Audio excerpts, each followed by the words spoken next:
Микола Смоленчук. Історичний роман «Білі бланкети».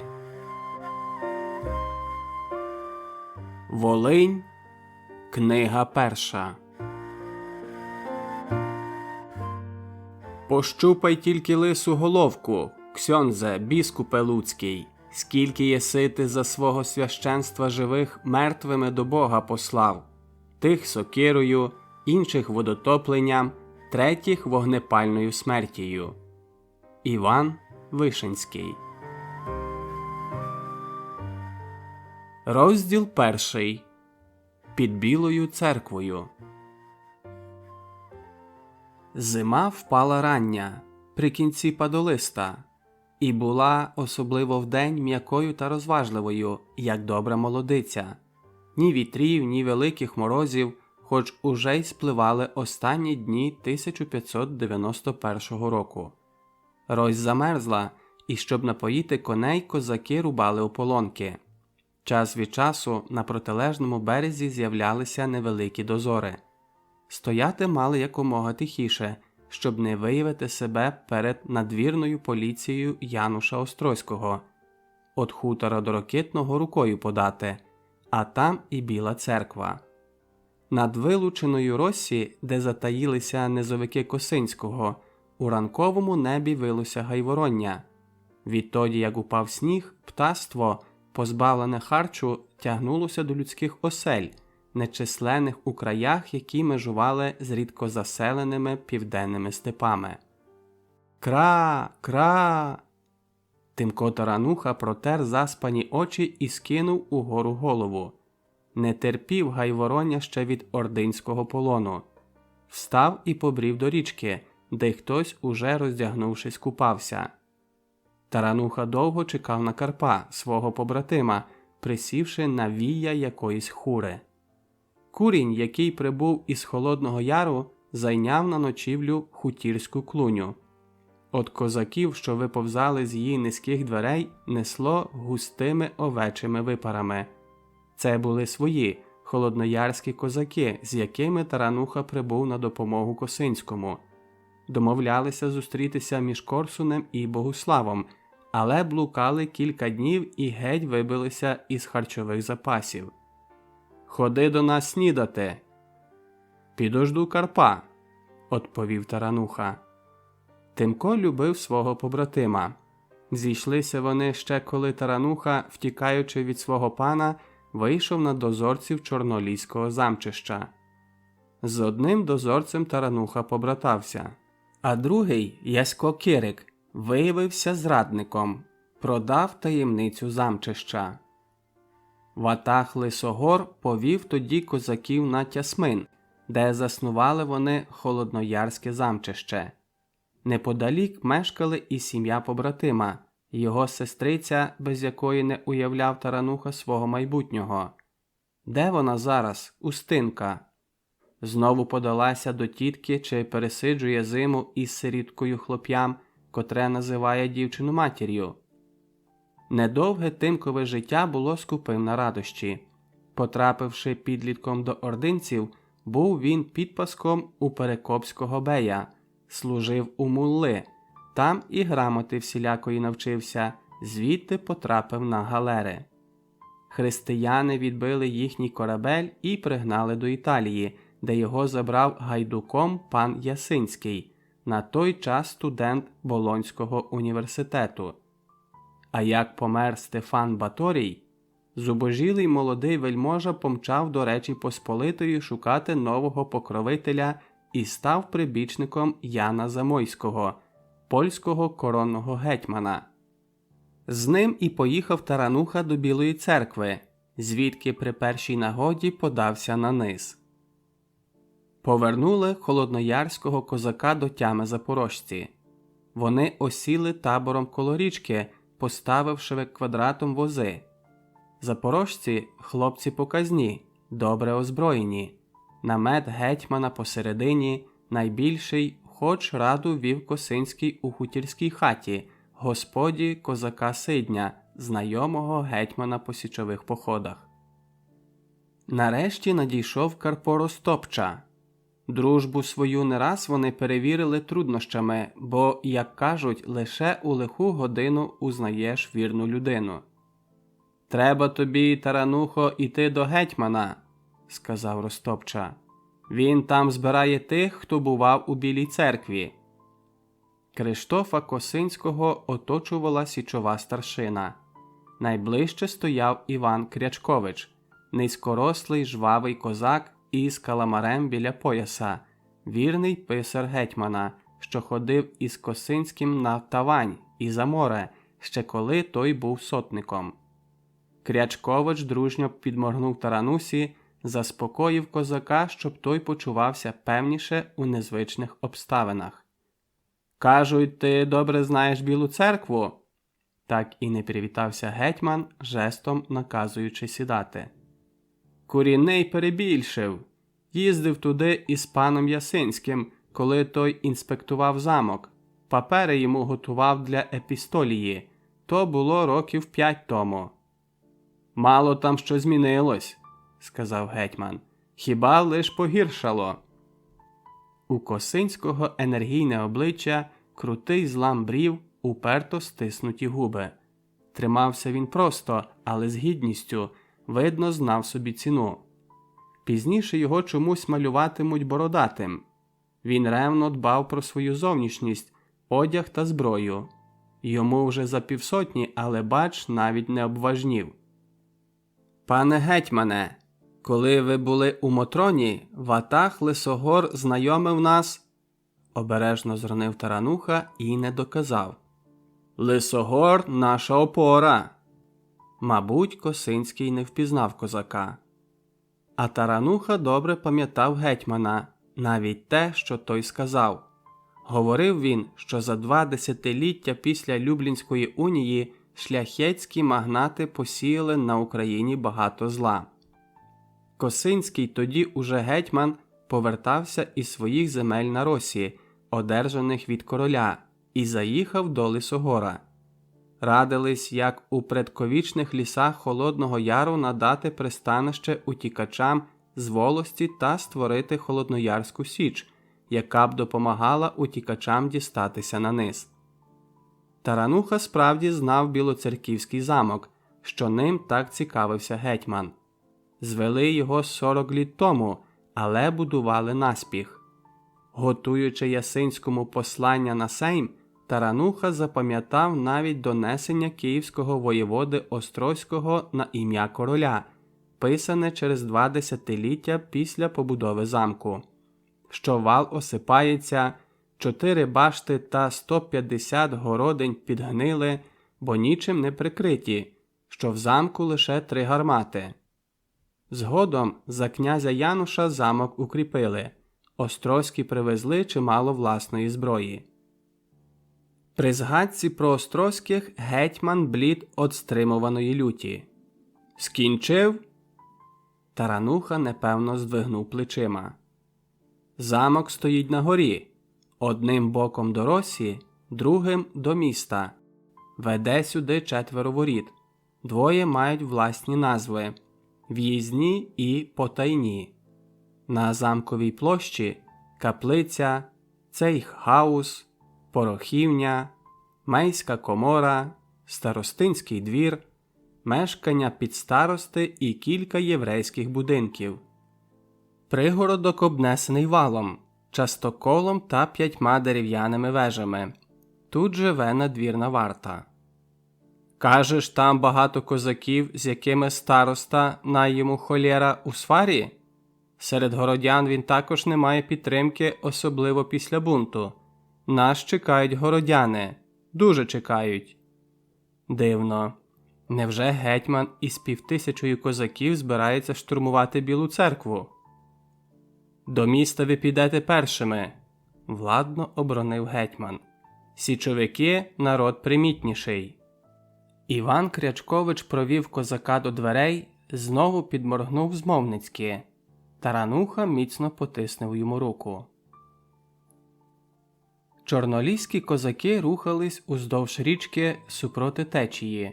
Поспішали, бо хилило на вечір. Ростопча подався із дозором до пагорба. Не хотілося наражатися на старостинську варту. Козаки йшли кучно. Добулися Рокитного, стали біля річкового рукава, що впадає у Рось. Навколо усе спалено і видно недавно.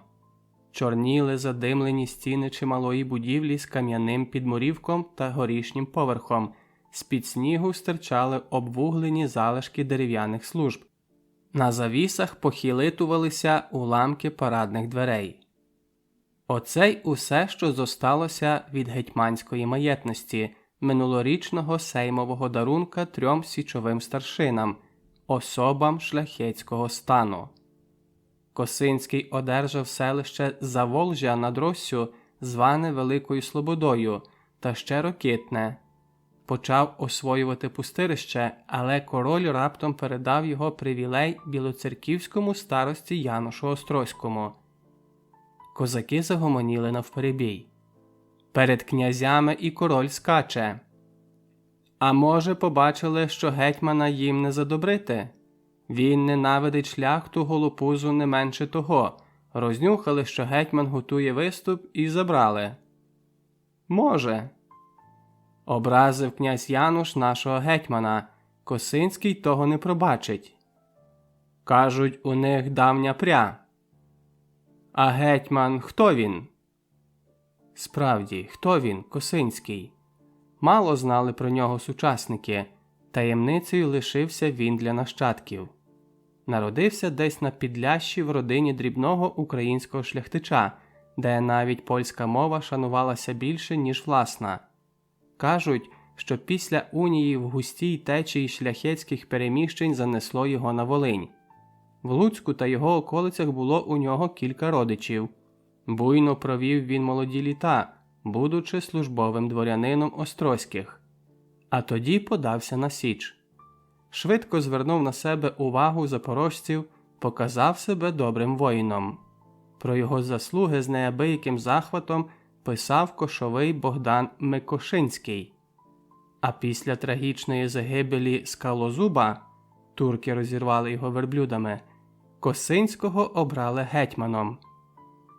Чорноліські козаки проскочили мимо погребищ мальовничого села біля підніжжя гори над Россю. Далі місцевість пішла хвилястіша, ліс чергувався зі степом, подеколи на річці мелькали млини, красиві навіть узимку. «Не розпорошуватись!» – крикнув до задніх Ростопча. До Білої церкви лишалося кілька верст, а старостинської варти вони не бачили. Низькі хмари сипонули снігом, лапатим і м'яким. Він обліплював коней і козацький спорядок, осідав на пашликах і хутко танув. Більшість козаків одягнені у двополі кіреї і видавались селянами, які мовби верталися з поля. А те, що за їхніми спинами стриміли цівки рушниць, нікого не дивувало. З рушницею та шаблюкою ходив тоді ледве не кожний селянин. Коли за вигином річки із снігової коловерті виринуло місто, козаків таки помітили, бо від бокових воріт враз одірвалося десяток вершників і поскакало їм назустріч. «Нарешті! А ми вже хвилювалися!» Були то білоцерківські городяни, місцеве козацтво і цеховики. З Ростопчою говорив бородатий ремісник у розстебнутій добротній шубі, з-під якої проглядалися шабля та пістолі. Решта вершників, не менш поважних, терпляче очікувала, доки старші скінчать розмову. «Повстання їх багато чому навчило», – подумав Тарануха, вражений витримкою городян. Становище у Білій церкві та поблизьких селах лишалося складним. Повставали в ті роки майже всі королівські міста, правда, кожне осібно. Але виступ білоцерківців за розмахом і впертістю перевершував інші. 1589 року жителі міста домоглися магдебурзького права. Одержавши привілей, вони одразу вигнали із Білої церкви Острозьких, прибрали до рук корчми і пожитки, їм належні, закликали до послушництва місцеву шляхту. Більше того, добряче побили приїжджих королівських чиновників і невідомо де їх поділи. Розгніваний король скасував привілей і повернув місто Острозькому. Та городяни вчинили збройний опір, королівському війську довелося брати Білу церкву приступом. Адміністрація влаштувала гучну прокурацію, а повстанці не з'явилися на суд. Призвідцям винесли смертний вирок, але повсталих він не зломив. У червні 1591 року жителі приміського села Княжичі розгромили поміщицький маєток, восени заворушилися інші села, а за ними і білоцерківські міщани.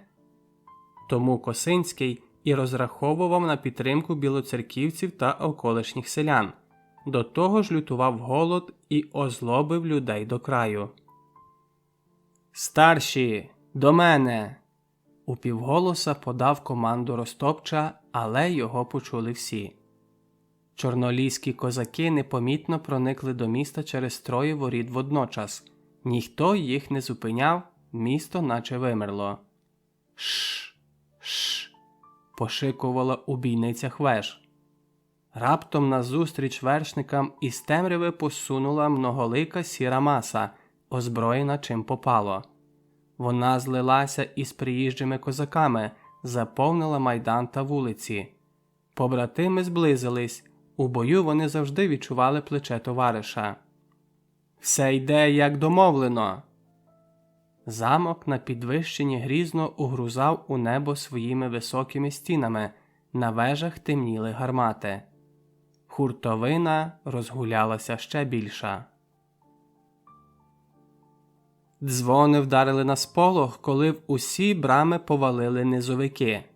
Люто бевкали великі, сипали перегук малі. Дзвони гули, ревіли.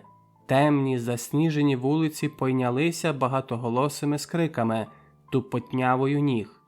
Бев, бев, бам, бам, бам! Смерть шляхті! Смерть!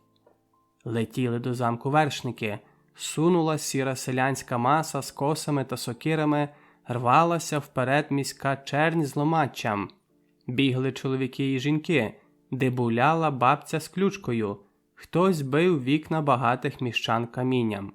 Горіли смолоскипи, спалахували хати та господарські прибудови. «Бий шляхту! Бий! Людоньки, рятуйте!» Несамовита людська хвиля підминала під себе усе, що траплялося на її шляху, ломила, як очерет, піших, стягала на землю вершників або відкидала їх разом із кіньми у провалля. Побратими теж кричали і нищили все, що понападало під руку, мчались слідом за кремезним гетьманом, оточеним низовиками. «Вперед, панове молодці!» Замкові ворота розчахнулися настіж. Якщо не брати до уваги десятка надвірних козаків та п'яного шляхетського юрмиська, яке сипонуло із старостинського двору, козаки майже не мали опору. Бенкетуючу шляхту смерть настигла неподалік ганку, а за готичними вікнами лунали вереск і крики. Дами та їх декольтовані цорки виривалися із парадних дверей старостинського палацу і бігли хто куди. «Ходи до мене, ясочко!» – перехопив якусь молодий козак. Тарануха ледве визволив розгублену панночку. Біля кам'яниці під старости, де пиячила надвірна варта, шаблі схрестилися по-справжньому. Туди кинулись і побратими, та бій тривав недовго. Міська біднота збивала замки на старостинських коморах, вщерть наповнених зерном, кухвами з медом, різним солінням та іншими припасами. «Беріть, це все наше!» «У мене восени останнє вишкребли, і зернини не лишили!» Якісь городяни уперто шукали князя Януша, але його у замку не було. Це він винен, що у місті спалахнуло повстання, і люди того не забули. Десь виявили булигу, опецькуватого немолодого панка в червоному із золотими відливами камзолі, що аж пломенів у спалахах пожежі. Чийсь хрипкий голос кричав йому прямо у пещену пику з довгими баками, і він аж вивихував голову. «Де кобила, на якій нас кривдив? Не знаєш? Валіть його на цю колоду і нагаями до крові пеську душу!» Злетів над натовпом оксамитовий камзол. Булига несамовито верещав. Те ще більше підстьобувало месників. Селяни, де їх стільки набралось, посміливішали, хтось із них пробрався до колоди і вихопив нагая.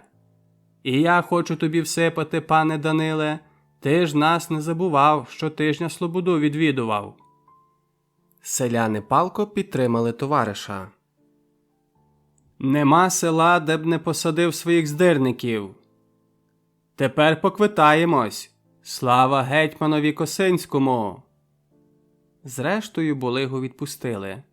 Він біг майданом кудись до Цейхаузу, плутаючись у шароварах.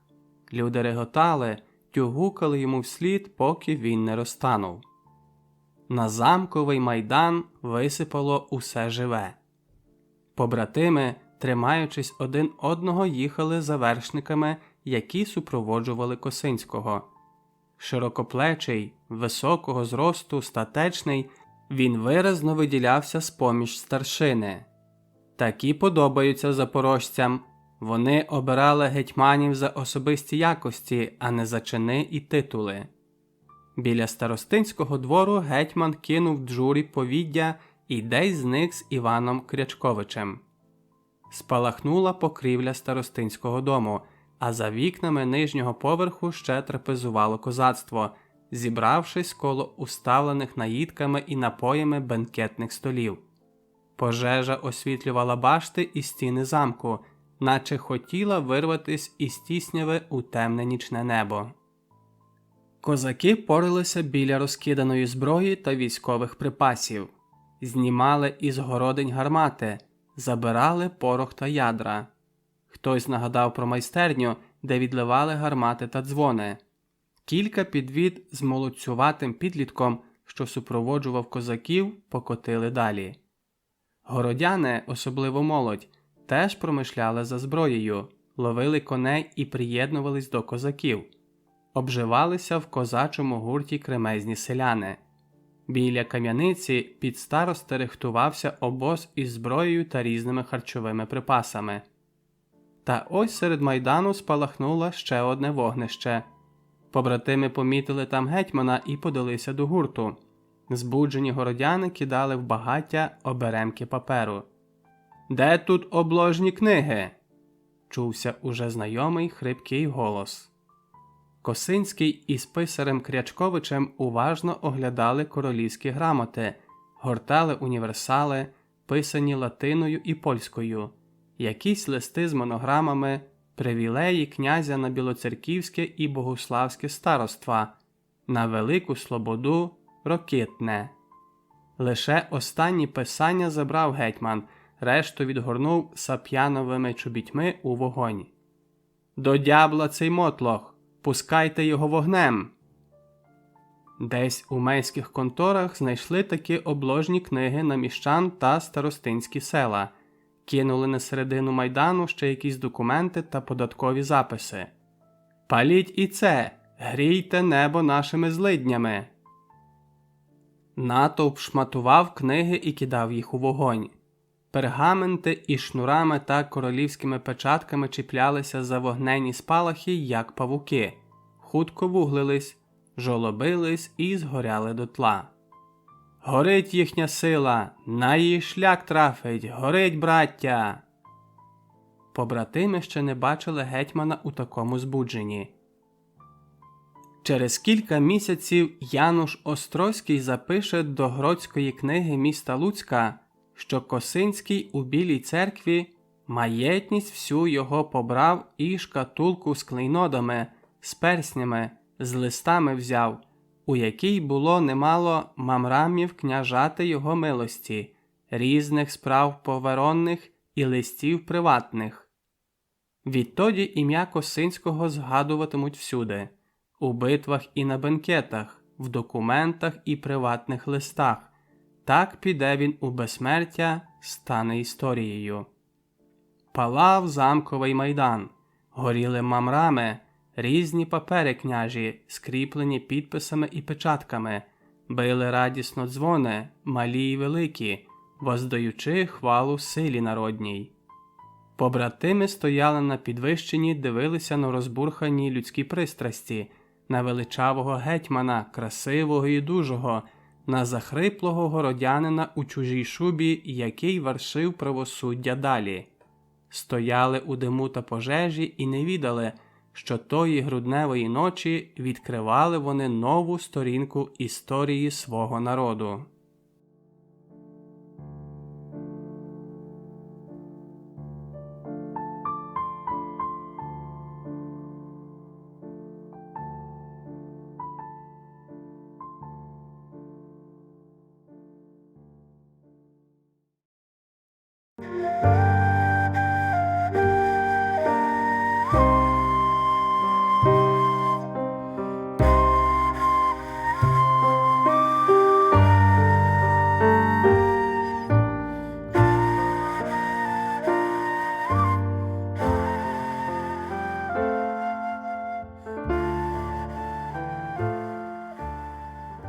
Розділ 2. У рідних краях. Весна непомітно одягла у травневе різнобарв'я Притясминські кручі, острови та берегові виступи, враз якось зазеленіли верби, викинули листочки берези, принадні в усі пори року. Виступ лівого берега коло плескатого каменя наче нависав над плавнями. З-за вигину річки вигулькували Чубівка та будівлі Онуфріївського монастиря на горі. Млоїло в повітрі, ось-ось мав хлинути дощ. Миколка подався берегом до свого городу, донедавна залитого весняною повіддю. Босий, з позакачуваними холошами, захеканий. За ці роки вигнало на парубчака. «До гнилого човна ходив?» Гримнула на хлопця Устинка, лиш він переступив поріг. «Я не сам був». Устинка боялася тих підступних місць. Унизу, коло Медведівки, заплава Тясмина верст на 4 завширшки. «Ми вже купалися, вода зовсім тепла», намагався перевести на інше, витрушуючи улову торбу Миколка. Так і жили вони. Тясмин годував рибою, а ліс плодами. Корову Устинка віддала Теклі, ще коли Карпо звів хату коло річака. Між братової дітвори ріс і Миколка, особливо здружився відтоді, як поселився у Теклі старий Юхно. Устинці допомагав то брат, то Юхно, а бувало і Тимко зажене у двір відбиту в ординців телицю. Устя теж не лінувалася, підробляла у козака Сидня, що тримав край села винокурню. «Понеси дідові риби!» Неподалік церкви Миколка угледів невисокого, сухорлявого монаха в підряснику, що простував до келій. Лице в монаха худе і суворе, заріс бородою до самих очей, а очі добрі. «Отче Танасію, добрий день!» «Слава Ісусу!» Знайшов діда Юхна на пасіці. Після смерті діда Плескача він її доглядав. Пасіка була заповнена діловитим гулом бджіл. «Маманя вас кликали», – сказав дідові, віддаючи смажену рибу. «Вода уже зійшла. Маманя в Тясминку до баби Дубинихи збирається. А я знову до вас? Чи, може, у нас будемо жити, діду?» Юхно втомлено присів під кущем на грубій лавці. Миколка сприйняв його прихід на пасіку після діда Плескача як закономірність. На пасіці і мають бути лише діди. Їх навіть бджоли не кусають. «Я справді дід, внучку». Прийшовши з Чорного лісу, Юхно якийсь час жив у Чубівці зі своєю жінкою, дебелою, гострою на язик молодицею, а коли вона його залишила, він переселився до Теклі. Карпо спорудив тоді для сім'ї оселю. Над'їхав якось із козаками і за 2 дні хату поставив. Монастирські навіть за ліс нічого не взяли. Юхно осів у хлівчику, де раніше жила Текля з дітьми, у глибині двору, коло річака. Після смерті діда Плескача Устинка запрошувала Юхна переселитися до неї, але дядько не пішов. Дід хотів пригостити Миколку і не знайшов чим. «Весна днем красна, а на хліб пісна», – сказав він. «Окріп ось заварив, а меду нема». Пораючись у саду, дід, видно, добряче втомився. Працював же й тоді, коли гриміло. Знав, якщо бджоли не залітали до вуликів, гроза пройде стороною. «Чого заглядаєш, як сорока у кістку? Хочеш, щоб покусали?» Дід якийсь час бурчав, а тоді почвалав за Миколкою. По дорозі стрілася Устинка. «Текля десь подалася до козаків», – сказав мимохідь. «І я узавтра їду, уже брід є», – весело проспівала дівчина. «Пригляньте за Миколкою». А вже коло перелазу не витримала. «Де наші козаки, не чули?» «Заскочу ввечері, Текля знатиме». Дівчина тривожно всміхнулася. А Текля бігла весняним лісом, щоб завидна його проскочити. Широко вбирала густе лісове повітря, що пахло минулорічним перепрілим листям, набубнявілими бруньками, живицею. Не зупиняючись, зірвала жмутик рясту, притулила до обличчя. У ніздрі вдарили тонкі пахощі. Була вона тугенька, чарувала жіночою звабою більше, аніж за дівоцтва. Сірий лісовий жайворонок тягнув у високості своє юлі-юлі. Співало ще якесь лісове птаство, і вона слідом. «Живий! Живий!» Озерця, що лишилися від повені, доводилося обходити, а хотілося швидше додому, щоб поділитися своєю великою радістю з близькими. Забула, що й не їла сьогодні. А як же? Тоді і весна весела, коли на серці весело. Хату Карпо умисно звів коло річака. Там на сухому опиляному дереві містилося лелече гніздо. Птахи летіли до нього ще, мабуть, звідтоді, коли монастир з'явився. Може, вони й Теклі щастя носитимуть. Роки притерли її дівочу поставу, тільки і лишилося на обидві щоки рум'янці. Та Карпо любить Теклю і такою, і у неї Карпо єдиний на цілому білому світі. Увірвалася у верхню хату, не помічаючи дядька Юхна, кинулася до своїх хлопців. «Живий ваш батечко, живий! Утішенька ви моя, козаки мої!» А їх аж 3 козаків замурзаних, 2 старшеньких, близнючків і менший. Глянула б на себе, аж смага на губах виступила. Текля наче й не чула. «Дядечку Юхно, соколеве мій сивий, те не лякає мене, що Карпо може бути порубаний, посічений, аби живий прийшов, щоб діти батька мали, а я чоловіка. Де 3, там і 4, усім раду дам». «Тю-тю на тебе, здуріла жінка від радощів». Прибігла Устинка. Вони жіноцтво якесь чуття мають. Тривожно задивилася на Теклю з порога. «Проходь, сестро, проходь, Люба, і Тимко живий. Із Трипілля цілий гурт козаків повернувся, я у них про все розпитала». І як тільки заявилася до хати Текля, одразу припинився дитячий плач. Все стало на свої місця.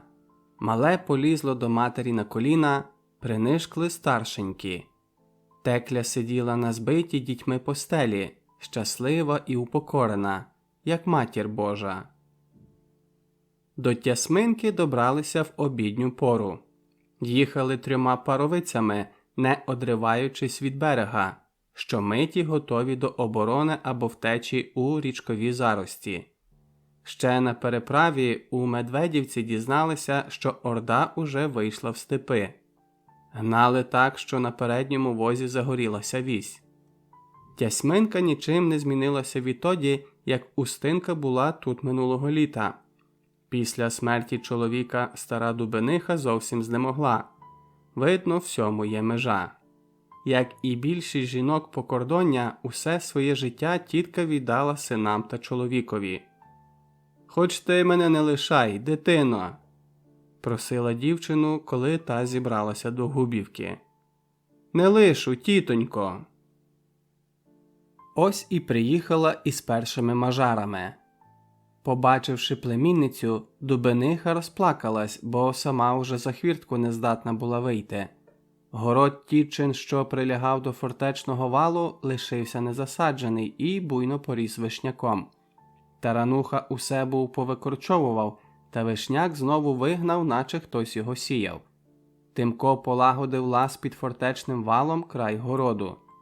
Устинка бігала ним до лісу за валами, відколи себе пам'ятає. Цей лаз пробив ще тітчин чоловік, щоб жінка з дітьми при небезпеці могла втекти за місто.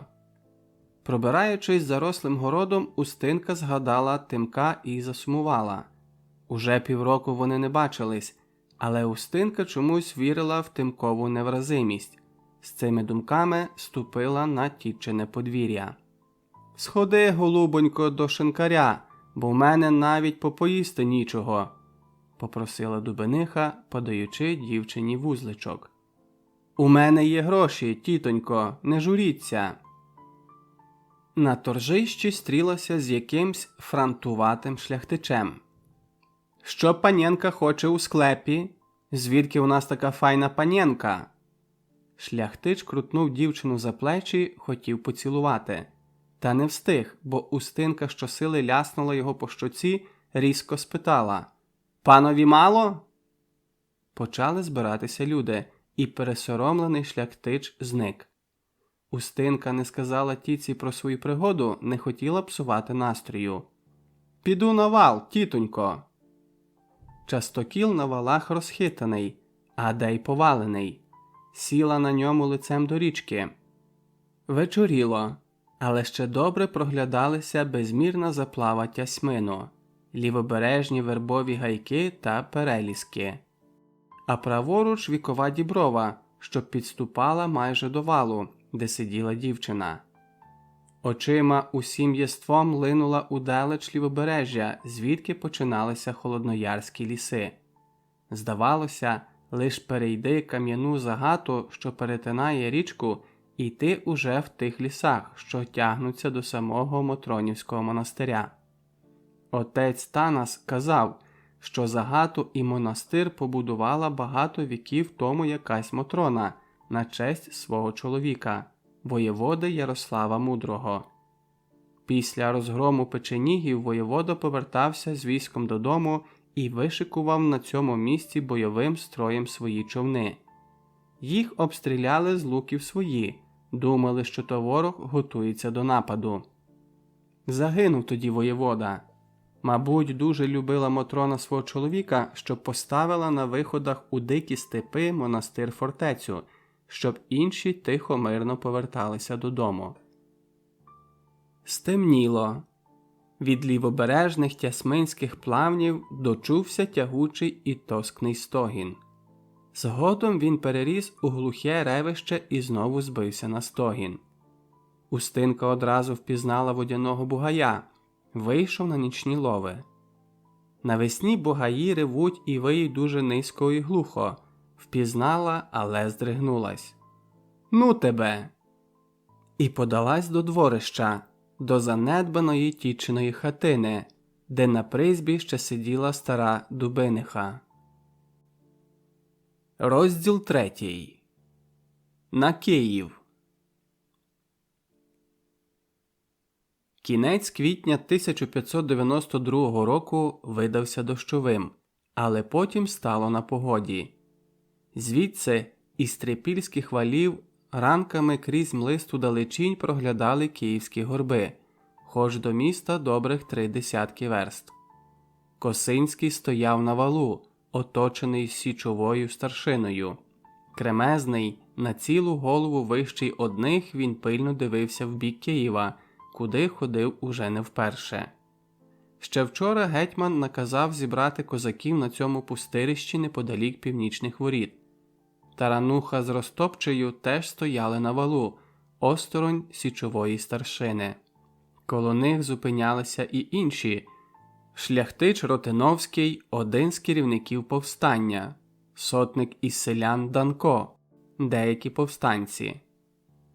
Холодноярські козаки збиралися коло дерев'яної церковки, прив'язували коней до огорожі, яка нагадувала конов'язь. Чекали команди. Наказано було нічого зайвого не брати, лиш зброю. Побратими дивилися на селян, що снували в полі за валами. Їх там, мов комах. Раді, що дощі пройшли. Скоро хліб збирати. Давнє прислів'я каже, що на Україні хліб родить не земля, а небо. Випаде вчасно дощ – є урожай. А цього року ще й зима на сніг була щедра. Вуличками усе ще їхали до пустирища козаки. Їх супроводжувала всюдисуща малеча. Місцеве населення підтримувало козаків, бо вони не чинили лихого, хоч стояли тут давно. Може, тому що побоювалися крутої гетьманової вдачі? От Дніпра тягнуло прохолодою. Кликали у звабливу зелень гаїв лівобережні далі. Учора цілий день біля будинку, де зупинився гетьман, били копитами коні. Скакали через перелаз старшина та їхні джури. Гетьман мав тверду руку і любив, щоб його накази виконувались із півслова. Тому і зараз він суворо наказав: «Тимоше, а поглянь, хто там унизу, за валом! Рудий Кирик!» Тарануха різко побіг до вигону, заповненого козаками, на ходу скидаючи з плеча яничарку. Кирик, певно, його помітив, бо одразу завихляв між козачим юрмовиськом. Одягнений, як інші, із шаблею при боці і пістолем, відчувши погоню, він одразу чкурнув з обох ніг. «Стій, паскудо! Тримайте його, хруня!» – крикнув Ростопча. «Заушник! Нашіптувач логвина!» – вигукнув і собі Тарануха. «Зрадник!» Тимко не міг стріляти, боявся влучити в козаків, що заповнювали майдан.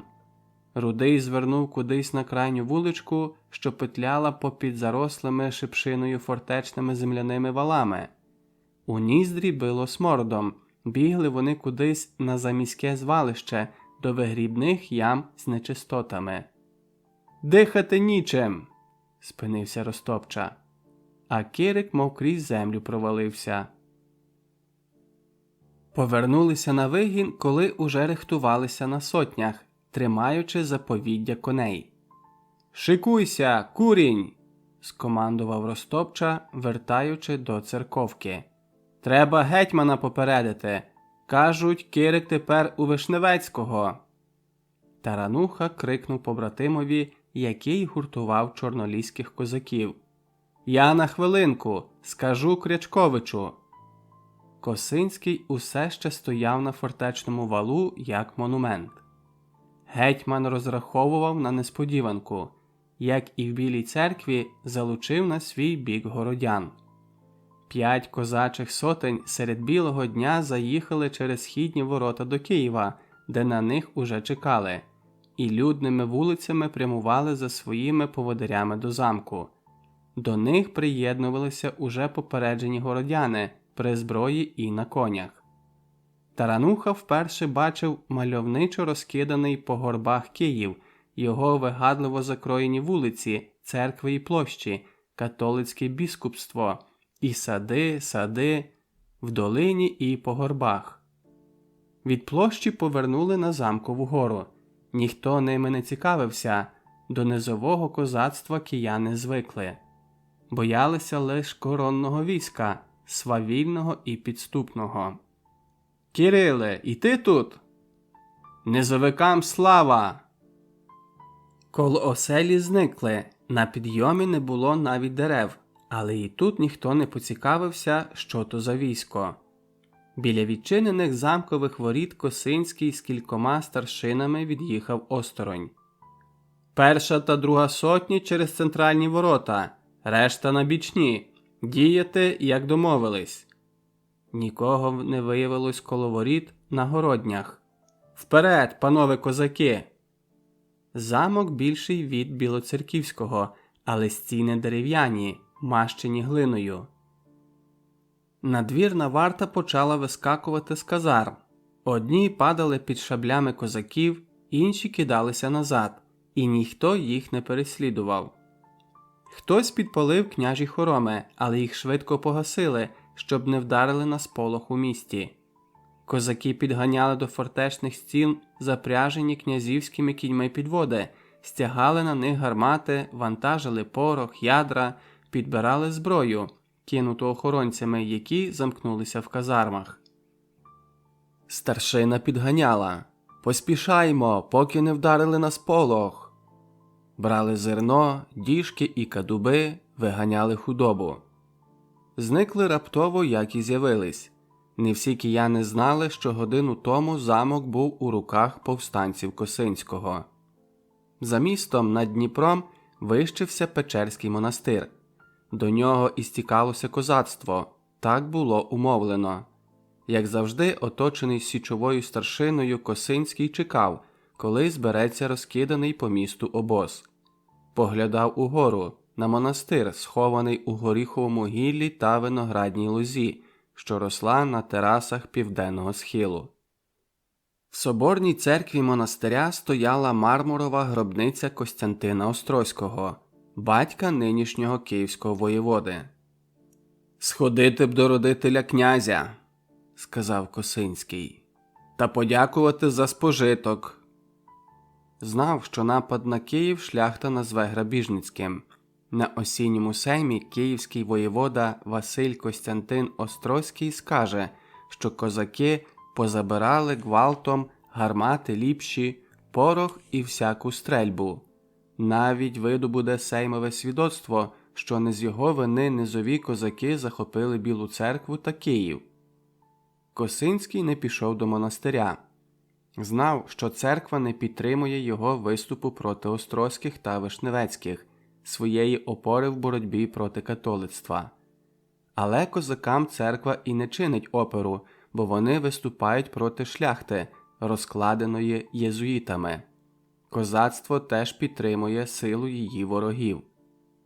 «Усі в зборі, пане гетьмане!» – уже вдруге нагадав Іван Крячкович.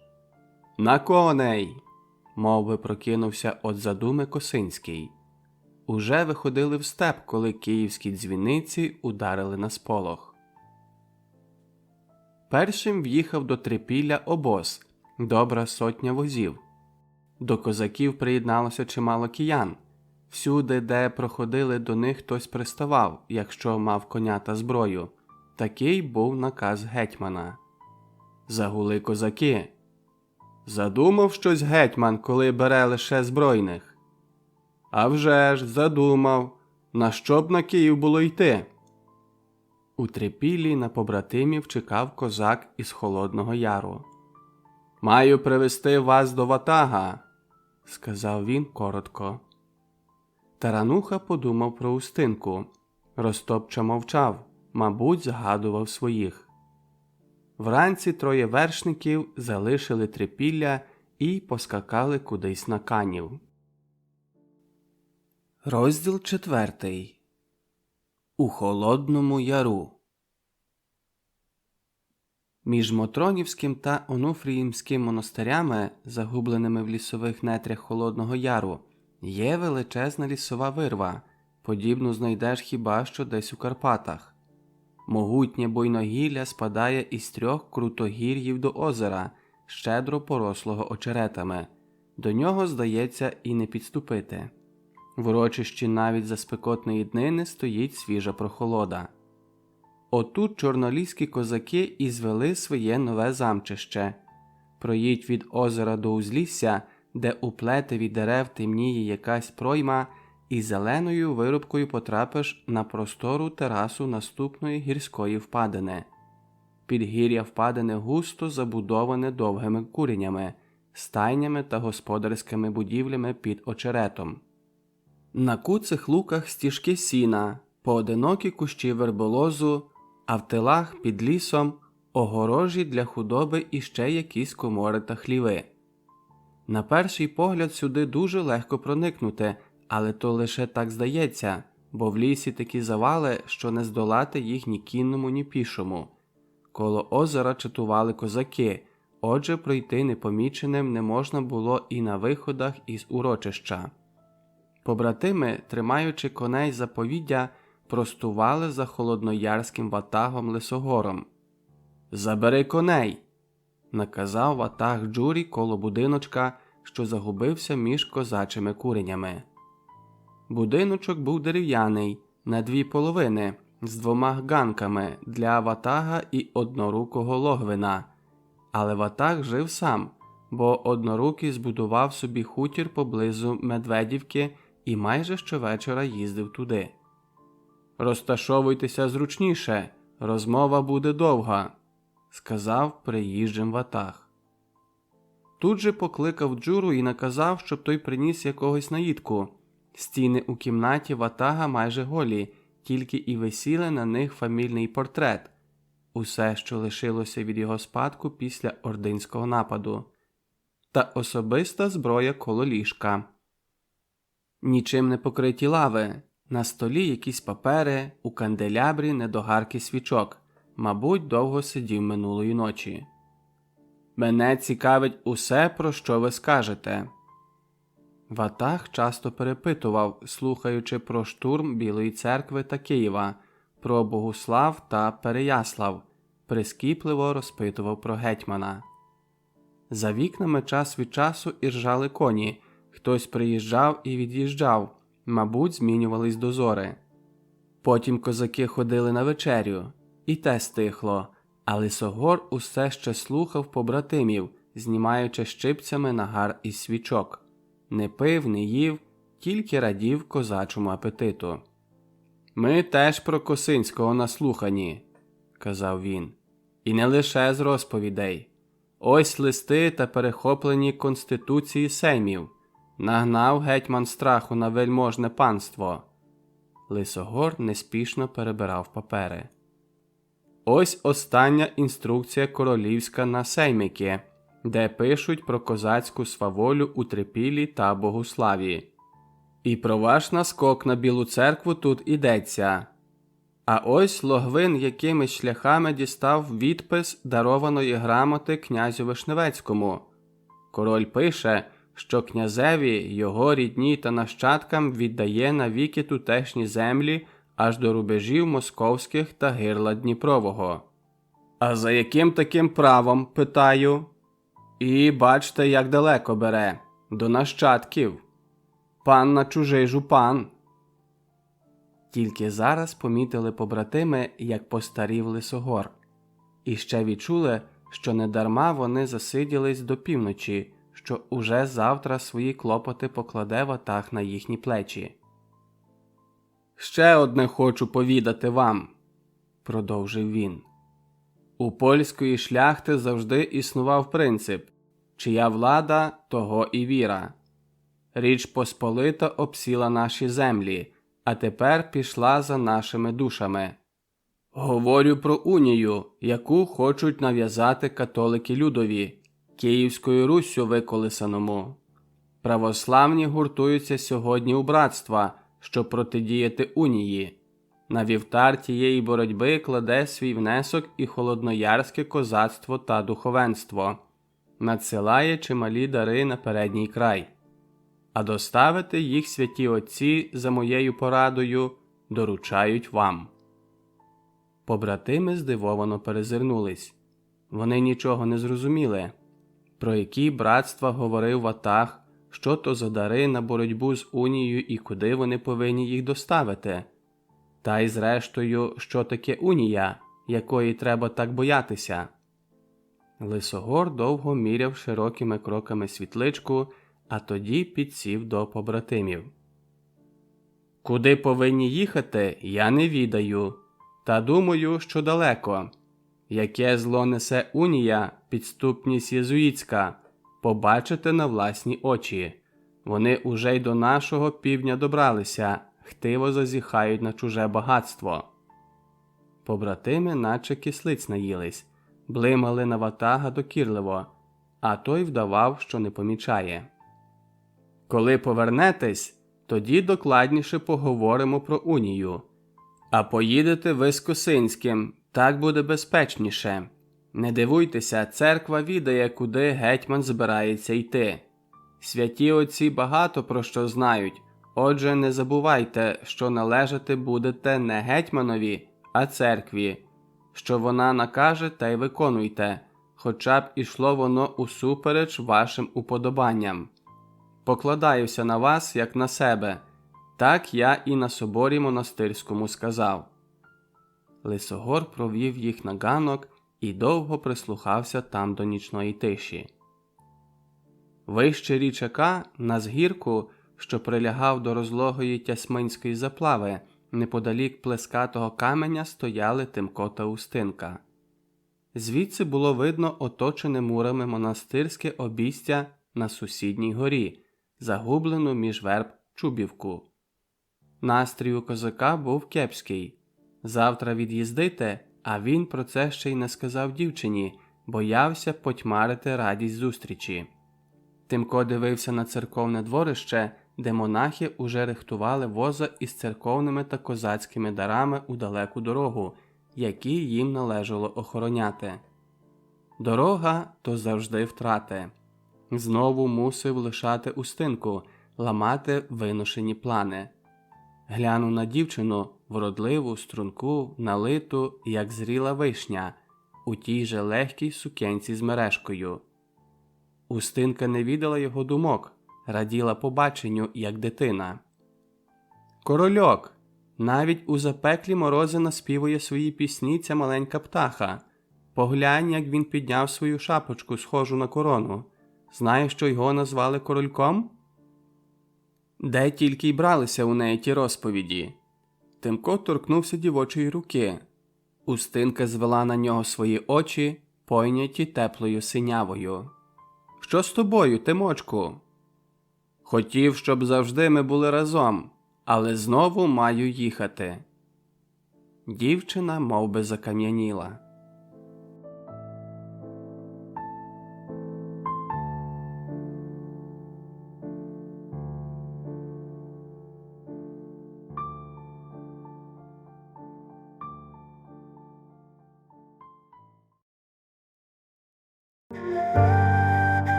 Розділ 5.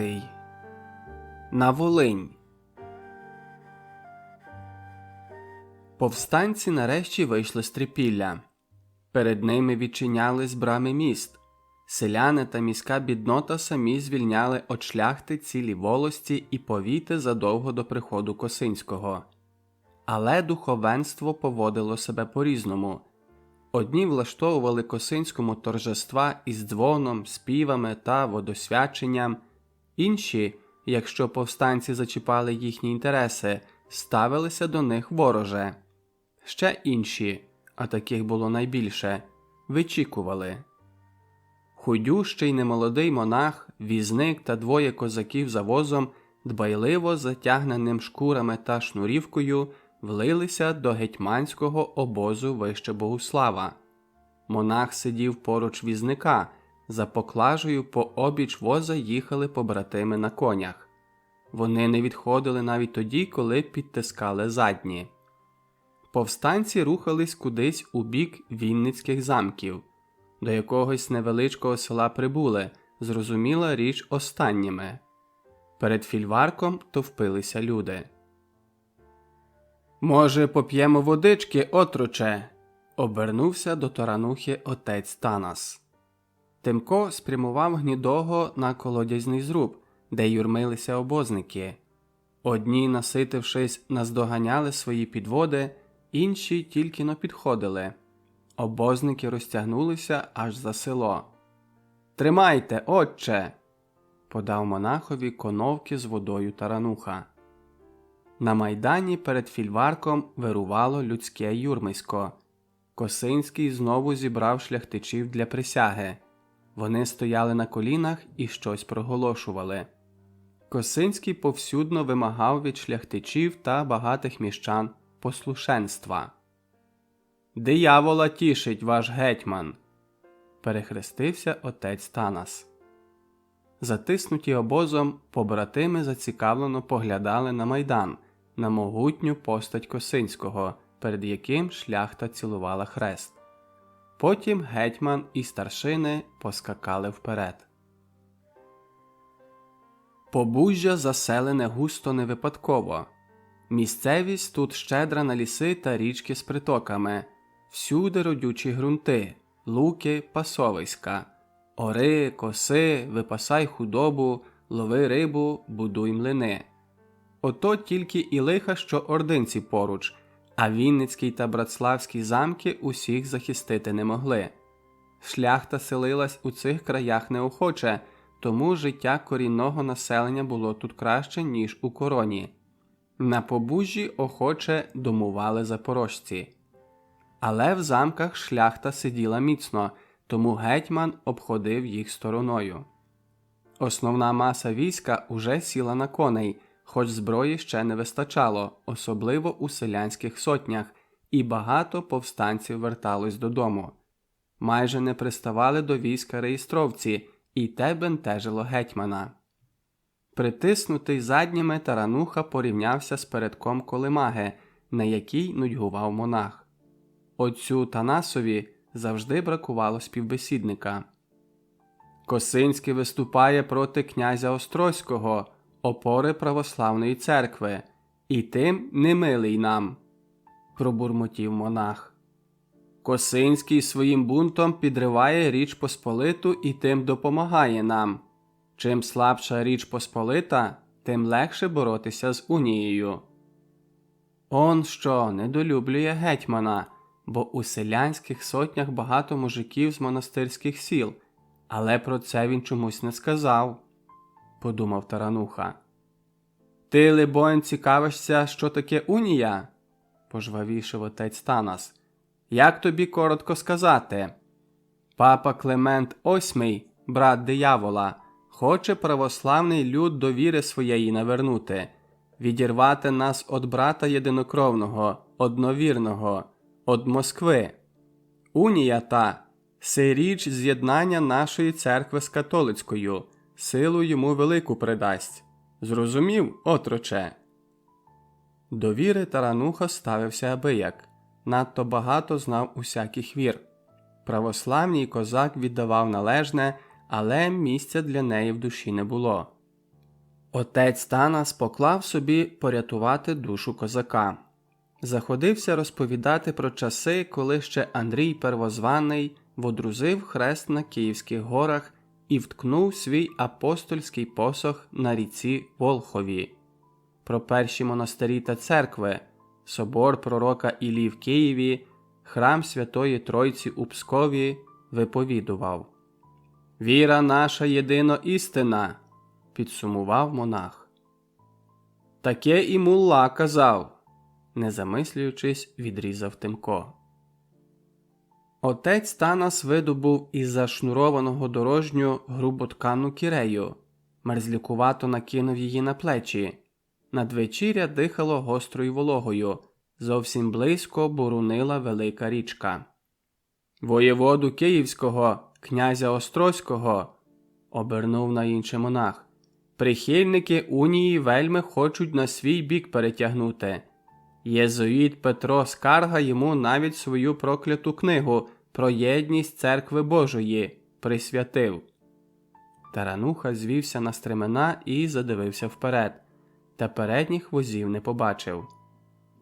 «У поклажі маю послання Максима Грека, його трактати уся Литовська Русь знає. Друковане грекове слово уже в Острозі відлунилось. Видатком Кирила Терлецького, владики Луцького, грекове слово світ побачило. Он як! Недарма патріарх і Єремія проголосив Терлецького екзархом, намісником своїм на Україні. Отець Танас говорив про далекі речі, але козак його терпляче слухав. Брав усе сказане на віру. Виходило, що Петро Скарга проголошує унію. Значить, він наш ворог. А Максим Грек і Кирило Терлецький – ні. У поклажі моїй є ще послання Герасима Смотрицького, котрий на папу рече, що він святий та Божий, на чорта схожий. Бурмотів далі отець Танас. Шлях за селом перегородило узвища, а хвіст обозу потягся за піщаний вигорок, порослий невисоким сосняком. Колемага добулася вершини горба, коли з рідколісся ударило трубно. «До зброї!» Отець Танас умовк на півслові. Козаки подалися вперед, але одразу і вернулися до поклажі, за яку відповідали перед Лисогором головою. «Вперед!» – гаркнуло зусібіч. Досвідчені у ратній справі шляхтичі безжально валили шаблями дядьків-візників, скидали їх із возів довгими списами. Першим опам'ятався Ростопча. «Розвертайте, мажари! Перегородіть їм шлях!» – крикнув він до попередніх, і тоді накинувся на Подоляка, який нерушно сидів у передку колемаги. «Повертай у веярок! Чого сидиш, мов квочка?» Тарануха уже щепився із шляхтичами, що проривалися до колемаги. «Маєш, пся крев!» – крикнув Тимко. Тарануху підтримало кілька козаків, потім підскочив Карпо із бойовими товаришами. Колемага зникла між дерев, на поклажі грізно восідав отець Танас із незмінною своєю палицею. Дядьки-візники також схопилися за зброю. Притиснуті до узвища, наїжачені дишлами та кіньми, що хропіли, обозники почували себе впевненіше. Звідусіль лунали постріли та матірна лайка. «На кого йдеш, свищику? Чи не одного батька матері син?» – кричав хтось, оглушливо розряджаючи гаківницю. За рідколіссям наростав шум. Йшли на підмогу вершники Косинського. Шляхтичі зникли, як і з'явились несподівано. «Слава тобі, всемогутній!» – широко перехрестився отець Танас на поклажі колемаги. Напад на обоз занепокоїв гетьмана. Він повернув на захід, створивши популярний у низовиків рухомий табір. По боках гармати на возах, а посередині козацькі сотні. Рух уповільнився, але йти стало безпечніше. Прямували лівим берегом річки, не думаючи про переправу. Під час бою в колемазі зламалася вісь, її довелося замінити. У Пикові, маєтку Острозьких поблизу Вінниці, спинились. Гетьман привів до присяги шляхту і заходився писати листи реєстровцям. Якось Тарануха зайшов до Івана Крячковича, який щось писав. Набачивши гостя, встав і тепло привітався. «Пригощайся!» – кивнув на обідній стіл. «Гетьман добру кухню любить і велить готувати із запасом». «А ти що, молишся на нього?» – запитав дещо іронічно Тимко. Крячкович відповів серйозно. «Він з тих, на кого і помолитися можна». Смакуючи шинкою та свіжим хлібом, Тарануха читав щойно написаний Крячковичем лист. «Наші ласкаві панове товариші», – говорилося там, – «нашу товариську прихильність поручаємо ласці вашій. Дійшла до нас звістка, що пан староста з тими грішми до нас не спішить. Тому ви, не чекаючи, пускайтесь зараз до нас. Скажіть слузі пану Претвича від імені війська, що вже його більше чекати не будемо. Писано з Пикова, ваш жичливий товариш Криштоф Косинський і все рицарство». Тарануха запитливо глянув на писаря. «До реєстровців наказав писати гетьман», – сказав Крячкович. Та ще й польською, бо вони своєї не знають. Язловецький хоче одірвати від Косинського подільців, обіцяє їм платню. Хоч усі відають, що грошей у старшого нема, а гетьман кличе їх до себе. Повстанці стояли в Пикові кілька днів. Козаки полагодили воза та упряж і вже нудьгували. Не обійшлося без пригод. Якось візник повів до води коней, а тим часом двоє злодіїв порізали заднє шнурування і полізли під шкури, що прикривали поклажу. У передку воза куняв отець Танас. «Щось згубили тут?» – сахнувся монах. Злодії побачили, що то немічний старий чернець, і знову полізли у задок колемаги. Але тут важка палиця опустилася на нечесану куштрю одного з нападників. Злодій осів униз. Другий щодуху чкурнув до містечка, за ним поплентався і потерпілий, обхопивши руками голову. «Що трапилось, отче?» – примчав от ставу тарануха, помітивши чужих біля колемаги. «Маємо лагодити шнурування». Повстанці вийшли з побузьких країв на кордони Волині. Запряжена трійкою колемага якийсь час плуганилася разом із ними, а тоді повернула вліво, до Карпат. Розділ 6. На хуторі Логвина. Миколаївський монастир от села далеченько, десь він серед плавнів, на острові, що бованів над просторим Тясминським роздоллям. У плавнях частина монастирських будівель, літня та зимова церкви, довгий ряд келій, трапезна. Все те обнесене кам'яною огорожею та обсаджене осокорами. Господарські будівлі монастиря на березі за криницею із журавлем.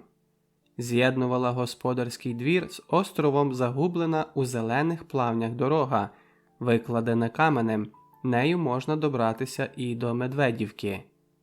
На черкаський бік перебратися звідси нелегко.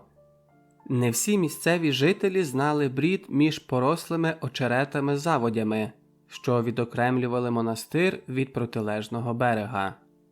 Глянеш із прибережної крутизни – зелене море плавнів, порослі віковими вербами острови, а на одному з них видніють стрімкі бані монастирських церков. Монахи мали круговий огляд Холодного Яру. Від Миколаївського монастиря, що на Броді, та Медведівської сільської церкви можна побачити дзвіницю Мотрони, а з неї головну церкву Онуфріївського монастиря, хоч до них не менше 2 десятків верст. Ченці навіть сигналізацію свою виробили – світлову. Кілька хвилин і Холодний Яр знав усі новини. Протилежним боком нижче Медведівки боялися ходити не лише ординці, а й ляхи. Вкритий пісковими заносами та шелюгою берег між Дніпром та Тясмином, широкий біля Черкас і вузький на випадах Тясмину в Дніпро, біля Крилова, був для тих, хто туди попадав, як верша для риби. Монастирський провідник довго петляв плавнями, поки вибрався на черкаський бік. На нього там чекав одинокий вершник. «Ходи за мною!» – сказав провідник вершникові, повертаючи коня назад.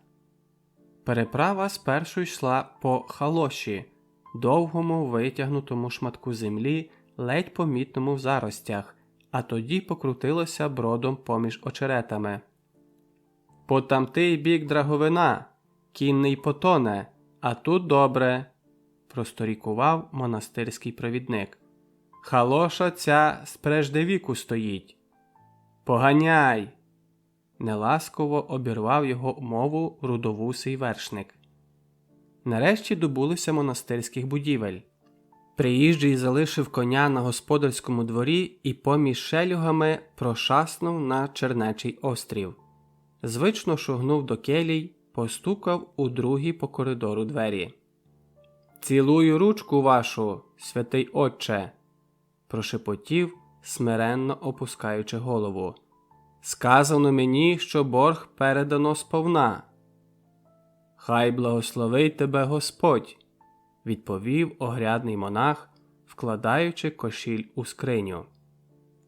Кірик заткував, кланяючись, може для того, щоб приховати свою радість.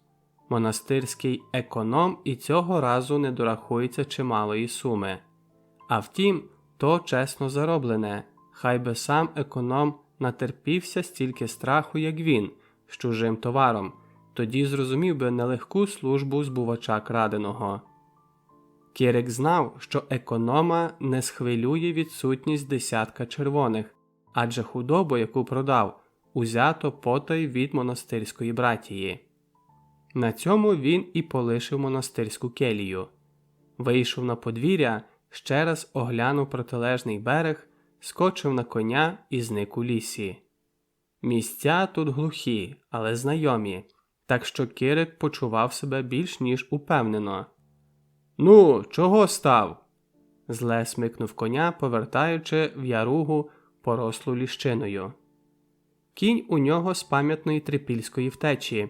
Тоді Кирикові довелося цілий день просидіти навпочіпки у нечистотах. Лише увечері вибрався на вал, щоб всадити ножа у спину дозорцеві і на його ж коневі утекти з Трипілля. У Дніпрі помився, змінив одяг, та йому й досі смердить нечистотами. О, як він ненавидить побратимів! Їх поважають і люблять козаки, а його женуть звідусіль, як блудного пса. Вони мають хто дівчину, хто дружину, а в нього нема нікого. Знали б, як йому мариться Текля, учора така близька і доступна. Думає про неї, жадає її ще від Присового хутора, коли вона стала уникати його. Поминули літа, але не згасла жага до стрічі. Навпаки, ще більше запалахкотіла в його душі. «Та все одно ти будеш моєю», – мимрив Кирик. «Золотом можна усе взяти, воно навіть фортечні брами відкриває. І золотом, що хочу, те і матиму». Він уже зримо бачив Теклю, наче вона стояла поруч. «І собі хутір зведу, не такий, як у Однорукого, і будеш ти моєю дружиною. Думаєш, я про Логвина дбав, а себе забував? Еге-ге, потрібний він мені, падло одноруке. У мене всього доста, лиш тебе не вистачає». Кінь, відчувши близькість домівки, заіржав і припустив долиною. Невдовзі повернувся на хутір і Кириків господар Логвин. Його завжди владно тягнуло із замчища сюди. Зробив, що чи не зробив, і на хутір. Бачив, що Лисогору те не подобається, але чому він має сидіти у грубому гурті рушенців? Зупинив коня на узліссі. Стали і козаки, які його завжди супроводжували. Логвин ані скілечки не постарів. Оксамитовий камзол, підперезаний широким поясом з китицями, червоні шаровари, на шапці малиновий верх і теж китиця. Шабля і за поясом пістолі. Любив одягатися, навіть хизувався тим поміж вічно бідного на одяг козацтва. «Можете повертати до замчища», – наказав козакам, не обертаючись до них. Хутір Логвина стоїть у глушині холодноярських лісів під Медведівкою.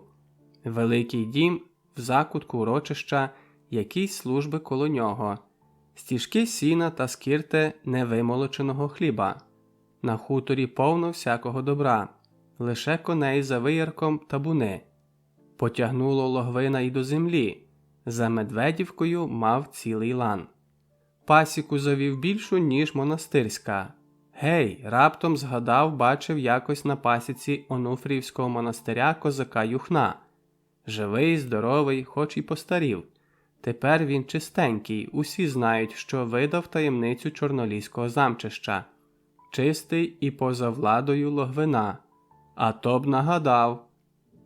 «Ти чого тут крутишся, гайса?» Прикрикнув на молоденького ординця. «Швидко до шакури! Розпустите табуни, накажу висікти!» Дрібно кланяючись, Гайса позадкував до урочища. Логвин умисно звів хутір біля монастиря, щоб ховатися під час бусурманських наскоків. Не лише самому, а й худобі. Можна б поближче до Черкас чи й у Черкаси, але те не втече. Біля ганку Логвинового коня перехопив Джура. «Знайди Рудого!» – наказав хлопцеві і зник за дверима. А Кірик у цей час продирався через лісові нетрі кудись у глиб Холодного Яру. Виринув з лісу аж коло плескатого каменя, де зі скелястої, надтясминської вершини добре видно сусідню гору, Онуфріївський монастир, на ній та сільце коло річки. Опустився по скелях униз і раптом прошугнув у щілину печери. «Ну вас!» – став одмахуватись від потривожених кажанів. Призвичаївся до півтемряви і поплазував поміж скель. Отхилив брилу піщанику, видобув із заглибини 2 сакви і заходився пересипати на руках монети та різні коштовності. «Ось вона, моя сила! Ось де ти, текле!» Натішившись, сипонув до одної сакви червоними, що лишилися після продажу монастирської худоби. Потім опустив сакви у виємок щілини, прикрив те місце пісковиком і подався назад до хутора. «Кликали, пане Осауле?» – запитав однорукого Логвина, який уже встиг пообідати. Логвин розглядав Кирика, догідливого та хирлявого, з неприхованим презирством. «Про що довідався?» «Князя Вишневецького в Черкасах нема, ще не повернувся із Фастова, воює з бунтівниками». «А його вірний слуга чомусь тут?» – схитрував Логвин, зневажливо дивлячись на Кирика. Він сидів під вікном світлиці, де було затишно, чисто і красиво. Скісні промені сонця поблискували на дорогих дрібничках і зброї. «Що, злякався?» – продовжував кпинити Логвин. «Різачка напала, пане Осауле». Кирик зле глянув на Осаула. Чому він має ходити такими небезпечними дорогами? Невже те Логвину не зрозуміло? Хотів сказати однорукому: «Ти ж сам зараз їздиш до замчища лиш для того, щоб набити гамана, і плюєш на козацькі потреби, і на ординців ідеш тільки тоді, коли бачиш, що матимеш зиск». Логвин так і не запросив Кирика сісти. «Почекай, однорука сволото, я тобі те згадаю». «Ватаг задоволений відписом привілею Вишневецького», – з погордою сказав Логвин. «Його цікавить усе, що йде на пана старосту. Шкода, що не маєш нічого нового. Грамоту королівську на землю я теж прочитав уважно». «Король щедрий до своїх підданих», – догідливо пробелькотів Кирик. «До понизя Дніпра, до московських кордонів. Виходить, тепер і Холодноярський край Вишневецькому належить?» «Князь теж щедрий, вірний шляхті, кажуть, цілі села дарує». «Правду кажеш?» – зацікавився Логвин. «У князя шляхти ним умилостивленої уже чимало, у Черкасах, Каневі, Чигирині і повсюдно». Якась дівка осаниста, кругловида, Кирик ще не бачив цієї, мабуть, з останнього ясиру, занесла мальвазію і фрукти. Логвин забув про Кирика, всю увагу зосередив на ній. «Прийдеш до мене пізніше», – сказав дівці. Та почервоніла, тоді зблідла. Логвин не втрачав рівноваги. «Забула, хто тебе з ясиру вирвав? Чий хліб їси?» Логвин встав і попрямував до покоїв, наче крім них у світлиці більше нікого не було. Кирик, тамуючи образу, подався до дверей.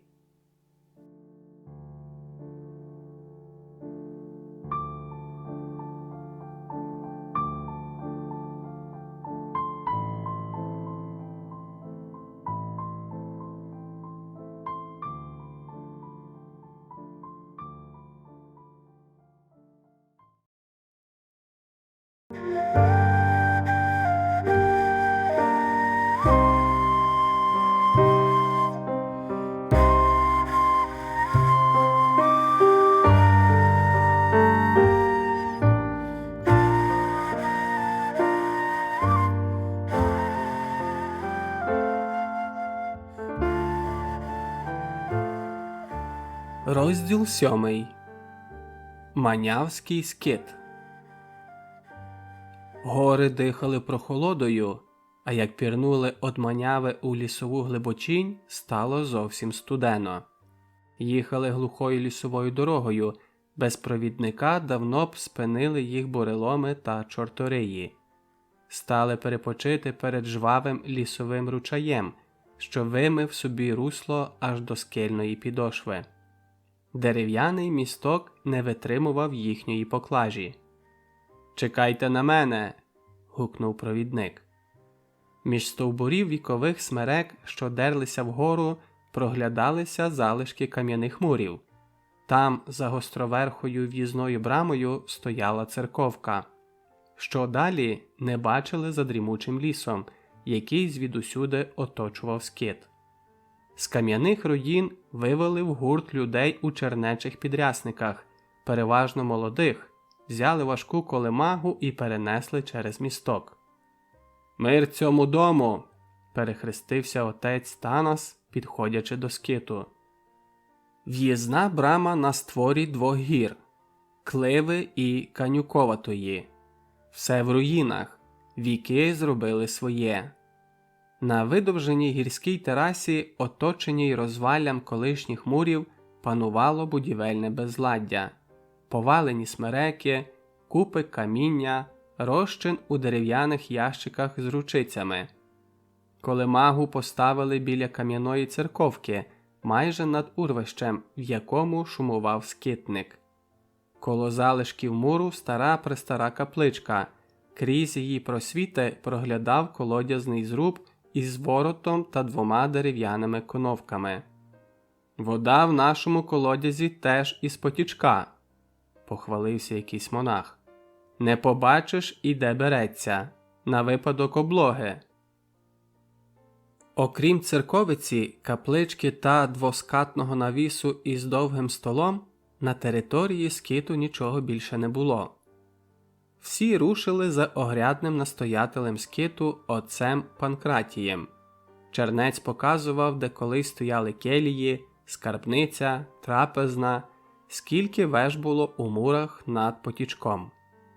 «А живемо ми, як усі пустельники, в печерах. Тут їх превелика кількість».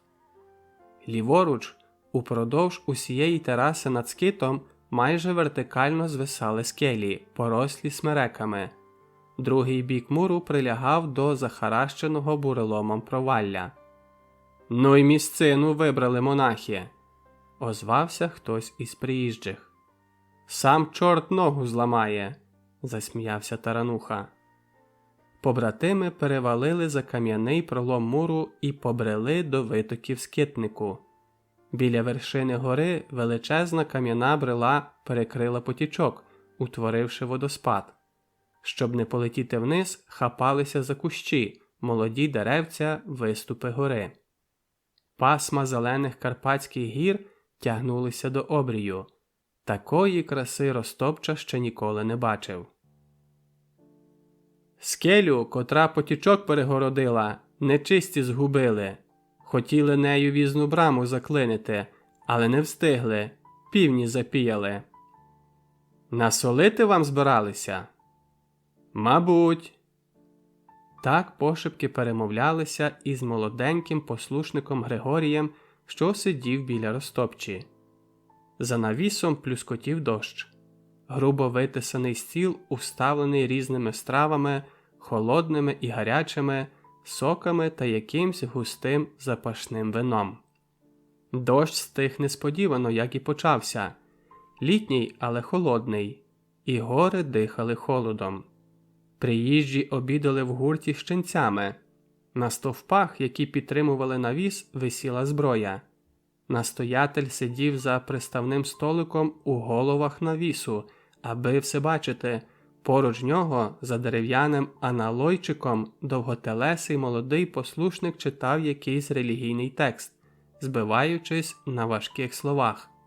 Час від часу настоятель стукав калателом по невеличкій дошці. «Вчимося читати під час трапези», – шепнув козакам Григорій. «А вино на скиті п'ють за потребою», бо працюємо тяжко. Ми навіть їмо 3 на день». Козакам уподобалось вино. Густий червоний нектар зігрівав і бадьорив. «Привозне, від угрів», – додав Григорій. До розмови втрутився ще один послушник з іншого краю столу. «Угри називають його бичачою кров'ю. У 52-му турецькі воєначальники Алі та Ашот штурмували в Угрії Єгерську фортецю. Бусурмани не могли її узяти, бо жменька обложених пила червоний напій, який наливав їх буйною силою. Хтось крикнув: «Угри п'ють бичачу кров, тому і нездоланні». Припинили осаду і повели своє військо назад, а вино відтоді і називають бичачою кров'ю. На край столу, де сидів оповідач, грізно блимнув настоятель. Ченці та послушники мовчки накинулись на рибу. «Амінь!» громово покотилося у гущавину смерекового бору. Монаха Танаса посадили біля самого настоятеля, і отець Панкратій власноручно підставив йому густий березовий сік, в якому плавали ячмінні зерна, пропонував різні наїдки, шматину полотна витирати руки. Танасію догоджали і його сусіди. Козаки раділи, що вони поза увагою і могли робити, що хочуть. На столі дерев'яні ковчежці та ложки, виготовлені монахами. Самі вони плели кошики для хліба, самі добували сіль, робили всячину на обмін у гірські села. Після чергового удару калаталом монахи підхопились і подались до кам'яної церковки молитись. Один послушник ніс піднятий догори жезл, за ним прямував настоятель з отцем Танасом, а слідом решта чернечої братії. Кам'яну церковку ченці полагодили сяк-так, вмурували у пройми нові двері та вікна, прилаштували до підвалів ляди, в церковні льохи і заносили милостиню. Особливо багато дарів привезли із благородного металу: різні чаші, дароносиці, ікони, ризи, дорогі плащаниці, золотом та сріблом гаптовані тканини, сувої темного полотна на чернечий одяг. А ще хутра, гроші, коштовні речі, які один монах ретельно обліковував. До книг отець Танас узяв на поміч одного тарануху. Книги грецькі із блискучими защіпками, старі рукописи в коштовних оправах, видані за останні роки у Львові, Вільні, Острозі. Окружна грамота патріарха Ієремії, книга віршів львівських спудеїв, котрі вітали митрополита Рогозу на честь його приїзду до міста. Апостол з привілеями, виданий братами Мамоничами. Кожну книгу отець Танас показував настоятелю. Видно, що той у них добре знався. Потім тарануха знову огортав їх шкірами і передавав ченцеві, котрий вів облік. «Це нам теж знадобиться», – підкашлював задоволений отець Панкратій, коли стали носити у церкву гаківниці та огньовий запас до них. Кивнувши головою на прощання, подоляк-візник покотив колемагою за в'їзні ворота. Отець Танас відпустив його додому. Надворі випогодилося, повітря аж просвічувалось. Ростопча підганяв сідло на коня для отця Танаса. Тарануха пішов за монахами. Зупинилися над самим урвищем, десь глибоко внизу гуркотів скитник. Два ченці і козак з яничаркою стояли у проломі древнього муру, лицем до смерекових лісів. Настоятель розказував, як багато гостей відвідує Маняву, тих, що йдуть на захоплені турком балканські землі та до могили Господньої. «Минулого літа, – озвався отець Панкратій, – через наші краї московський цар Федір віз патріархові Ієремії хутро та рибячий зуб, на будівництво церкви і патріаршого дому. Спинялися у нас і львівські торгові люди Трифон Коробейник та Іван Мишенін, так, здається, їх звали. Везли монастирям грецьким дарунки на пам'ять про царевича Івана Івановича. Багато милостині йде для сербських, болгарських та афонських монастирів. Турки не противляться тому, навпаки, токмо б добро до них пішло. На Балканах завдяки нашій милостині уже чимало храмів відбудовано. Московського царя десниця щедра, підкинув хтось із козаків. Отець Панкратій обіпнувся опанчею, видно, настоятелю не здоровилося. Обличчя у нього якось ще більше посіріло. Лежати б йому на печі та вигрівати свої хворості, подумав Тарануха. А він теж по-своєму боронить од лиха рідний край. Туди багато йде, єднак звідти ще більше, особливо із поруйнованих турками православних монастирів, уточнив роздумливо отець Панкратій. Лиш цього літа, дай Бог пам'яті, южо ходили тут із Селунської області, що в Македонії, з Албанії, Сілістрії, Касторії, Трикал. 10 днів тому приплівся гурт монахів з Преображенського монастиря, що в Кучайні, і з Предчесницького, що в Сопле. Був ще інок з Тирновської митрополії та 2 сербських. Тарануха зроду не чув про існування таких країв, а Панкратій називав усе нові й нові. У горах гуляв верховий вітер, а тут квітувало різнотрав'я і дружно гуділи бджоли. Піднялися до печери, де ночували. Ростопча мудрував над забитими качками, які уже встигли нагуляти жир. Поначиняв їх різними травами і прикрив землею, а зверху розпалив багаття. Молодий послушник Григорей усівся коло Таранухи на зеленій від моху скелі над урвищем і зашепотів. Ось воно, послання до всіх у ляцькій землі живущих. Від Іоанна, інока з Вишні, що на Афоні. Приніс його проігумен Сава, який прийшов до нас за милостинею. На скиті він 3 дні жив. Усі наші писання Іоаннове прочитали та 2 списки зробили. Хоч отець Панкратій і заборону на писання наклав. Тарануха уперше чув про Афонський монастир. Виявляється, на півночі Греції на одному із виступів Халкідонського півострова розташувався знаменитий Афон, куди добираються навіть не всі паломники. Давним-давно один візантійський імператор навічно подарував Святу Гору православним монахам, і вже майже тисячоліття, як існує там чернеча держава. Не побачиш на півострові жінок.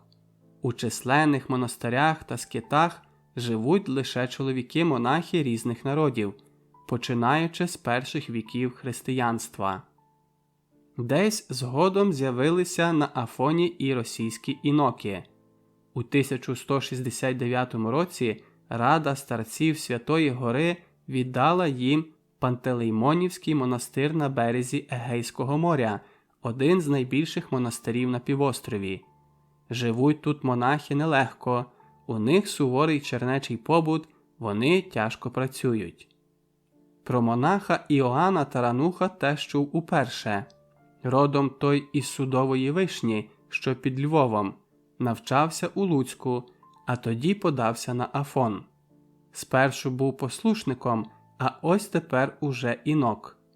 Доходили до нього з рідного краю сумні вісті про унію, про католицьке засилля, про гніт та знущання над бідним людом, а він відповідав на них гнівними посланнями.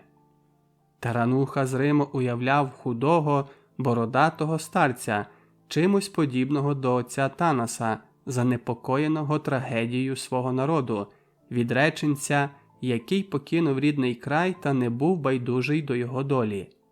А коли огорне монаха нудьга по рідному краю, він прийде із далекої Греції додому, побуває і на Манявському скиті у давнього приятеля свого Іова Княгинецького, який завершуватиме будівництво скиту. І все ж знову повернеться в далекий край, на Афонську гору, звідки, мабуть, до Бога ближче. Отець Панкратій не дозволяє читати це послання, провадив далі послушник. А інше писання Іоаннове, сповіщення про латинські прелісті, читати не возбороняє. Там Іоанн лає слуг анцихристових, єзуїтів, які русинів притісняють. «А чому возбороняє?» – спитав Тимко. «Інок Іоанн рече, що сьогодні усі слуги Божі на ляцькій землі чревом, а не духом офірують». «Ті, що до унії схильні?» «Всі», – так рече Інок Іоанн, прошамотів послушник, озираючись. Неподалік виріс Карпо Ростопча, усміхався.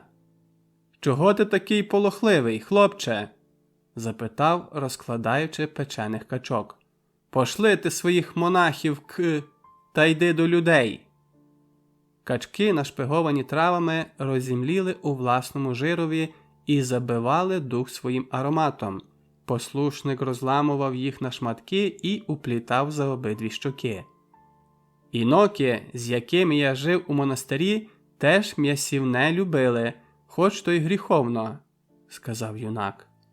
«Ігумен тамтий навіть жону мав, з дівчат котра». «Коханку?» Зайнятий качками, послушник нічого не відповів. «Кидайте їх, Грицю, та йди до козаків!» Весело підштовхнув хлопця Ростопча. А Тарануха читав послання, в якому аж клекотіли пристрасті. Перед ним раз у раз поставав бунтівний пустельник, який зайшов на край світу та не сховався від турбот віку, не став байдужим до покривдженої долі свого народу. «Ось послухай, Карпе, що рече той пустельник. Каже, що турки чесніші перед Богом, ніж хрещені ляхи, які злом своїм та гордістю анцихристовою духа попирають.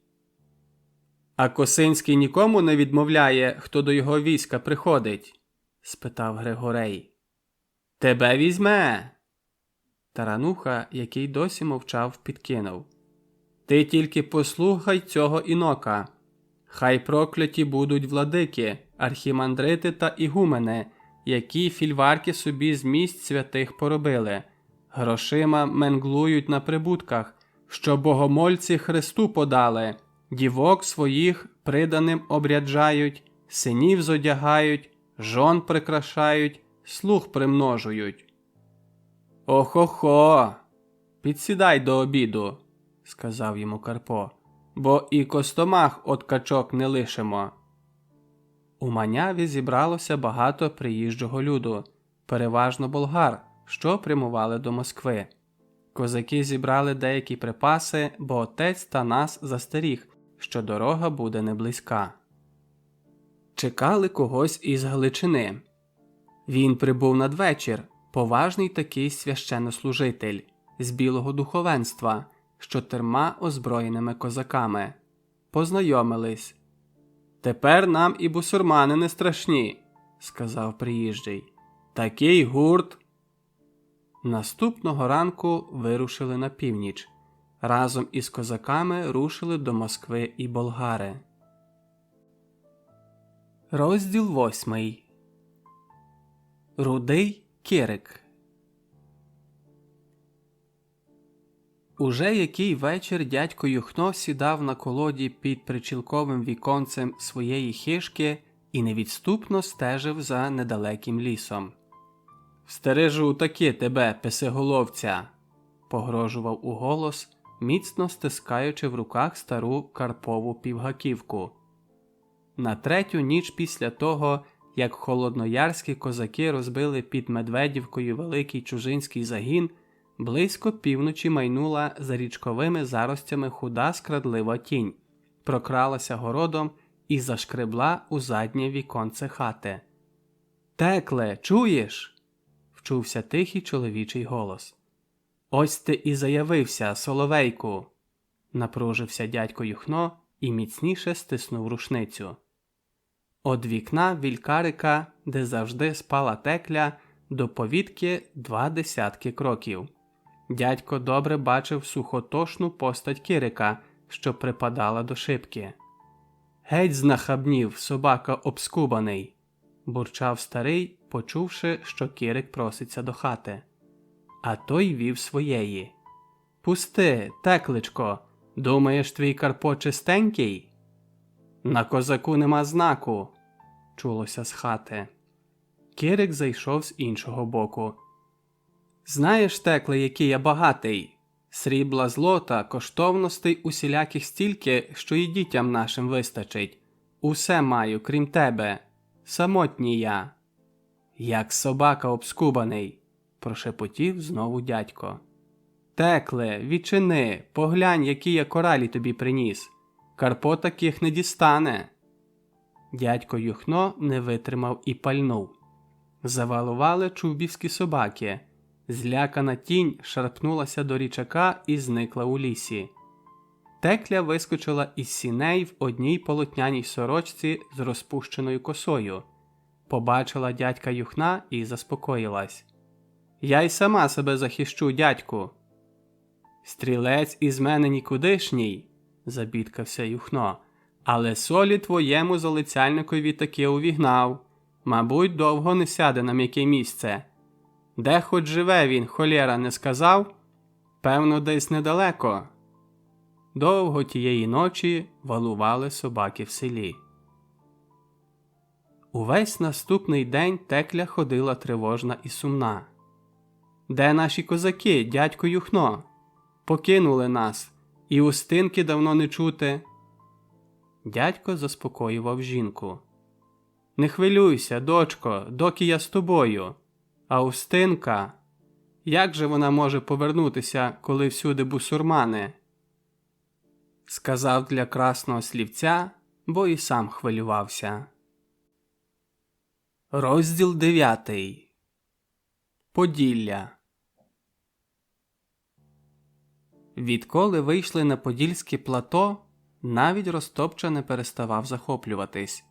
Особливої краси краю надавали відроги Карпат та Дністер з його мальовничими притоками. На узгір'ї зупинився десяток вершників, заворожених чарівними краєвидами долини. Перед їхніми очима розкинулась Теребовля, типове середньовічне місто із центральною площею, ратушею, ремісницьким осередком і торговими рядами, брудними вузькими вуличками. Зелену чашу долини перерізала невеличка річка, що впадала у серед. «Ото княжа гора», – сказав Ростопча. «На ній колись князя Василька осліпили. Донедавна там капличка церковна стояла. Бусурмани хотіли її пограбувати, але розверзлася земля і все пішло прахом, щоб не глумились невірні над святим. А з провалля потічок побіг у Грізну. Ось цей». З'їхали у Підзамча. Замок висів над головами на вершині крутої гори. Дивна споруда, кругле кам'яне коло без жодної вежі чи виступу. Якийсь гоноровий шляхтич скакав по кам'яній стіні замку на коні.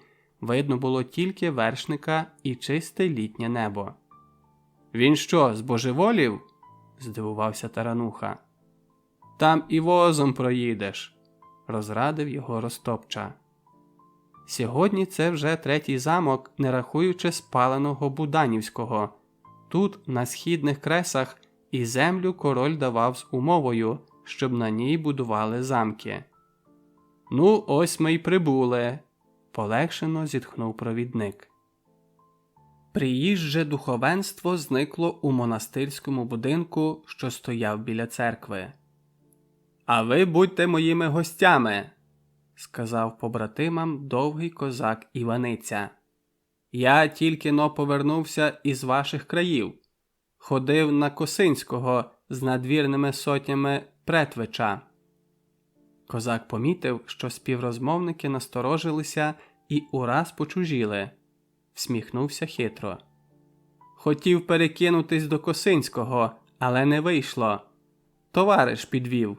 Мусив вести його пораненого до Теребовлі. Ми і живемо разом. То ту шпаківню бачите, що на вершечку гори проти Замкової? Двоє нас, козаків та його мати. Решту орда забрала. Сходили, тягнучи заповіддя коней по крутизні підмитої дощами крем'янистої гори. А місто дуже зелене. «Що то за караван?» – показав униз Ростопча. Через підзамча міськими вуличками брела череда волів, голів на 5000. «На ярмарок погнали з Валахії», – пояснив Іваниця. «До Львова або й далі». Гнідий, невтомний у степах, хропів і злякано сахався, упирався на крутизні. «Можна б мимо старостинського двору, що на Княжій горі, але там завжди встрянеш у якусь халепу», – сказав Іваниця. «Правда, зараз старости нема, і з князем Янушем вербують військо проти Косинського. Назрівають події, скажу вам. Уже й наші збиваються в гурти. Поділля та Волинь збурили сьогодні, як учора Київщина. Шляхта і магнати наполохані до краю, усі до своїх родових маєтків подалися. Магнати з польських родів також занепокоїлися. Усі оті Потоцькі, Язловецькі, Тарновські, Калиновські, Конецпольські. Довго стояли на вершині вуличці, на рівні із замком, не в силі одірватися від чарівних теребовлянських краєвидів. Гостювали недовго. Якось прискакав із монастиря вершник і сказав, що час вирушати до Струсова, а звідти у Микулинці. Лісовою дорогою подалися на Струсів. 4 вершників загубилися між дерев. Підліска майже не було, місцевість проглядалася далеко, то спадала, то забирала кудись угору. Потім ліс пішов круто вниз. Якось одразу трапили на озимкувату церкву за високим кам'яним муром. Видно було дзвіницю, що стояла осібно від церкви та покрівлі якихось приміщень. За церковним дворищем поросле травами круте урвище. Доки монастирський чоловік ходив за церковні ворота, козаки відпочивали на узліссі.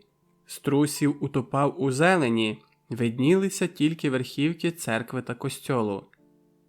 Тимко погладив шию Гнідого, кінь пішов за господарем до урвища. Місцина нагадала Тимкові далекий Чорний ліс, Верещацьку долину. В отаких заростях починається Тясмин. «Де ти? Що робиш зараз, Устинко?» «Тимку!» – почувся голос Ростопчі. «Їдьмо!» До них пристав поважний струсівський монах – отець Семен. За селом нове лісове узвища. Стояла первозданна пообідня тиша. Кожен думав про своє, мовчали аж до Микулинців. Микулинецький замок усупереч традиціям стояв на прирічковій терасі, майже біля самої води. Неприступні кам'яні стіни, круглі башти-пастки, з яких біля землі виходили широкі бійниці. «Хто такі будете?» – почули згори. За кам'яних зубців виткнулося дуло гаківниці. Іваниця ледве заспокоїв сторожу. Тут узяли микулинецького владику Ієроніма, перед яким усі побожно хилили голови. Його привезли на тарадайці, старі, як і її господар. У Підгородянський монастир з'їхалось духовенство від усіх парафій та монастирів. Так усюди, куди вони приїжджали от самої Маняви. Біле та чорне духовенство щоразу про щось довго гомоніло із приїжджими, наче від того залежав успіх їхньої поїздки. На якусь мить заявився отець Танас і хутко зник. Завтра їм знову в дорогу. Як виїхали із Буданова, одразу ж потяглися лісом. Вікові дрімучі пущі, де, може, ще не ступала людська нога. Лиш у долинах проглядалися ниви. За Микулинцями лісову дорогу перегородив піший селянський загін з косами, вилами, сокирами та однією рушницею. Конячину мав лише той, що з рушницею. «Що за люди?» – грізно спитав він. «А ви?» – потягнувся до келепа Ростопча. «Ми до Косинського». Селяни перелякались, побачивши за козаками духовенство. «Кажуть, що Косинський стоїть під Тернополем і скликає до себе усіх, хто ненавидить панів», – сказав чоловік з рушницею. «От ми ідемо», – загули селяни, – «навіть не обжнивувалися». Але в Тернополі козаки побачили лише шляхту, що втікала із східних кресів до корони. «Уявляєте, як їх зустрінуть?» – поспівчував Тарануха селянському загонові. Узнали дещо про Косинського. Виявляється, із Пикова він повернув на Волинь, але зустрів опір у добре укріплених родових замках. Кажуть, навіть київський воєвода прибув до Острога на охорону своїх володінь. Косинський захопив на Случі волинського повіту Острополь і зробив його своєю козацькою столицею. Громить навколишні маєтки, королівські та приватні, відбирає у шляхти зброю, майно та худобу, а їх приводить до присяги на послушенство. «Це на гетьмана схоже!» Польний гетьман Жолкевський стоїть з коронним військом поблизу Волині, але пальцем не поворухнув, щоб допомогти. Вважає, що то внутрішні чвари острозьких і викручуватись повинні вони власними силами. А старий князь Острозький із сином Янушем та сусідами рихтують під Тернополем військо для опору Косинському. «Бачиш, скільки їх уже зібралося?» Перепочили у місцевій церкві і одразу рушили далі. Вже на околиці міста налетіла на них ватага п'яних гульвіз шляхтичів, почала приставати до струсівського монаха, що їхав крайнім. Одігнали їх мирно, хоч одного таки добре шпортонув Іваниця. Тернопіль лишився позаду. Скакали подільським степом, де-інде порослим чагарниками. Козаки квапили коней, боячись погоні. Скоро Збараж, а попереду вже темнів чорний шлях.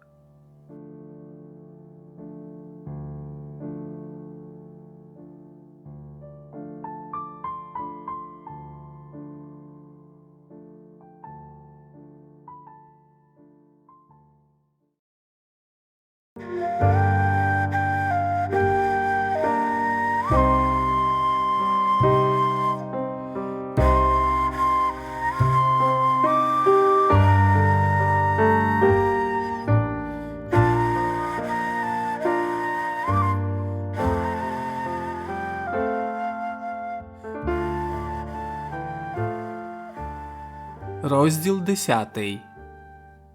Кременець. Збараж об'їхали стороною. Вишнівець бачили здалеку. Палац над озером, якісь високі господарські будівлі між дерев. Пересікли чорний шлях. Такий невеселий, як і на виходах у степи, де догниває їхнє поруйноване замчище.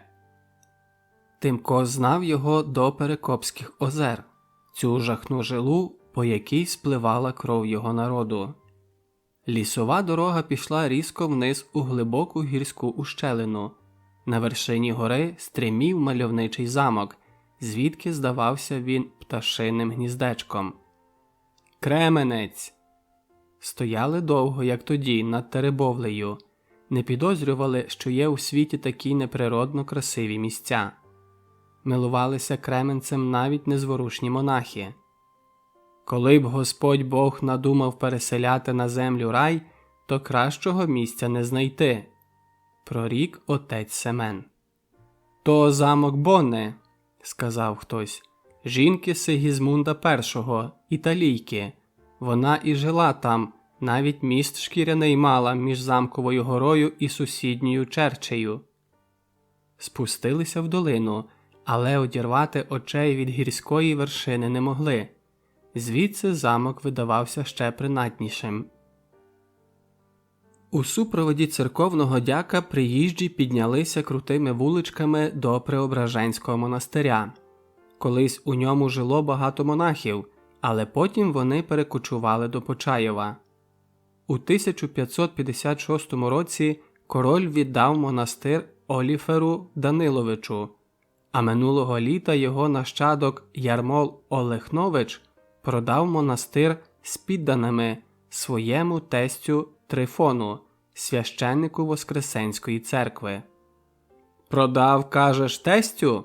– перепитав дяка Ростопча. «Тут усе продавалось, навіть монастирі».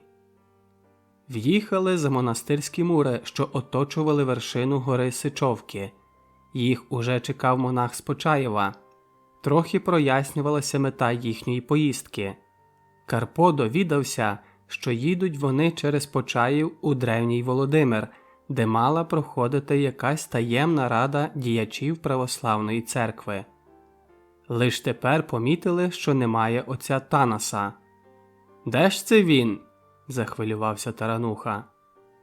Отець Танас заявився перед самим від'їздом у супроводі незнайомого ченця. «Ми лишаємось, отроки!» – поважно оборонив він. «Як лишаємось?» – перепитав Тарануха, поглядаючи на Іваницю, з яким встиг подружити. «У кожного своя дорога, отроки!» Розділ 11. Дубно.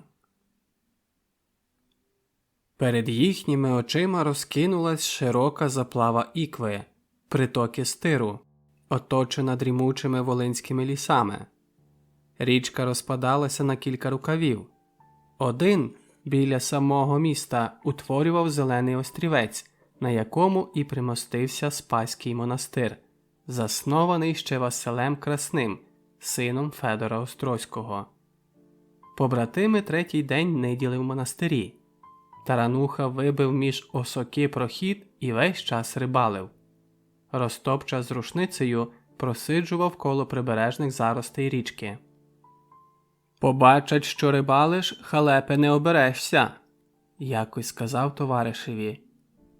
«Як вони побачать за мурами?» Птаство тут справжнє роздолля. Цілі хмари крижнів, нирок, диких гусей. А лелеки бродили під самими стінами монастиря, хоч руками їх бери. Ростопчі набридло висиджуватись. «Пішли, брате, куди хочеш, аби звідси». На подвір'ї вештались монахи. Усі в чоботях, мабуть, тому що місця низинні.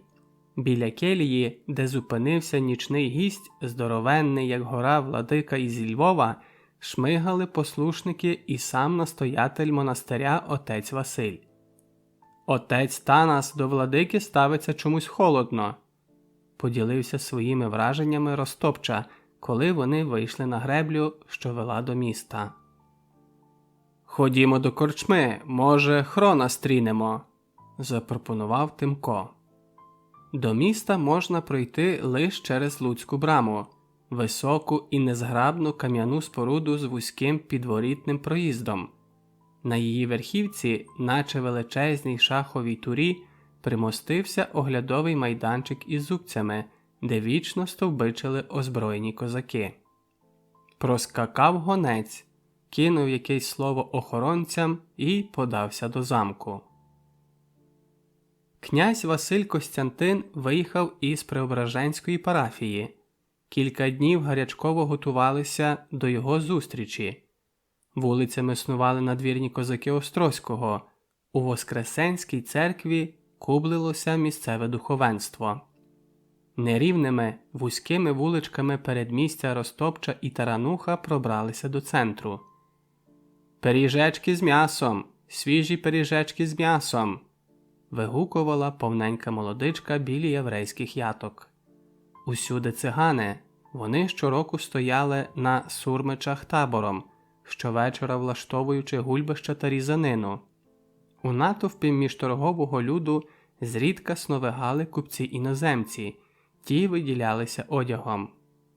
«Князь їде!» – крикнув хтось у натовпі. Найбільший рух коло фортеці. Побудована століття тому, вона і понині вражала своєю грандіозністю. Практично фортеця була недоступною, бо звідусюди оточена водою. Тили і боки омивалися природним руслом Ікви. Передній край на всю довжину одділявся від міста широченним кам'яним ровом, десь там унизу заповненим водою. Підвісний міст через рів був спущений, і Тимко з Карпом подалися до входу – дивацької триповерхової споруди. «Поглянь, Тимоше!» Карпо торкнувся рукою 4-метрової стіни. «Кажуть, під фортецею більше будов, ніж на поверхні». Стражники нудьгували коло підворіття. «Чого повитріщали очі?» «Хрона Головка покличте», – попросив Ростопча вартових. «Скажіть, що земляки прийшли». «Чекайте». Головко родом із Чигирина, але тут прижився, мав якийсь невеликий чин і дім з господарством та землею, але за рідним краєм скучав. «Ходіть до вежі, Хрон там», – сказав козак, що супроводжував Ростопчу і Тарануху. Побратими слідом за козаком піднялися на західну стіну, звідки відкривалися чарівні овиди недалекої Ікви, її прибережні вербові гаї, мальовничі болота. Неподалік дозорної вежі, що на лівому боці, козак-стражник таки знайшов Хрона. Виринули обидва звідкись із-під землі. Між бур'янами темнів хідник до підземелля, про яке вони уже чули. Тут, у кам'яному мішку, князь тримав своїх супротивників. «Радий бачити земляків», – привітався Хрон. «Бусурманів стережете чи своїх?» Хрон не підтримав розмови. Дерев'яним мостом прогупотів загін вершників. Тарануха аж здригнувся. Фортечний двір мовби ожив. Засновигали сурмачі, надвірні сотні, шляхта, слуги. «Їдуть! Їдуть!» Ростопча і Тарануха полишили Хрона і подалися до Луцької брами. За Луцьку браму висипало усе населення міста. Кому поталанило, збилися коло самого підворіття, стояли двома рядами, утворивши довжелезні на добру версту рухомі шпалери. Поруч мовчазного козака тягнув угору голову всюдисущий єврей у ярмулці. Стояв гоноровий шляхтич у гаптованому каптані. Цвіли цікаві дівочі голівки. Дітвора обсіла дерева та міські вали. Побратимам щастило. Разом з надвірними козаками вони дістались на оглядовий майданець Луцької брами, звідки видно було не лише шлях до міста, а й злаплаву Ікви, потойбічні монастирські села, фортецю. «Їдуть! Їдуть!» заворушилися уздовж шляху людські шпалери, ожила сторожа біля брами. Побратимів притиснули до зубців оглядового майданцю, але вони все бачили. Старий князь Василь Костянтин очолював процесію. Незважаючи на поважний вік, він не покинув сідла та шаблі. На ньому був простий одяг, тільки шапка та каптан оторочені дорогим хутром. За князем великий гурт вельможної шляхти, яка супроводжувала Острозького в поході. Її одяг переливався усіма кольорами, блищала дорога зброя. То були переважно великі магнати, які багатіли завдяки милості князя, володаря 2 мільйонів моргів землі та 1 мільйона золотих червінців щорічного прибутку, чого, до речі, не мав навіть король Речі Посполитої. Поміж вельмож велися невпинні позови, скарги, суди за шмат болота, за кілька дерев чи вбитого на чужій землі вепра. чинилися прямі збройні напади, але тут вони виступали дружньо і величаво. Далі йшли численні сотні козаків при повній зброї. «Леле, скільки їх!» – перемовлялися у натовпі.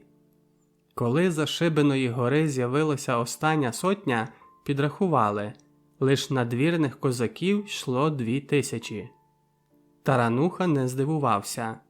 Ще коли служив він у Ясинського, бачив приїзд Острозького до Варшави. Його і тоді супроводжувало кілька тисяч надвірних козаків.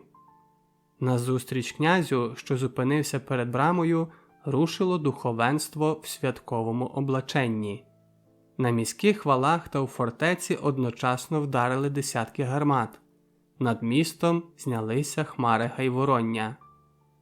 Духовенство гучно славило Острозького. Князь зняв шапку і похилив голову, але з коня не зліз. Тарануха поглянув униз, до Спаського монастиря. Берег чорнів від ченців, які били поклони. А як же, приїхав їхній благодійник. Василь Костянтин Острозький, один з найбагатших магнатів Речі Посполитої, мав 40 замків, 100 міст і кілька тисяч сіл. На його землях було 600 церков, і в кожній стояв закритий конфесіонал на випадок приїзду князя, щоб ніхто не бачив, як земний Бог поклонявся небесному. Численні священики щодня молилися за здоров'я його княжої милості. Не дивно, що князь так ревно береже покірну йому православну церкву, подумав Тарануха. Церква оберігає його, а він її. Острозький міг виставити 20 тисяч війська. 1500 шляхтичів служили при його дворі, а посаду маршалка двору займав польський сенатор, який двічі на рік стояв під час обіду за кріслом князя і прислужував йому. Рід Острозьких ішов здалеку, від Данила Галицького. Ще князь Данило одбив у польського короля Казимира частину волинських земель. Князь Василь Костянтин із третього коліна Острозьких. Він уславився битвами проти ординців. Навіть на його гербі відбивався повалений півмісяць. Бив їх під Синявою в 1575-му, під Дубном в 1577-му, під Острогом в 1578 роках.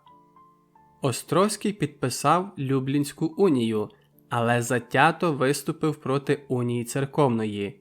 Був, як офіційно значилось, верховним хранителем і захисником православ'я на західноруських землях.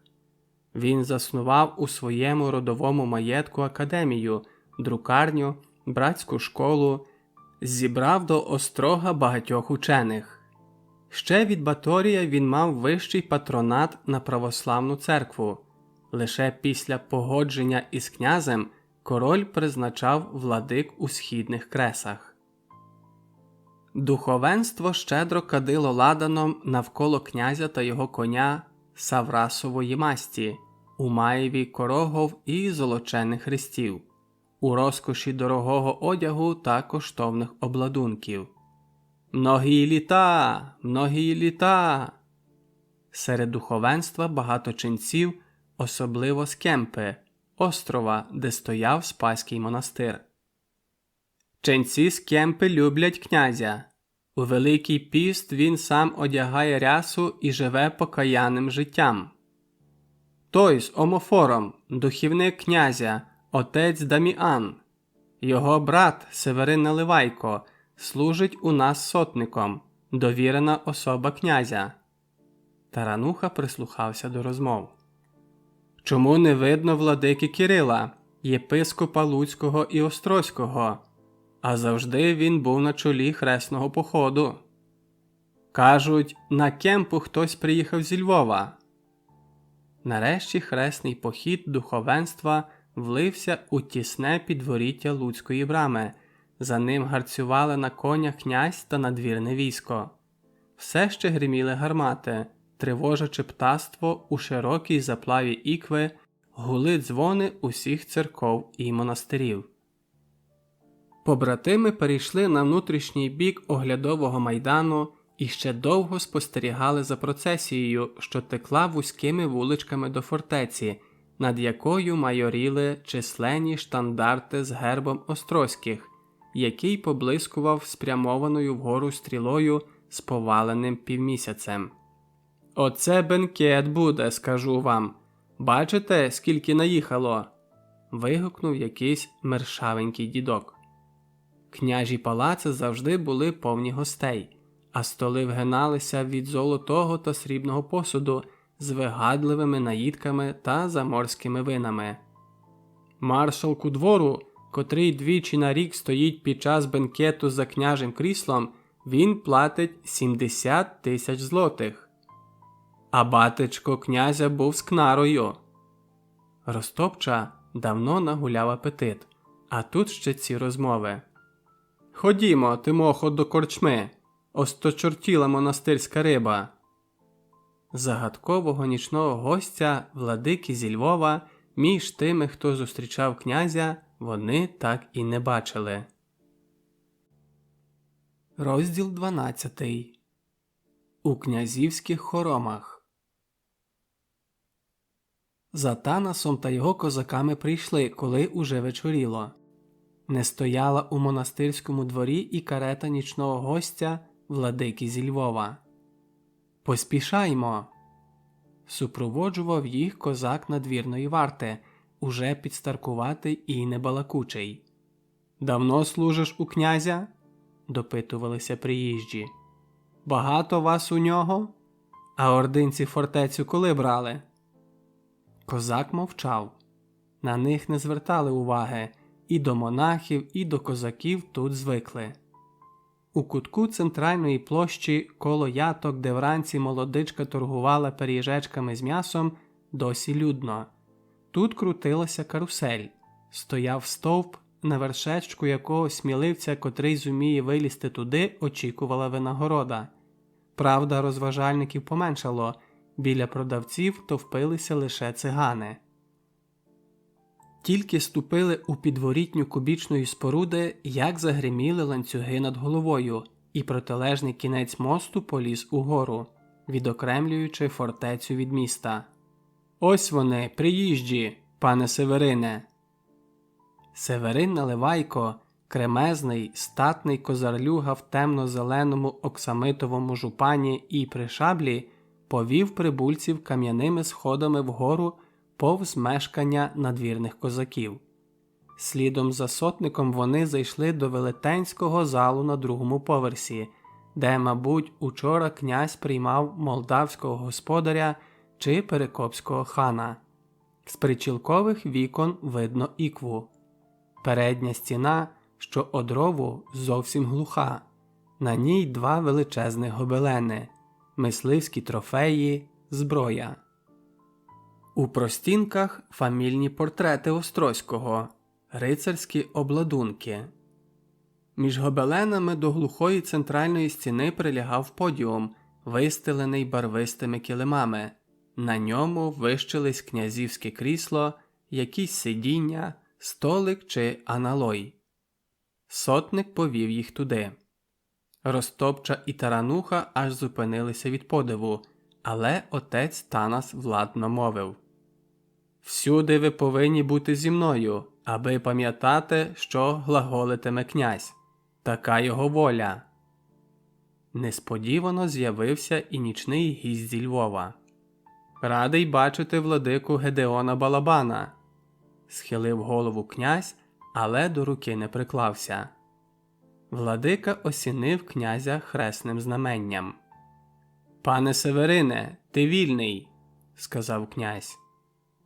Сотник здивовано глянув на нього, але одразу вийшов. Мова йтиме, видно, про речі потаємні, коли їх приховують навіть від сотників. Князь стояв біля масивного п'ятисвічника. Йому вже виповнилось 60 з половиною десятків, але стежив за собою і був непідвладний усіляким хворобам. На ньому багатий одяг вільного крою, сап'янці, що поблискували самоцвітами. Нарешті Острозький помітив ченця та двох козаків. «Божою милістю смиренний інок Танасій», – отчеканив святий отець. «Знаю, отче, і стежу за тобою давно, за твоїми козаками також». Карпо і Тимко здивовано перезирнулись. Князь втомлено опустився у крісло з високою спинкою. Мабуть, не один день трясло його в сідлі. Дозволив сісти і духовним особам. Острозький і владика повели мову про єзуїтів, які хочуть нав'язати православній церкві унію, одірвати її від Москви. Якось одразу перейшли на Кирила Терлецького, луцького владику. Того Терлецького, який власним коштом видав книгу перших протиуніатських памфлетів Максима Грека, Терлецького, якого сам патріарх Єремія настановив екзархом, тобто своїм намісником на Україні. Він мав право курації навіть над київським митрополитом. Та виявилось, що владика Кирило не той, за кого себе видавав. Отець Танас кидав здивований погляд то на князя, то на львівського владику. У нього геть відібрало мову. «Кажуть, Терлецький був у вас в особливій милості?» – з притиском запитав Гедеон Балабан. Прямий докір не сподобався князеві, одначе він не відмовлявся. «Так, я його забрав із Пінська і звів на єпископську кафедру в Луцьку та Острозі. Він жив як свій у моєму маєтку не рік і не два, доки не помер Йона Борзобагатий. Усі ці роки я бачив у ньому відданість православ'ю. Ми навіть приятелювали, адже він із нашого роду. Хто міг подумати, що це брехун, завушник єзуїтський? Обидва ми помилились, і я, і патріарх, який нещодавно поставив його екзархом». Розкрилось усе дуже просто. Після Брестського собору 1590 року Терлецький захворів і поїхав лікуватись у Сандомир. А тим часом розповсюдився поголос, що він поїхав до короля звітувати про собор та своє дворушництво. Коли із Сандомира надійшла вістка, що владика помирає, луцький урядник Ждан Боровицький добряче почистив єпископські льохи та комори в Острозі. Терлецький повернувся до Луцька і наприкінці грудня 1591 року написав скаргу на Боровицького, докладно перерахувавши збитки. Тоді розгніваний Боровицький подався до князя Василя Костянтина і розповів йому про злочини владики, навівши знайдені ним неспростовні докази. «Сумне глаголив і я вам, князю, про владику Кирила, коли збирався до патріарха в Замостя, та наша княжа милість мені не повірила». «Це правда, Гедеоне». Отець Танас не знав, про що вони розмовляють, хоч і відчував докори. «Нелегко вести стадо духовне до істини», – зітхнув тихо. Розговорилися про патріарші приїзди на Україну. Вони почастішали завдяки Московській Русі, великій державі, яка давно потребувала свого патріарха.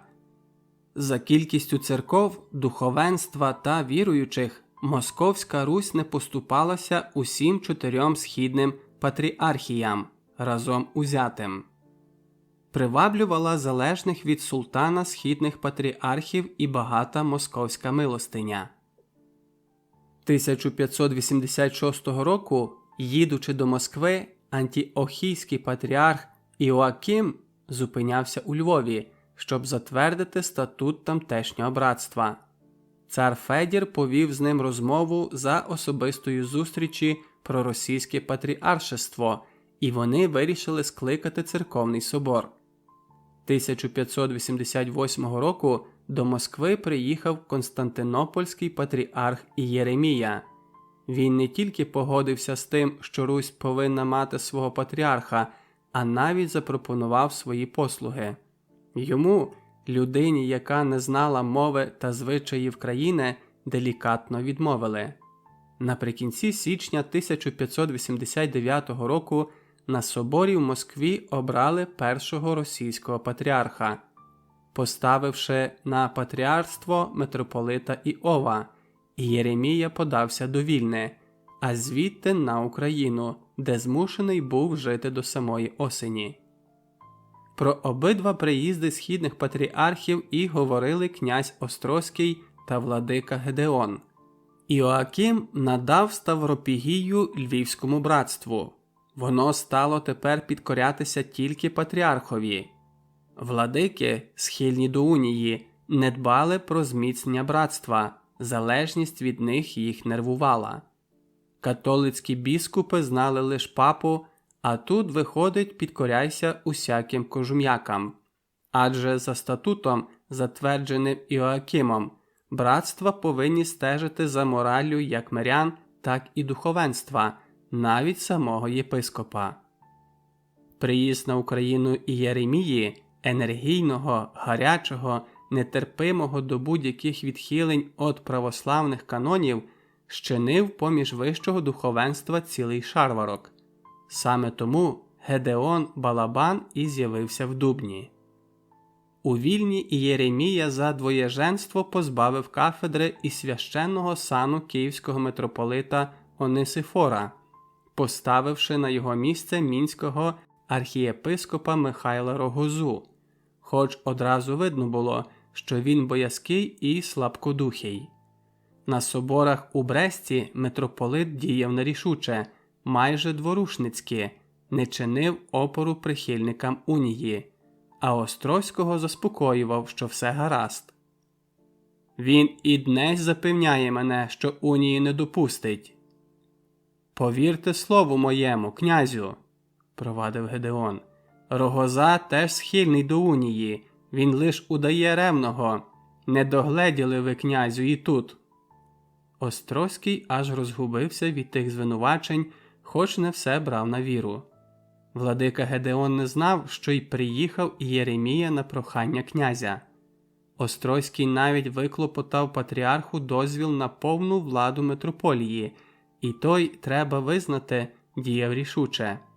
Тож і під контроль братств поставили владик, щоб тримати їх у постійній загрозі відлучення від церкви. «Знаю, Кире Гедеоне, твоє незадоволення Львівським братством. І думки знаю.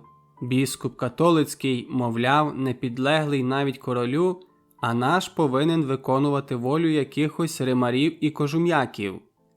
Гедеон Балабан аж наливався кров'ю. «Вірте слову моєму, князю, у листах патріархові кожум'яки зводять наклепи на мене. Доносить і пише рука єзуїтська, щоб не тільки мене, а й православну церкву опорочити». «В цьому, мабуть, є зерно істини», – подумав князь Василь Костянтин, кинувши на владику допитливий погляд. «Патріархи умисно шукають у нас гріхи, щоб добувати більші пенязі на відкупи від султана, на улещення невірних.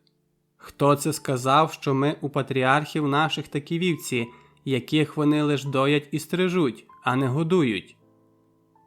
«О, тут уже обізвалася твоя образа», – подумав князь, хоча щось подібне уже чув. «Дарують титули, не розібравшись кому», – знову натякнув львівський владика на Терлецького чи Рогозу. З Вільни Єремія гайнув до Бреста, потім довго сидів у Замості. Хотів провести черговий собор, але владики злякалися нових анафем і відлучень. Проведення собору зриває Кирило Терлецький. Луцький владика руки доклав і тут. Отець Танас аж не повірив цьому, але Балабан довів фактами. Єремія пише із замостя митрополитові Рогозі, який був у Вільні, щоб той збирав черговий собор для розгляду поведінки деяких духовних осіб. Терлецький, потерпаючи за власні гріхи, підстеріг писаря Рогози з листами патріарха і пограбував його у пінських лісах. ще й послав до слабкодухого Рогози свою людину із порадою: «Не збирай собору, бо і тобі перепаде». Він і мені до Львова передав, що собор збирається мене осудити, а водночас довідався я, підбурював проти мене Соліковського, біскупа Папеського, а той братчиків. Історія із собором на тому не скінчилась. Патріарх посилає другу грамоту тепер уже до владики Мелетія, єпископа Володимирського, і доручає зібрати собор йому та Терлецькому, а на митрополита покладає оплату за своє вимушене проживання у Замості.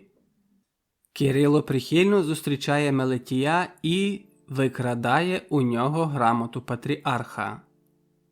І Єремія ні з чим їде із України, авторитет його дуже впав. А знаєте, як називає владику Кирила митрополит Рогоза? Примружив очі Гедеон. Лис підступний і змій райський, а ще каже, що той лукавий Акібіс.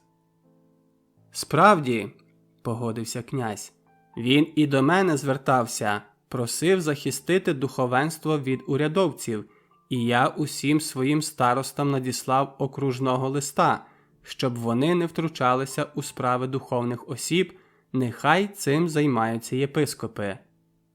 Але одного князь не сказав. Усі знали, що Єремія, їдучи на Валахію, побував у Тернополі, та не відав ніхто, що він зустрічався там із Острозьким. Князю подобалась крута відвертість львівського владики, хоч він і не був певний, що йому можна до кінця вірити. Тарануха думав про обох безсторонньо. Чимсь дуже насолив їм Терлецький, коли у них стільки зла проти нього. «Повідай, владико Гедеоне, про своє відлучення і про Жидичинський монастир». Балабан говорив довго.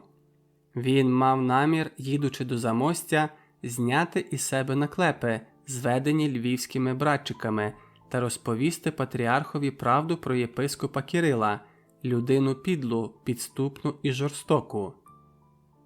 А патріарх не повірив мені і написав цю грамоту.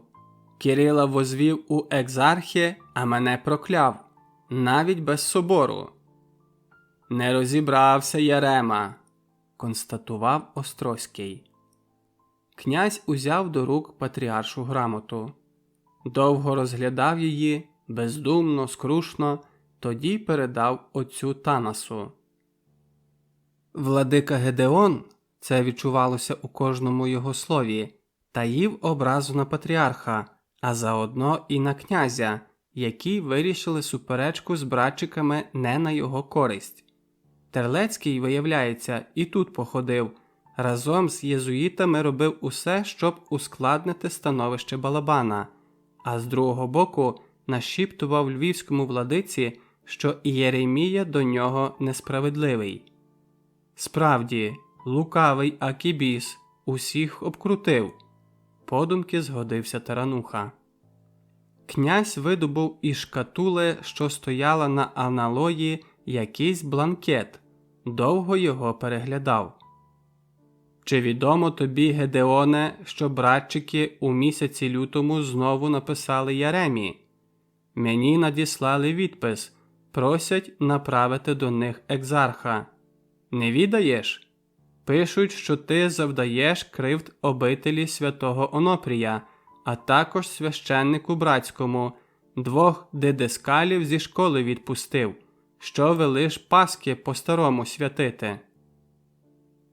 «Лжа, княже!» – вигукнув Гедеон. «Лжа і наговори!» «І то лжа, що після Яременого послання ти біскупу Соліковському, бузувіру тому, кланявся і глаголив, ніби патріарх утискує владик і краще їм під рукою папейською ходити. Лжа! Лжа!» Князь видобув із шкатули ще одного листа. «Минулого літа, у марці, ти, отче Гедеоне, після смерті владики Арсенія до Переміської єпархії послання мудре надіслав. Любо читати твої заклики до життя благочинного, до ревного виконання пастирських вимог. Похвали, гідне владиче, і те, що осудив ти отців церкви, які не дбають про цноту мирян, блудниць тримають, малжонок зі всього світу збирають. Вірно ти кажеш, щоби таких від церкви одлучати. Острозький лукаво глянув на владику Гедеона. Лжа кажеш усе, але й тут закликаєш противитись патріаршим листам про Пасху.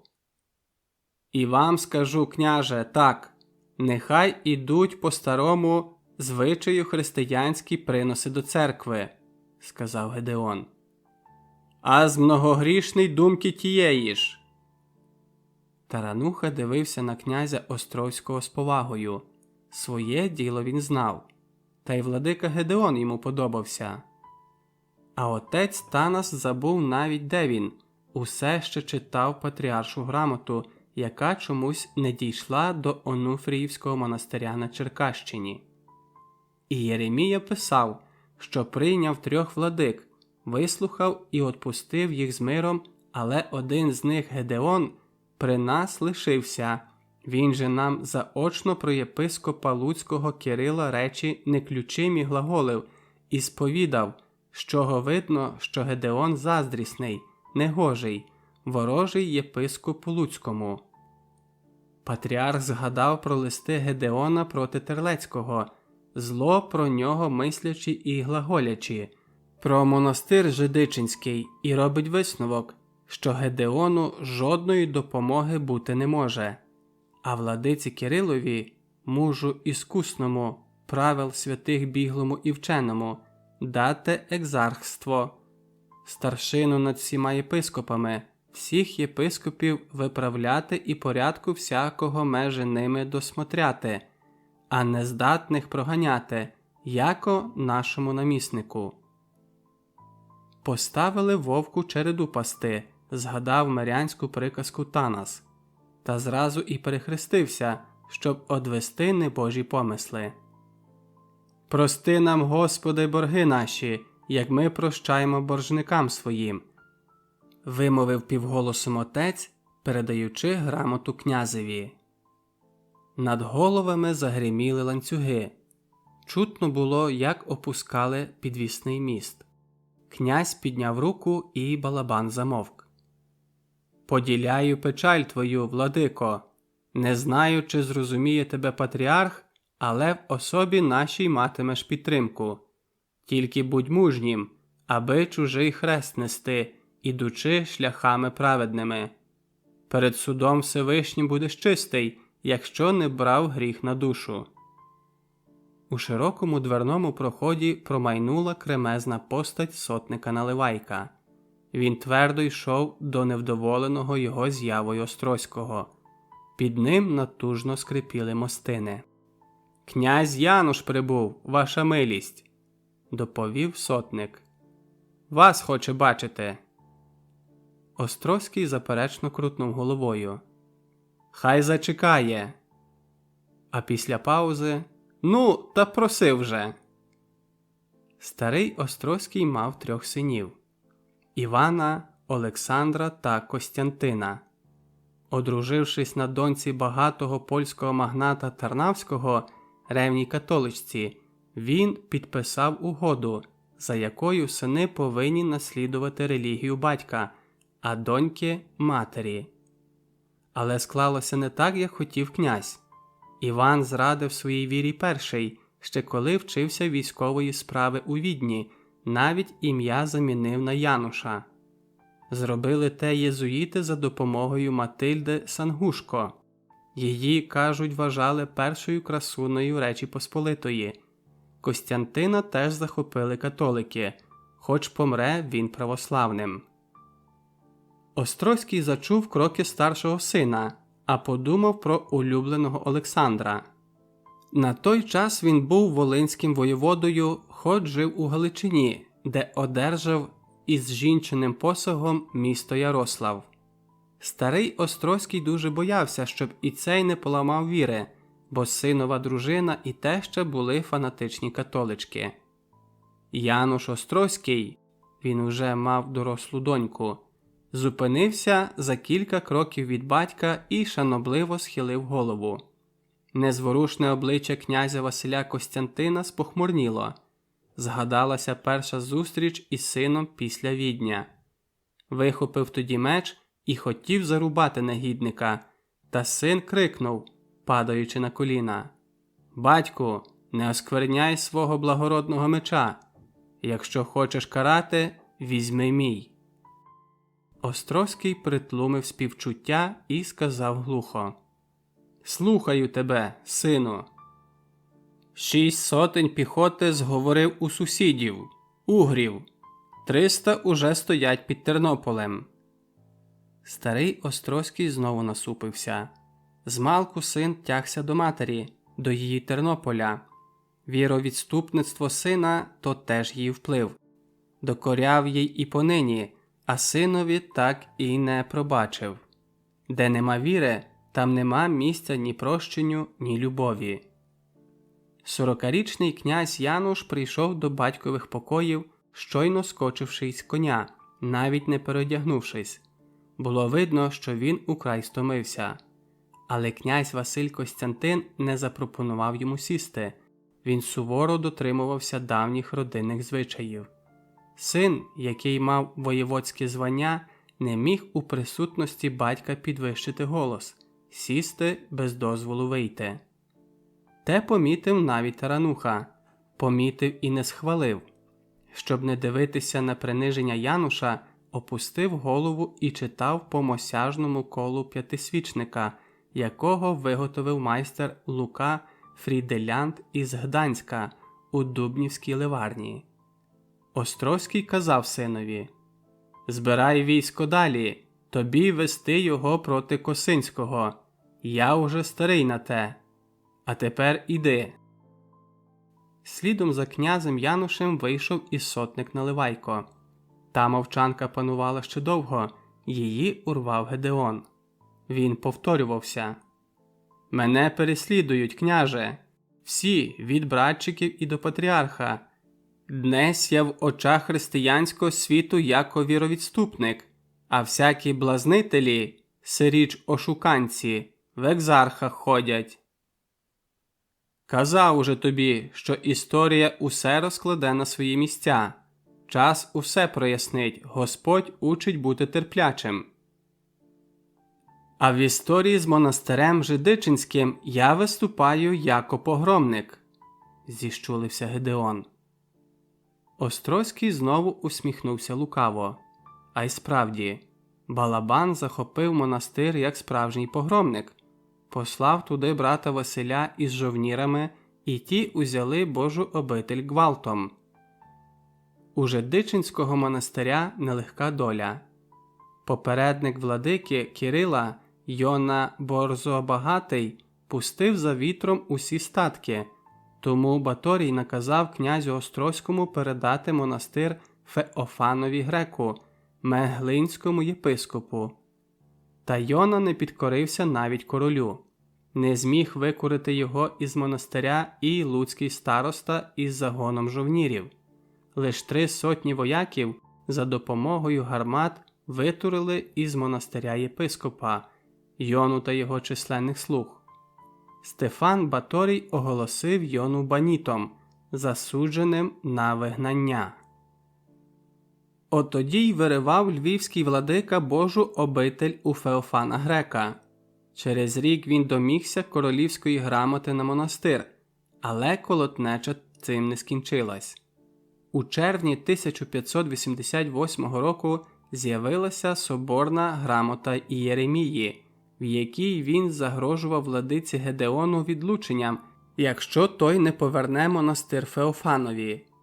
Патріарх писав, що владика Гедеон сотворив все лукавіє, відібравши монастир, що він покарання великого вартий, і відлучений хай буде від Бога Всеодержителя.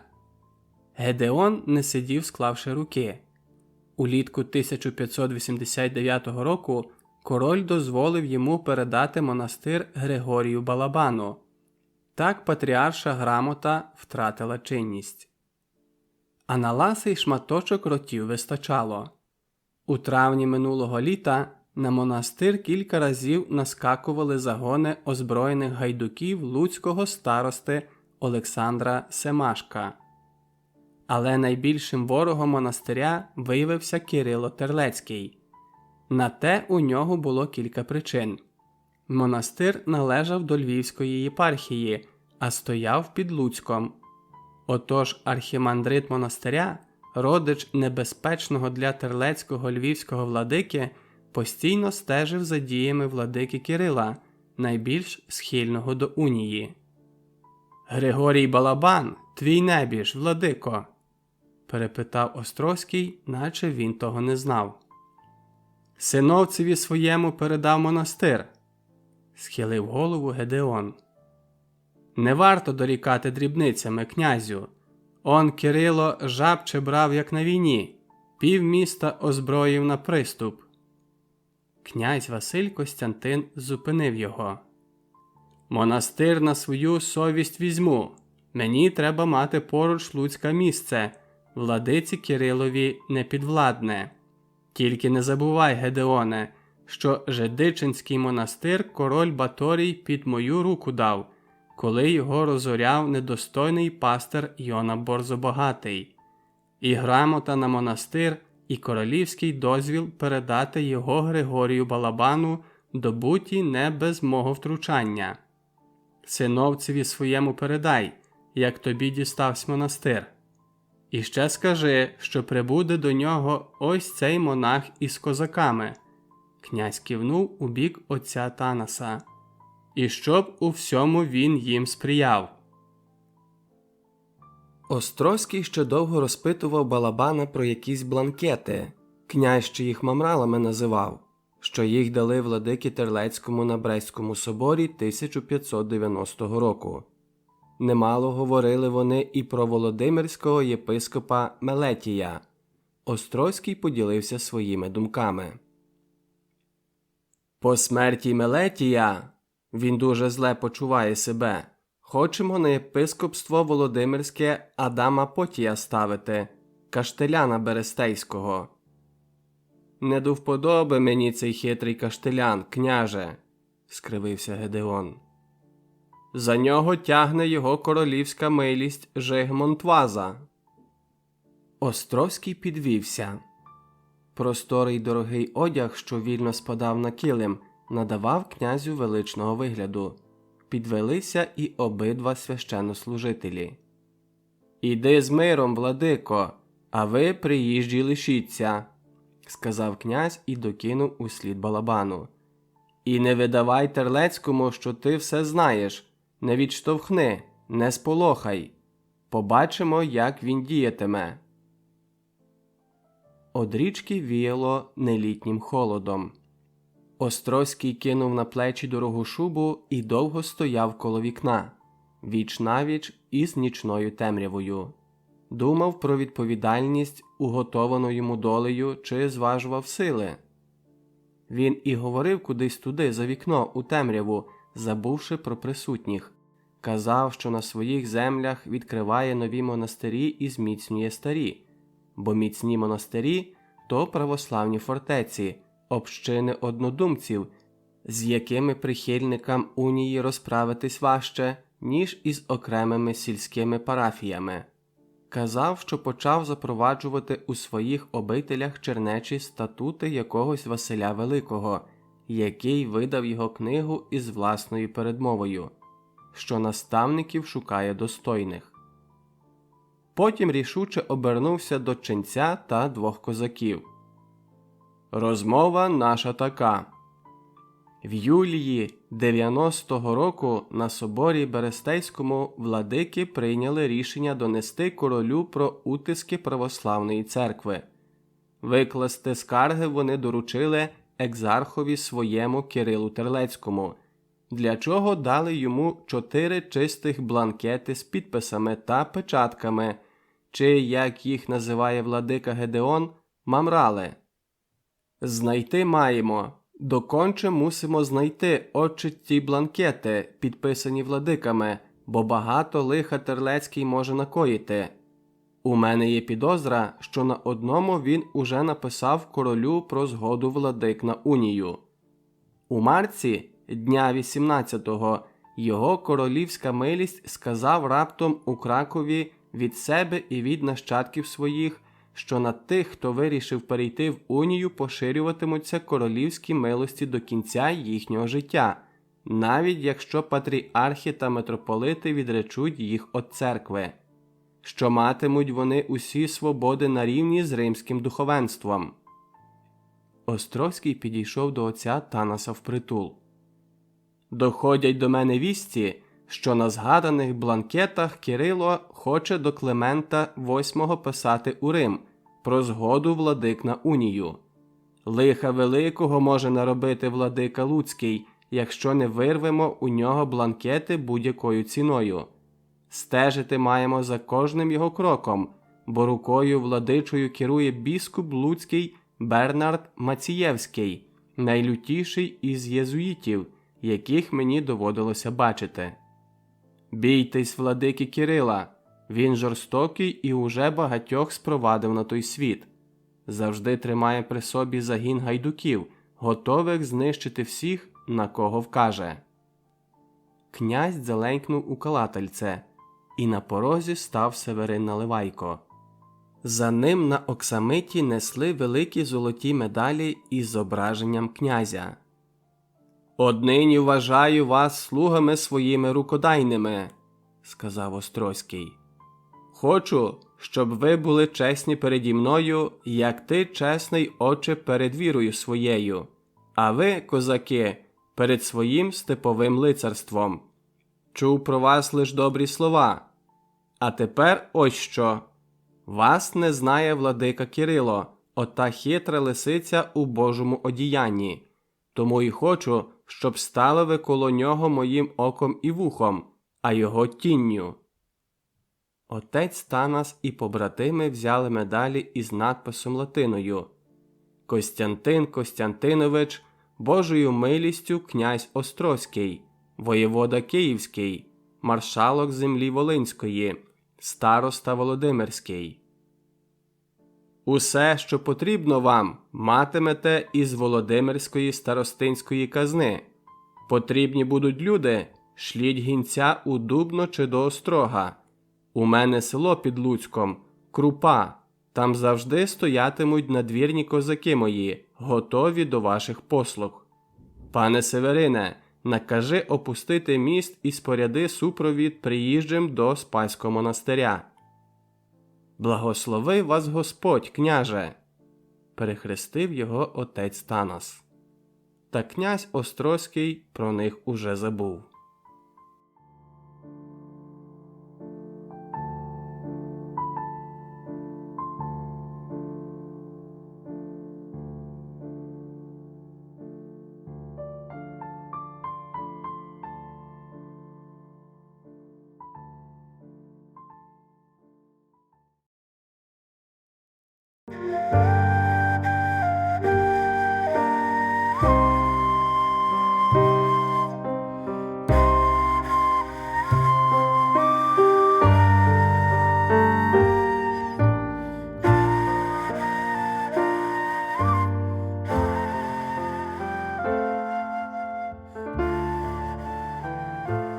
Розділ 13. Луцьк. От митної комори, що на узгір'ї Дубинського шляху, Луцьк як на долоні. Збився він у центрі широкого межиріччя на викруті повноводного стиру та його численних рукавів. По той біч місто уже виповзло на узвища – церквами, монастирями, приватними будівлями.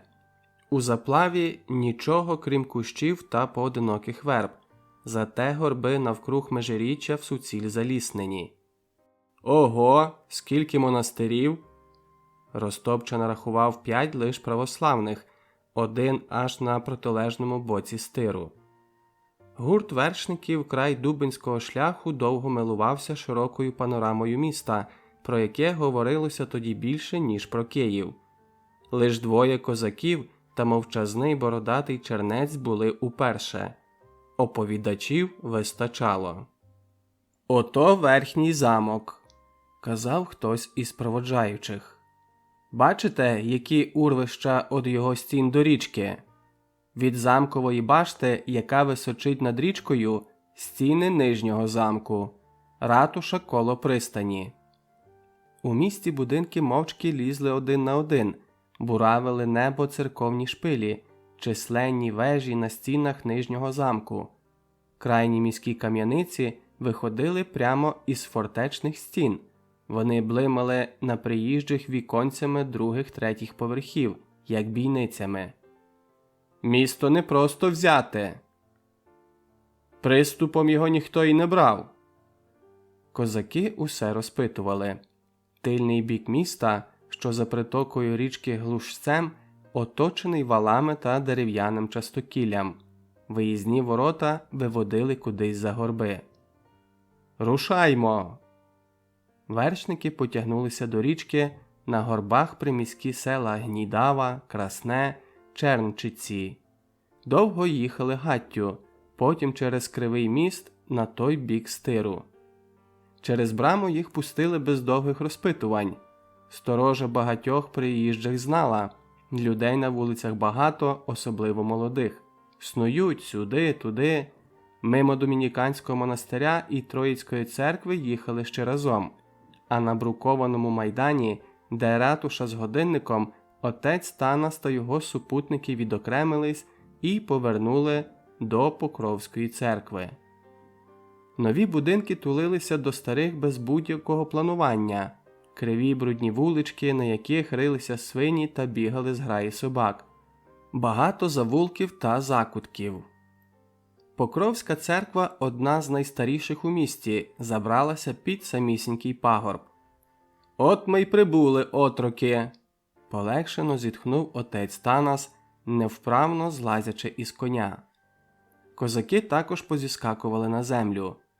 Обідали по-дорожньому, що у саквах знайшли, примостившись на якійсь колоді у глибині церковного двору під огорожею. Десь над головою гуділа вулиця. «Заплуталось у нас, Карпе, і не розбереш, за кого йдемо!» – похитав головою Тарануха.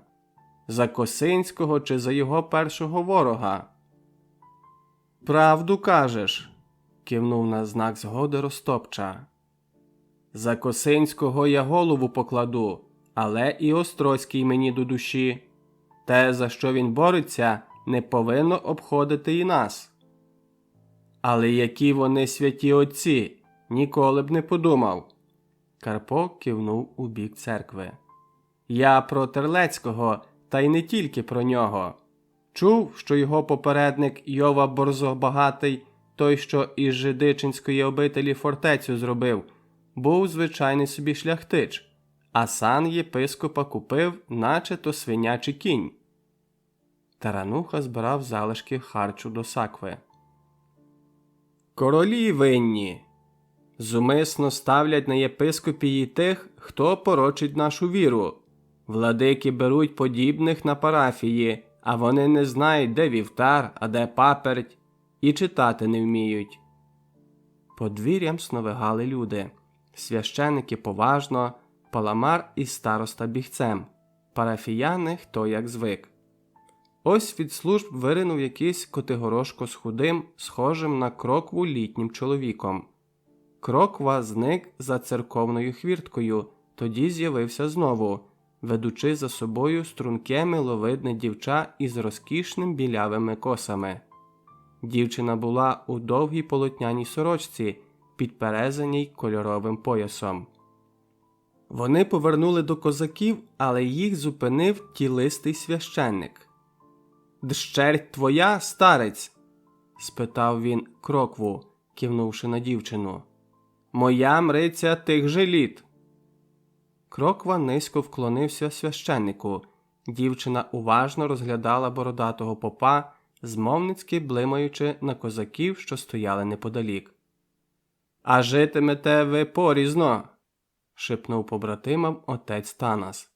«Ти, отроче Тимку, в місті, а він з кіньми на околиці. Де я буду, ви знаєте». На відміну від більшості дівчат, носатеньких і довголиких, яких бачили на вулицях, ця була кругловида, із задерикуватим носиком і допитливими великими очима. «Сагакія, ласкаве панство», – сказав Кроква. «А це донька моя, Мелешка». Знову гнувся Кроква, показуючи дівчині на тарануху. «Забирай цього козака, він житиме у нас, доню. З другим я йду на Сапалаївку до Побийбога». У Сагакія було бліде, безбарне обличчя якогось винуватого виразу. Одягнутий він також безбарно. «Як же я знатиму, де ти будеш, Карпе? І чому ми повинні жити нарізно?»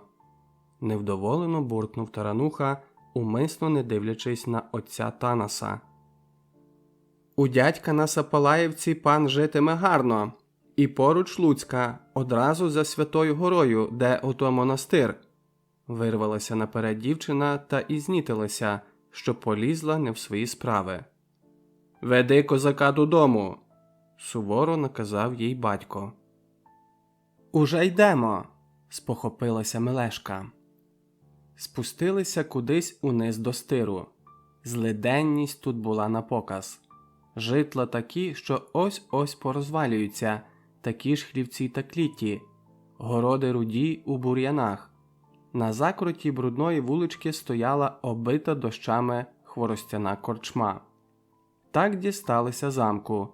Тут дві брами – Дубинська, що виходила до Кривого мосту, та Глушецька з північного боку. Було і кілька так званих господарських хвірток – Водопійна і Торгова. Через Торгову вони проникли за міські стіни. «Цей виселок зовсім одрізаний від усього світу», – мовила Мелешка. «Там вода, а тут стіна. А про місто наше кажуть, у Луцьку все не по-людськи. Кругом вода, а посередині біда». «Правду сказала дівчина, виселок». Вуличка тулилась до міської стіни, тяглася до річкового берега, порослого вербами та осиками, і уривалася перед Глушцем. Мелешку тут знали всі. «То що, Лешко, у тебе знову буде постій?» Вигулькнула за перелазу якась бабуся. «Добрий день, Лешко, наше сонечко!» «То як же тебе звати?» – спитав тарануха. «Тато кажуть Мелешка, а всі Лешка. А ще Мелеся і Леся», – засміялася дзвінко і безтурботно дівчина, а тоді глянула в очі козака. «Тут гарно, купатися можна. Стир підступний, та коли берега тримаєшся, то він добрий». Між злиденних осель виділявся будиночок, трохи дивний за формою, розмальований як дитяча іграшка. Горішня кімната з балкончиком, стіни з цегляним орнаментом та поясочками. «Живе тут Пилип Маляр, знатний ремісник міста», – пояснила Мелешка. «Міг би жити в окольному граді, якби не пив. Усе в Луцьку його руками розмальоване та виліплене. Церкви, князівські палати. Він, Пилип, до мене лицяється». Повернули до Сагакієвого дворища. Будиночок цегляний. Город збігав до кущів зривистого стиру. «Дядько Побийбог допоміг нам збудуватись», – похвалилась дівчина. «Він мене дуже любить, бо своїх дітей немає. Ми здаємо одну половину будиночка людям. Нащо нам весь?» Із-за сусіднього тину виглянув якийсь підліток, перекривив Мелешку, яка спритно скочила через перелаз. «Лиска! Руда лиска!» «Не лиска і зовсім не руда!» Аж спалахнула від образи, а тоді знітилась, зиркнувши на Тимка. Верхній замок відділявся від нижнього глибоким ровом, яким хлюпотів малий Глушець. Він менший Дубинської фортеці, через його подвір'я тарануха легко перекинув би камінь. Серед подвір'я стояла церква Іоанна Богослова. Звичайна собі церква, тарануха бачив набагато кращі. У ній, казав Сагакій, поховані 28 попередніх луцьких єпископів, від Феодосія до Йони Борзобагатого. Тут лежить сам Любард, будівник цього замку. Прямуючи повз церкву, Сагакій повідомив: Луцькій єпископії належать ще соборна церква в Острозі та церква у Володимирі, 4 містечка і 34 села в Луцькому та Володимирському повітах. Містечка Харлуб і Жабче мають замки з гарматами, гаківницями та іншою огневою зброєю. Те Жабче, яке владика Кирило захопив силою, згадав Тарануха розповідь Гедеона Балабана. Він володіє багатьма землями у Володимирському повіті. Кажуть, прибрав їх до рук, скориставшись хворобою владики Мелетія. Сагакій нічого не відповів Таранусі. Багатий твій владика, Сагакію. Велепоштива людина, завчено відповів той. У нього монастирі з багатими скарбами, дворами та маєтками, з людьми і ґрунтами, з млинами, ставами і всякими пожитками. Ліворуч церкви навпроти єпископського двору невелика владича площа з окремою дзвіницею. За будинком Терлецького на замок звисає громаддя башти, вхід до якої на рівні другого поверху. Туди ведуть дерев'яні сходи. «Ходімо, нам далі», – сказав Сагакій. Тарануха його не чув. Пильно розглядав двоповерховий єпископський дім з балконом та готичними виступами високої черепичної покрівлі. Може, десь тут сховані оті злополучні бланкети, які можуть обернутися лихом твоєї країни. Сагакій щось розповідав, хоч і бачив, що його не слухають. Владика почав зводити цей дім одразу, як став єпископом. Будував повільно, бо ворогував із старостою Семашком. А Йона Борзобагатий он у тій світелці жив, що між старих яблунь. У світелці тепер живе дворецький владики Оликій. Там ще комірчина сторожів, які вартують маєтність, коли владики немає в місті. Тоді Оликій зачиняє дім, а вартівники лиш на ніч приходять. В Острозі у владики теж 2 сторожі. А живе владика останнім часом переважно у Торчині, маєтності луцьких католицьких біскупів. «Ти, Сагакію, як протокольна книга!» – вигукнув Тарануха. Біля задньої фортечної стіни обіч владичого дому розкинувся єпископський сад. За ним коло стирової вежі стояв цегляний будиночок у формі каплиці, колишня канцелярія трибунальського суду, а нині Гродського писаря. Сагакій піднявся на ганочок і відчинив двері. Над ними табличка «Гродський писар Луцький Санько Журидович». «Напис є, а пана писаря нема. Майже рік його не бачив», – сказав Сагакій. «Чому, питаєш, ласкавий пане? Любить Санько горілку і розкішне життя». Сагакій числився переписувачем луцьких гродських книг і господарським дяком Покровської церкви. Він мовчки шаснув за двері писарської канцелярії, а Тарануха довго стояв на ганку. Звідси добре видно старостинський двір, високі палати, де колись Вітовт приймав європейських монархів. У підземелля під стирову башту вели кам'яні сходи, прикриті гонтовим дашком, поруч склади та служби. Там вештались гайдуки та челядники. Потім Тарануха обійшов трибунальський будиночок аж до самих городень. Замкові укріплення вражали своєю занехаяністю. Уже знав від Сагакія, що ремонт укріплень, як і озброєння та постачання місцевого війська, лежали на плечах міщан. Доріжка привела Тимка до писарської канцелярії. Він обережно розчинив двері і зайшов до помешкання. Сагакій сидів за широким дерев'яним бар'єром, спиною до архіву. На столах купи гродських актових книг. Сагакій встав і прийшов до комірчини. Довго колупався там, нарешті виніс одну справу. «Читай, Тимку!» Полохливо глянув на вхідні двері. «Ну ти й боягуз, Сагакію!» – усміхнувся Тарануха. «Сам казав, що писар уже рік сюди не заявляється». Гортав скаргу старостича Луцького Марка Жаровницького на єпископа, який відняв у нього маєток Жабче.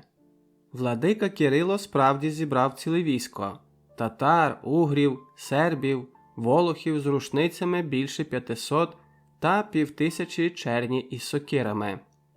Очолюване братом єпископа Ярошем, це збіговисько обклало Жабче, а також села Колодезі і Губин, оволоділо ними. В актових книгах Тарануха бачив не одну скаргу на Терлецького.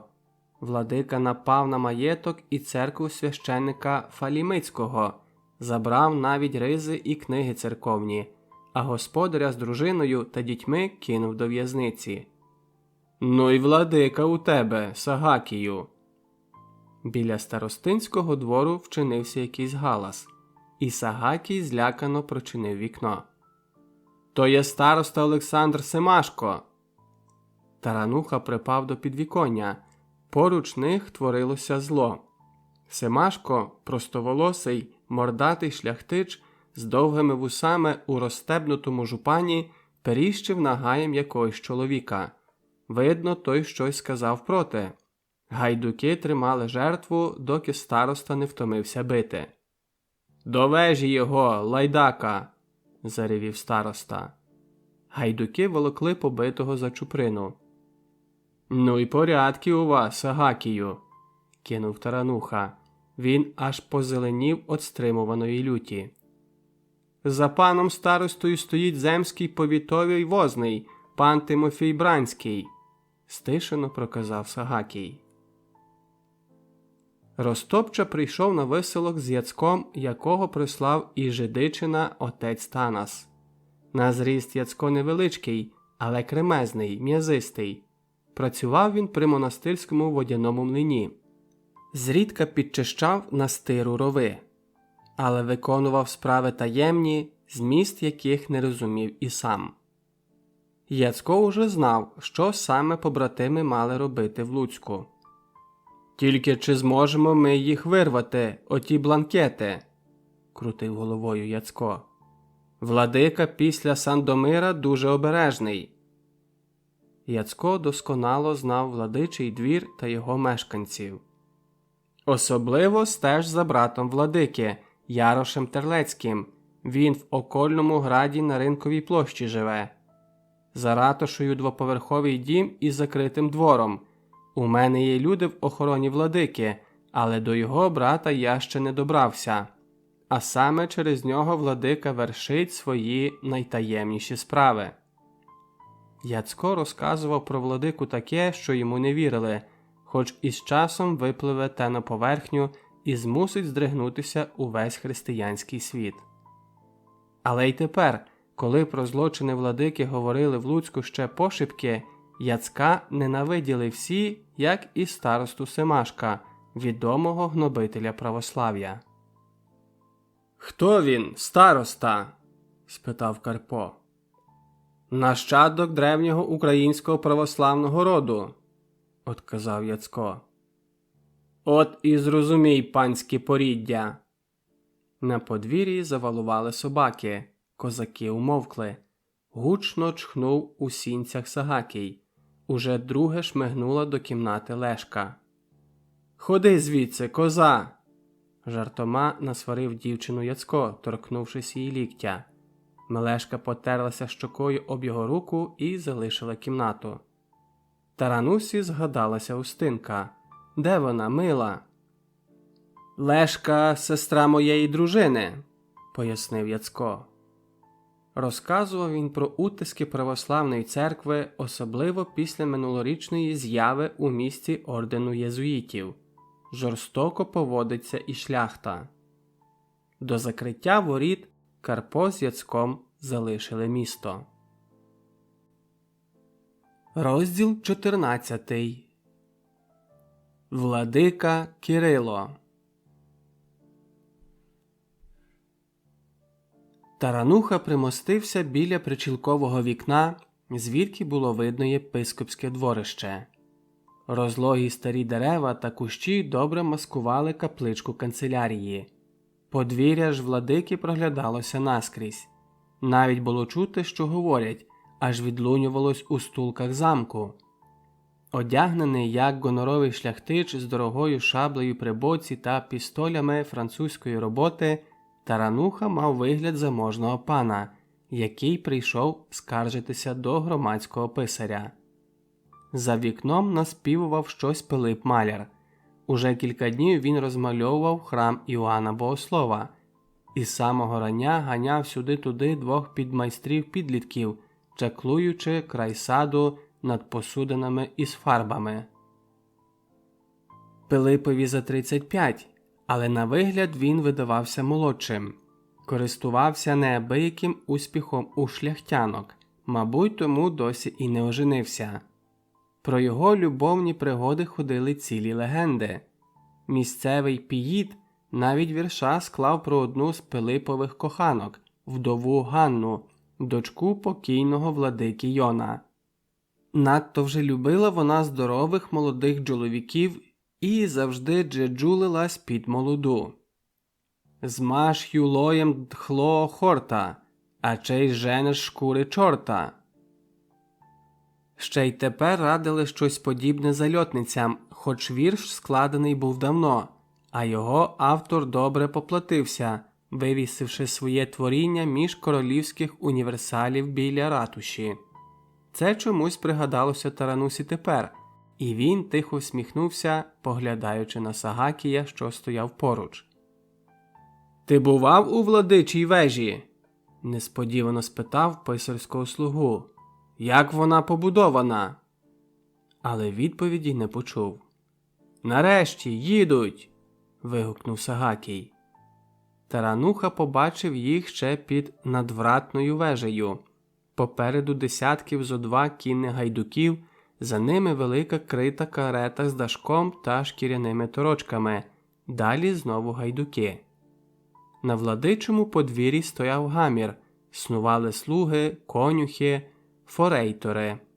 Та коли Кирило Терлецький, підтримуваний Оликієм, зійшов на землю, все раптом ущухло.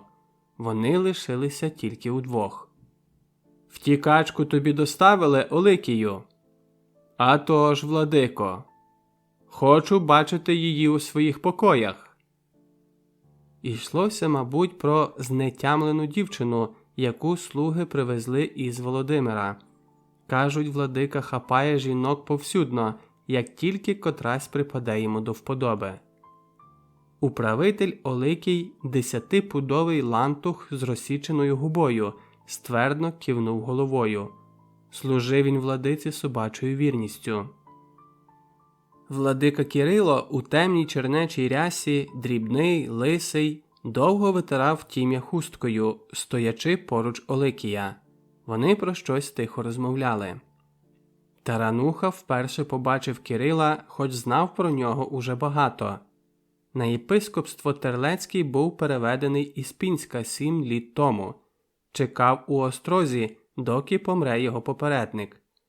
У Пінську довго служив протопопом. Замолоду, може, і друзів мав, а тепер довіряв лиш братам, особливо Ярошеві. Владика із знатного дворянського роду, якому належали родові маєтки в Перемишльському повіті, хоч батьки його, кажуть, переїхали до цих країв із Галичини. Живе як магнат, йому з яких уже пір прислужує навіть молодий князь Флоріан Гедройд, нащадок знаменитого литовського роду. Кирило і Оликій нарешті піднялися сходами владичої башти і зникли у ній надовго. Чи не там ховає Терлецький бланкети і що там у нього взагалі? Чому він після тривалої дороги пішов спершу до вежі, а не до покоїв? Тарануха знав, за чим владика їздив до Володимира. Мирився із старостою. То довга і незрозуміла історія. Біля воріт стражники когось затримали. Але не кричали грізно, а реготали. Тарануха зиркнув на владичий двір. «Ти ба, Мелешка!» Вискочив із канцелярії і подався через сад, навіть двері покинув відчинені. Вибіг із церкви і Пилип Маляр. Повз нього шмигнула до Таранухи Мелешка, збуджена і сердита. «Що сталося?» Тарануха обвів поглядом подвір'я. Єпископ і дворецький уже вийшли із владичої вежі і зупинилися на дерев'яному помості. Владика зацікавлено дивився у бік Мелешки. «Ти аж тремтиш», – сказав Тарануха, оглядаючи дівчину. «П'яні гайдуки почали мене шарпати за одяг, за плечі. Видала пописку одному, а потім другому. А цей, Плішня, теж витріщився». Кивнула у бік Терлецького, який не спускав із них очей і щось казав дворецькому. До Кирила Терлецького повалив люд. Жодного радісного обличчя, заклопотаність, страх, а то і відчай у очах. «А це що за гурт?» Тарануха помітив його давно і не випускав з виду. 5 чоловіків, здається, цигани, чорні, бородаті, нечесані. Очі злі, гострі. Супроводжувані Оликієм вони пробули у владики недовго і мерщій подалися до відчиненої замкової хвіртки. «Я вас не відпущу, волоцюги!» – кинувся їм услід Тарануха. Перемахнув мостом через рів, заповнений водою, далі поміж головним костьолом та палатами князів Чорторийських вийшов на Троїцьку вулицю, а звідти – на Торгову площу. Так і є, цигани прямували до ринкової корчми, де рідко обходилося без бійки. Тарануха не відставав. Цигани забрели до корчми і посідали за вільним столиком. Тимко зупинився коло сусіднього столика. Там уже сиділо двоє – пом'ятий панок з довгими баками і гоноровий шляхтич у кунтуші з галунами. При боці в шляхтича модна шабля баторувка, яку Тимко недолюблював за широке розкрилля ручиці. На ньому, бач, навіть одяг із фалендишевого сукна. «У вас вільне крісло?» – спитав Тарануха. Шляхтич обвів Тимка критичним оком і ствердно кивнув. Його сусіда, гаразд хильнувши, ледве повертав язиком. «Гей, шинкарю, псина невірна, на всіх неси!» – загудів він і заходився плакатись. «Погоріла маєтність, що дей було рештунку моєго. У фільварку на туку 2 скирти жита потравили, гречки скирту, гороху скирту, в якій було копиць 30, проса 2 скирти, де було кіп 50. Позабирали збіжжя молочене, вулики з бджолами, каддо без медом, вселяка живність, все погоріло там, у селі Кочби». Тарануха для годиця випив і прислухався до розмови за сусіднім столиком. «Лише частину статку заледве вирятував», – провадив далі захмелілий панок. «Лотри, загорнувши дей статок мій меже свого, прилучивши коней, волів, корів, бичків, овець, побравши дей вози мої власні, зо всім тим утекли геть». Видно, панок тут не вперше. «Заледве вирятував частину за помічю Божою», – бубонів він про своє добро. «Так вже за помічю Божою. Чом пан не п'є?» – дихнув Таранусі в обличчя. «Пий, шинкар ще принесе. Гей, ти, горілки!» Шляхтич безнадійно махнув рукою. «Не зважай на нього, пане, він тут щодня. Доки гожий у корчмі, а тоді під корчмою. Хотів багато взяти від свого ґрунту, та його холопи не витримали. Пана підпалили, а самі знялись. Знав його до погрому. Зацний пан був». «Я зрозумів те», – скупо всміхнувся Тимко. За сусіднім столиком уже пожвавішали. Одні закликали пити, інші пили мовчки, Котрийсь затягав пісню. «Владика здер із нас безбожно», – скаржився літній циган. «Та напитися вистачить». «Минулого разу дав більше», – блиснув очима його сусіда. «Знову стада женуть, може, підемо?» «Перейдуть у Володимирський повіт, там ми їх і накриємо». Тарануха зрозумів, що за сусіднім столиком пропивали збутих владиці крадених волів. Звичайні злодії, із яких взяти нічого. До бланкетів ці не причетні. Тимко щедро розрахувався за 3 і відразу виріс в очах шляхтича. «Тут я живу, поруч», – сказав той. Тарануху аж пересмикнуло. Шляхтич показав на дім Яроша Терлецького, знаний усіма лучанами. Таке знайомство треба було закріпити. «А ще люблю танцювати мазура», – підкинув Тарануха, заохочуючи нових знайомих. «Матка боска Ченстоховська!» – вигукнув шляхтич. «Пан Тимош має смаки пана Броника, себто мої. Найбереже вас свята діва. До нової зустрічі, якої з нетерпінням чекатиму». Вони розійшлися друзями. На центральній Троїцькій вулиці суботньої передвечірньої пори повно шляхтичів. Джинджики із підбитими головами, куцо підстриженими бородами, зодягнені в яскравий нетутешній одяг. Цуги, кабати, страдетки, делії, китлі. У чобітках на височенних підборах вони хвацько скакали навколо луцьких дівчат.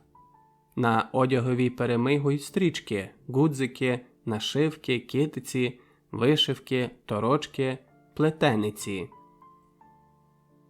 Приїжджі гаволови із гостинних дворів стояли на роздоріжжі вулиць, порозкривавши роти. «Розступіться!» – викрикували на пішоходів вершники.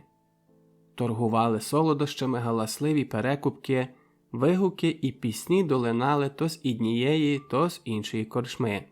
Звідкись вирвався Пилип-маляр у вишиваному каптані і високому капелюсі з довгим дашком. «Розступись!»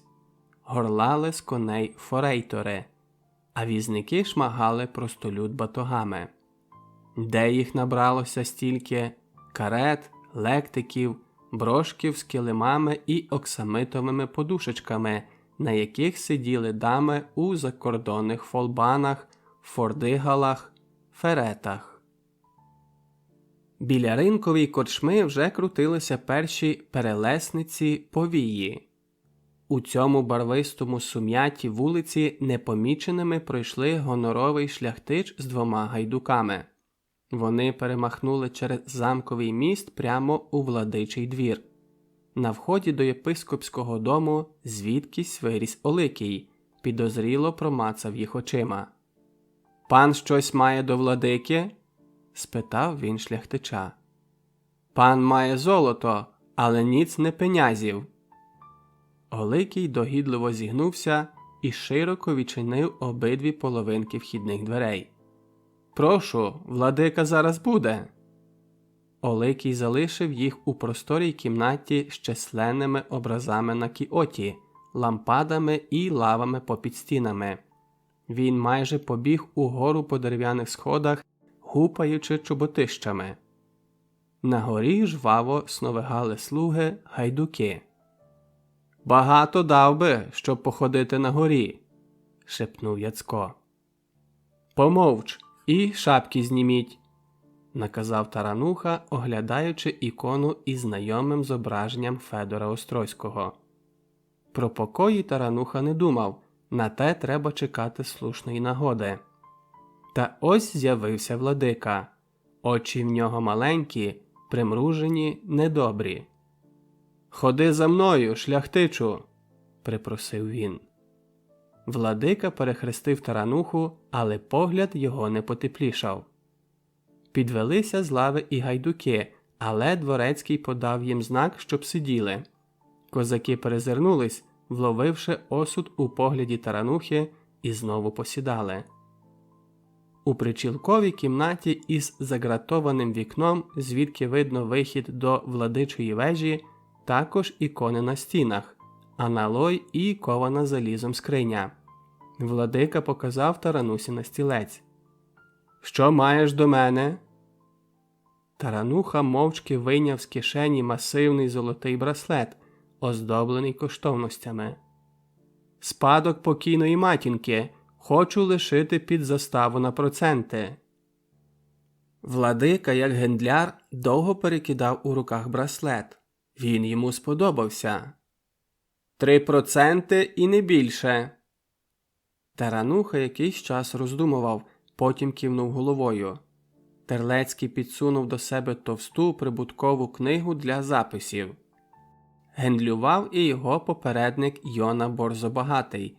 Купував у князя Сангушка жито, золу, брав під заклад маєтки, збирав податки, не цурався і лихварства. Та владика Кирило його перевершив.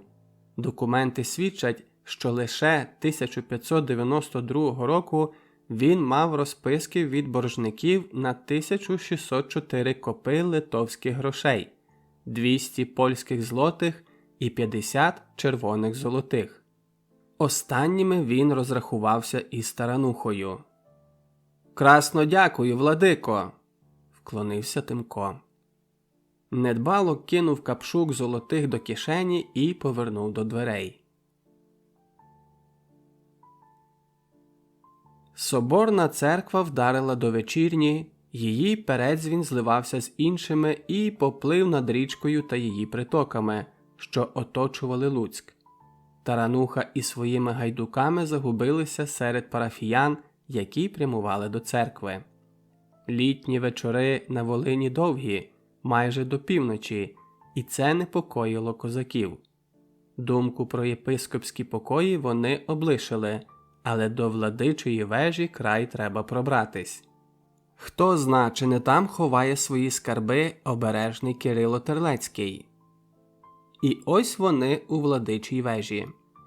Саме проводилася відправа з участю самого Кирила Терлецького. У сяєві панікадил і бокових канделябрів, у блискові церковної позолоти мершавий владика видавався ефектним і величавим. На ньому ризи чимліту білого з малюнком, атласом червоним обшиті із заборами золототканними, діамантова митра. В одній руці він тримав великий золотий хрест вельми коштовної роботи, а в другій – кадило на золочених ланцюгах. Терлецький ходив сюди-туди по соборній церкві, правлячи молитву, і люди, як богові, уклонялися йому. «Іде сюди!» – шепнув товаришам Тимко. «Не слід сьогодні вдруге потрапляти йому на очі!» Обережно, щоб не погасити свічок, вони потонули в людському стовпиську. Тарануха мало розбирався на церковній відправі, але занадто уже вразив його погляд владики, то награно відірваний від усього мирського, спрямований кудись до небес, то раптом якийсь пронизливий і крижаний. Ще не стемніло, а відправа уже наближалася до кінця. «Виходьмо!» – шепнув Тимко Карпові, пробираючись між парафіян. От церкви до владичої вежі зовсім близько. Он сходи на балкончик, далі вхідні двері до вежі, за ними вхідна кліть. Сад підступав аж до будинку єпископа, жодне з причілкових вікон не світилось. Тарануха розшукав у кущах сховані лапи і першим шмигнув за будинок. Ще мить, і вони на балкончику, двері до вежі не замкнені. «Діємо, як домовились!» – прошепотів Тимко. «Тримай, яцьку лапу!» З темряви вежі долинув якийсь приглушений шум, якесь ніби схлипування. Мабуть, то протяг, що проникає крізь нещільно причинені двері. Башту ледь освітлювали мерехтливі спалахи свічок. «Ти, яцьку, пробирайся туди! Я туди!» – ще шепнув Тарануха. «Карпе, гаси свічку і чатуй у заглибині. В разі тривоги будь рішучим. Тимко зник, злився із стіною, двоє інших майнули в різні боки. Кожен мав металеву лапу з розводами на вини щільно причинені двері. Тарануха опускався кам'яною печерою кудись униз. Під нижнім муруванням городні стояли гармати владики. Ще 10 метрів, і прохід перегородила кам'яна стіна. Та почекай, ось потайні двері. Тимко підважив їх лапою, але вони не піддавались. Нарешті заскриготів і впав зірваний замок. Двері розчинились. Туди, кудись у темінь, збігали дерев'яні сходи. Отже, знову підземелля. Тут різне ковальське начиння, горно, якісь тиглики для розливання металу, незграбний прес, точила, ковадла. Нарешті трапився під руку чекан-штемпель. На станку стояла металева таця із бронзовими під золото кружалами. «Підробка!» Нічого більше Тарануха тут не виявив, хоч простукав кам'яне мурування повсюдно. Бланкетів, звичайно, у цьому підземеллі нема, але досить і того, що він побачив. Тимко повернувся назад швидше, ніж сподівався. Яцко також піднявся вгору. «Там різні харчі, зерно, скрині з владичим одягом. Може, і є щось таємне, та я не помітив», – сказав він. «Треба більше часу». Тарануха ступив кілька кроків до перегородки, що ділила кліть навпіл, і враз відчув якусь порожнечу під ногами. «Шукайте ляду, тут повинне бути підземелля». Так, то був кам'яний мішок, до якого владика закидав непокірних. «Людоньки, поможіть!» – доскочив звідти хриплий дівочий голос. Водночас щось гмикнуло у другій половині кліті, і усі почули п'яний голос сонного гайдука, що виповз із якоїсь дерев'яної пройми. «Злодії! Зло!» Розтопча зім'яв гайдука, той осунувся на підлогу. «На вихід!» Один за одним скочили з балкончика і поза єпископським будинком югнули межі парафіян, які виходили з церкви. Удома Тарануха виявив, що владика розрахувався з ним фальшивими грішми. Розділ 15. Одного ярмаркового дня. Луцьк, як місто королівське, мав багато переваг над приватними містами. Городяни звільнялись від земельних і водяних мит, використовували приміські пасовиська та будівельний матеріал із навколишніх лісів. Були наділені правом на власні ваги і міри. Найбільше привілеїв припадало на торгівлю. Найдавніші привілеї лучан – 3 міські ярмарки. Літній – найзавізніший. Наїхало сюди чимало і тепер, незважаючи на з'яву Орди та наступ Косинського. Тарануха зі своїми гайдуками прийшов на ярмарок перед обідом. Тим часом у владичому домі козаки помітили спішні збори в дорогу. Про це повідомляли також люди із охорони владики. Але найбільше козакам хотілося почути, що діється у світі, найпаче ж про Косинського. Карпо безцеремонно розштовхував людей, звільняючи прохід у гамірних місцях. Повсюди гули. «Тепер куди не кінь і Косинський.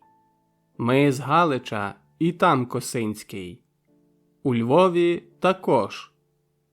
Ви його військо самі бачили?» «Та ні, кажуть. А ми бачили». Ярмарок тягнувся по низям Великого Глушця від північної брами до Пречистинського монастиря. День видався погожий, вітер розігнав хмари, припікало сонце. Люду аж кишіло на неширокій смузі Глушецького пониззя, та не було пристрастей, гамору і барв, які бачив Тарануха на східних базарах. Покупці навіть торгувалися без галасу, чинно відкривали кісети та гамани. Вражала кількість різних монет – польських та литовських грошей, російських деньгів та полушок, італійських та угорських золотих дукатів, флоринів, східних монет. Багаті міщани оточили популярних між волинської шляхти ювелірів із Нюрнберга. «То не твій пан Броник?» – показав Карпо на шляхтича біля продавців коштовностей. «Не він!» – відповів Тимко. «Броник Стахурський здоровий, гарний собою шляхтич, ну як Пилип Маляр». А Пилип Маляр розважав городян новими притичинами. Ледве откараскався бідолага від якоїсь молодички з Гнідави. Кажуть, що без його пригод Луцьку, мабуть, не вистачило б гостроти, як доброму борщу перчини. Нижче монастиря, у вилученні глушця, збивали трави гурти волів та коней. Козаки повернули назад до міста. По дорозі зустріли кількох місцевих купців і їх упізнав Тарануха. Десь там здибалася юрба міських урядників, які, оточивши Миколая Велковського, луцького підстаросту, щось навперебій теревенила. Тут же уздріли і шляхтича Броника Стахурського. Ось де він! Не упускаючи пана Броника з виду, вони пробиралися до північного мосту через Глушець. Над болотами де-інде вісів туман. Над заплавою шугало численне птаство. «Як там на Тясмині?» – згадав Тимко Устинку і свою Чубівку під Онуфрінським монастирем. «Чи вернемось коли у рідні краї?» Ростопча промовчав, лиш спохмурнів. Стахурського вони здогнали коло самої огорожі Василівського монастиря, оточеного заглушецькими будиночками з городами та садками. Шляхтич побачив Тарануху. «Чолом зацному панству!» – першим привітався Тарануха. «Пана не було в Луцьку?» «О, Томаше, пшителю кращий!» – зрадів чи удав, що зрадів Стахурський. «Нікуди я не виїздив, але маю їхати, може і надовго». «Ходімо до харчевні», – запропонував Тарануха. «А тож, пора обідня». Нараз тривожно вдарили дзвони. На сполох.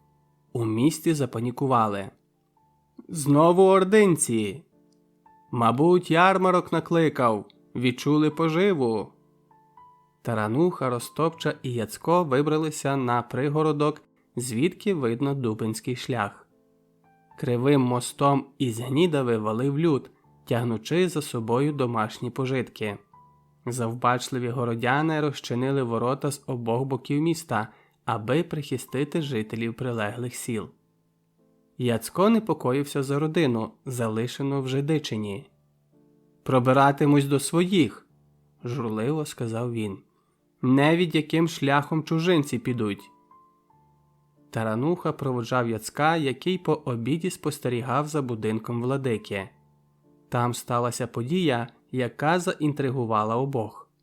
Владика Кирило у супроводі двох гайдуків вийшов із замку і хутенько шаснув до головного костьолу, де мешкав біскуп Мацієвський. З годину не виходив звідти. Гайдуки увесь час тупцювалися біля дивацької костьольної дзвіниці. Нарешті владика вийшов із костьолу і повернув до замку. «Тебе не помітили?» – спитав Тимко. «Здається, ні», – крутнув головою Яцько. Отже, владика уже відкрито спілкується із єзуїтами. Луцькі католики тиснули на місцеву православну церкву давно. Особливо посилився цей тиск 2 десятиліття тому у зв'язку з появою у місті католицького колегіуму, власне, місії від єзуїтської Ярославської колегії. Вихованці колегії, переважно діти православної шляхти, до кінця навчання майже усі зраджували вірі своїх батьків. Нещодавно католицькі біскупи Луцька здобули у короля право контролювати православну церкву. Досі вони лише опечатували приходські церкви, а тепер підкорили і самого владику. Тепер зрозуміло, чому владика увесь час живе в Торчині, маєтності католицьких біскупів Луцька, сказав Тарануха. Думаю, що відвідини Мацієвського чимось пов'язані з готуванням владики в дорогу. Обов'язково передай це отцю Танасу. На Заглушеччі паніка ще не вляглась. Мешканці пригородка відходили у приміські ліси за Яровицю. Матері тягнули малечу, батьки – пожитки. Гнали худобу. Хтось когось гукав, хтось плакав, збираючи своїх, що розбіглися при перших ударах дзвонів. «Їм справді буде невесело на випадок небезпеки», – мовив Яцко. «У замку он які стіни, а в Заглушеччі обвалений рів та дерев'яний паркан, такий, як на жебраку свитка. І винного не знайдеш. Ландвойт киває на войта, бургомістри звинувачують лавників, а ті – простолюд». Тарануха читав у останній люстрації, що гроші з міщан магістрат бере, а в місті не лише оборонних споруд, а навіть зброї немає. І про причини написано: «Все те йде від розпусти, од великого п'янства, од великої кількості урядників, од частих змін войтів та ландвойтів, які дбають не про міські порядки, а про власні прибутки та хабарі». Тимко провів Яцка до Заглушецьких воріт, на горби, які оточували долину. Звідси добре видно загублений у вигині річки Луцьк та деякі приміські села, що належали замкові. Їх багато. У Колках, Рудниках, Заборолі, Голешеві жили замкові ковалі, мельники, городники. Рибою постачали місто Гнідава, Кульчин, Радомисель. З-під Гаєць та Свежа текла медова данина. У гродських книгах розписано до дрібниць, що кому і скільки належало привозити – ковалеві і рибалці, ключникові і старості. «Проходь, шляхтич, чого стовбичиш на дорозі?» – прикрикнув на Тимка стражник, впускаючи до міста вози із села Яровиці. Караїми їхали пересидіти лихі часи. Тарануха постеріг: до шляхти стражник не вельми ласкавий. Сонце вже торкалося покрівель Красного, де дорога ізвічна на Володимир, коли Тимко прибився до Сагакієвого двору. Потойбічні береги стиру тішили очі зеленими тоннами прибережних дерев і свіжим кольором трав. Городець Сагакія спускався до самої річки, круті зривисті береги щедро поросли кущами та вербами. Тимко пройшов і спинився в їхніх сутінках. Задумливо дивився на широку заплаву річки. Сонце сідало за нерівний пруг десь там, у польських землях. Як вона там, Устинка, його щербате щастя, куці радощі після довгих розлук? Не раз уже напливала така нудьга, що осідлав би Гнідого і тільки вітер у вуха. Усе б віддав, аби побачити її хоч краєчком ока. «На поміч!» – раптом почув дівочий голос. Аж здригнувся, здалося, що кликала Устинка. «Рятуйте, татуню!» То десь поруч кричала Мелешка. Тимко рвонувся між кущі. Два незнайомці переслідували дівчину. По Мелещиному тілу ще стікала річкова вода. Може, тому і вислизала з міцних чоловічих рук.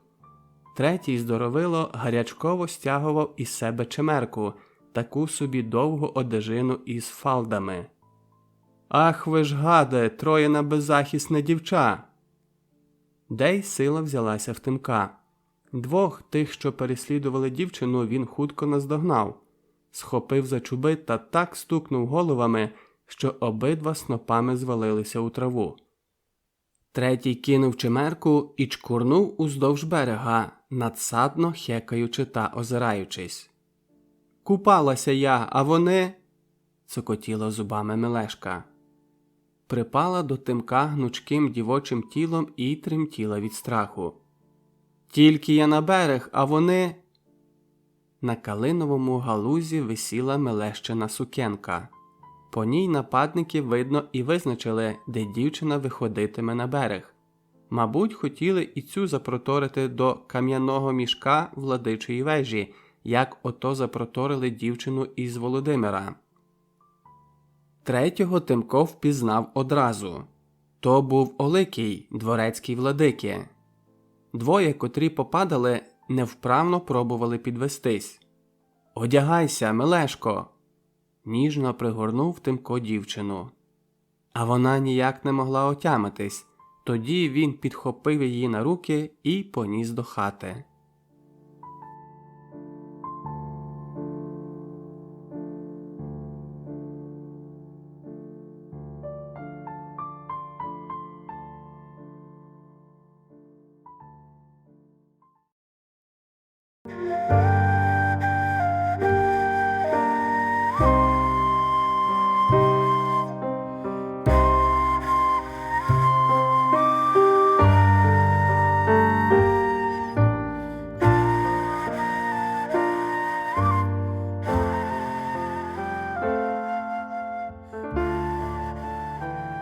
Розділ 16.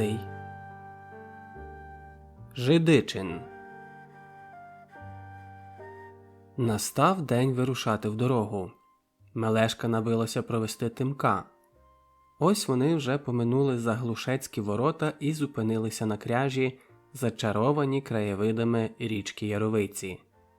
«Щось не видко твого побратима», – сказала дівчина і скинула очима на протилежний бік Сапалаївського ставу, де на белепні край лісу збилися півдесятка сяких таких будиночків, стайні та оточені парканом кам'яні склади під зерно. То власність брата Сагакія, одного з найбагатших луцьких купців з дивним прізвиськом Побийбог. Кажуть, що його за якусь провину скарав Господь. Заснув здоровим, а прокинувся глухим. Відтоді і прозвали Побийбогом, а справжнє ім'я забулось. «Він добрий, хоча його й Бог скарав», – мовила Мелешка. «Що б я не просила, усе зробить». Подумавши, додала: «А може, тільки до нас добрий, бо інші про нього кажуть, де гроші люблять, там совість гублять». У Побийбога поблизу головного костьолу добрячий будинок. Борошно для міста текло із його млинів, із його складів на Сапалаївці зерно везли через Устилуг до Польщі. На Сапалаївці тримав він і худобу, доглядали все те кілька караїмських сімейств, нащадків тюркських племен, вивезених сюди із Криму. Тимко рушив, тримаючи за вуздечку коня. Мелешка потяглася за ним, їй раптом теж захотілося в Жидичин. «Вертайся, голубко, я ж там ночуватиму». «Я теж». Вона почала розповідати, що сестра її матері із Жидичина, а в неї донька Юлина, що за Яцком. Юлина до Луцька ходити не може, вічно у фільварку чи коло дітей, а вона, Мелешка, і понині бігає до Жидичина. Якось плила річкою аж до самісінького монастиря. «Ми ще змалку дружимо із Юлиною», – не вгавала дівчина. «Я в Жидичині як удома». Зупинилися мало не коло самої греблі, коли вже сховалися за пагорбом Заглушецькі ворота. «Все це добре, що ти розповідала, але вертайся», – знову нагадав їй Тимко. «Ординці навколо міста шастають». У великих Мілещиних очах плавав тихий докір. Тарануха осідлав Гнідого і поскакав на Жидичинський шлях. Обоє знудьгувалися за простором – і кінь, і вершник. За півгодини Тимко дістався вигорка Святий Дух, на якому завжди борюкалася жидичинська дітвора. Біля нього у вигині річки на горбу стояв монастир.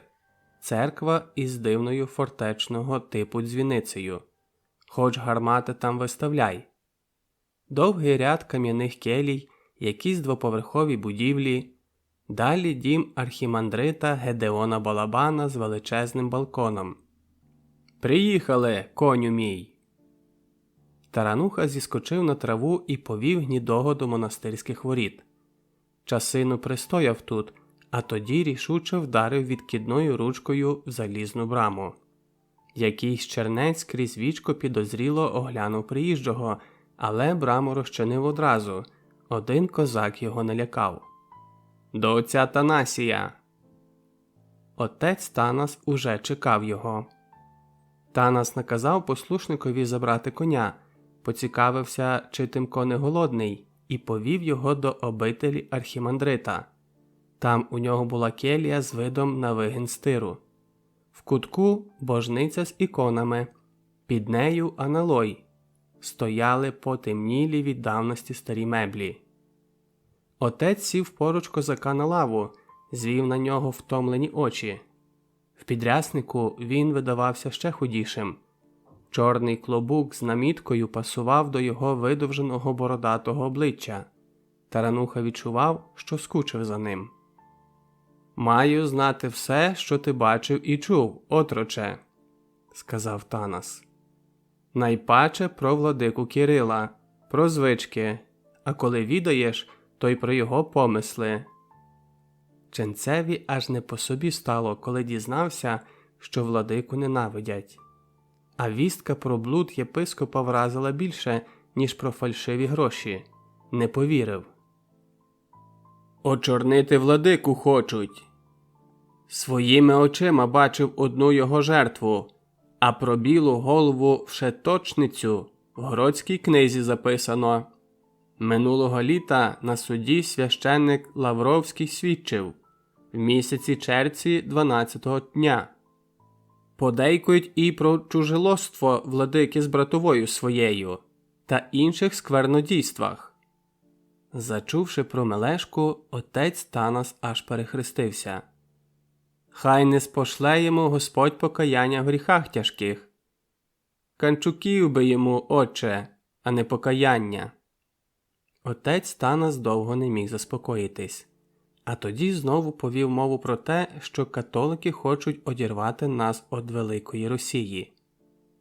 Як не переливки, ми завжди звертаємося до Москви і знаходимо там підтримку. Маєш знати, отроче, що Іоанн IV ставив перед Сигізмундом Августом умову, щоби той вернув землі, які входили до Київської держави – Галичину, Волинь, Поділля. Навіть міста називав. Там не тільки Луцьк значився, а й Володимир, Острог, Ковель, Горохів, Вишнівець, Дубно, Ровно, Сокаль.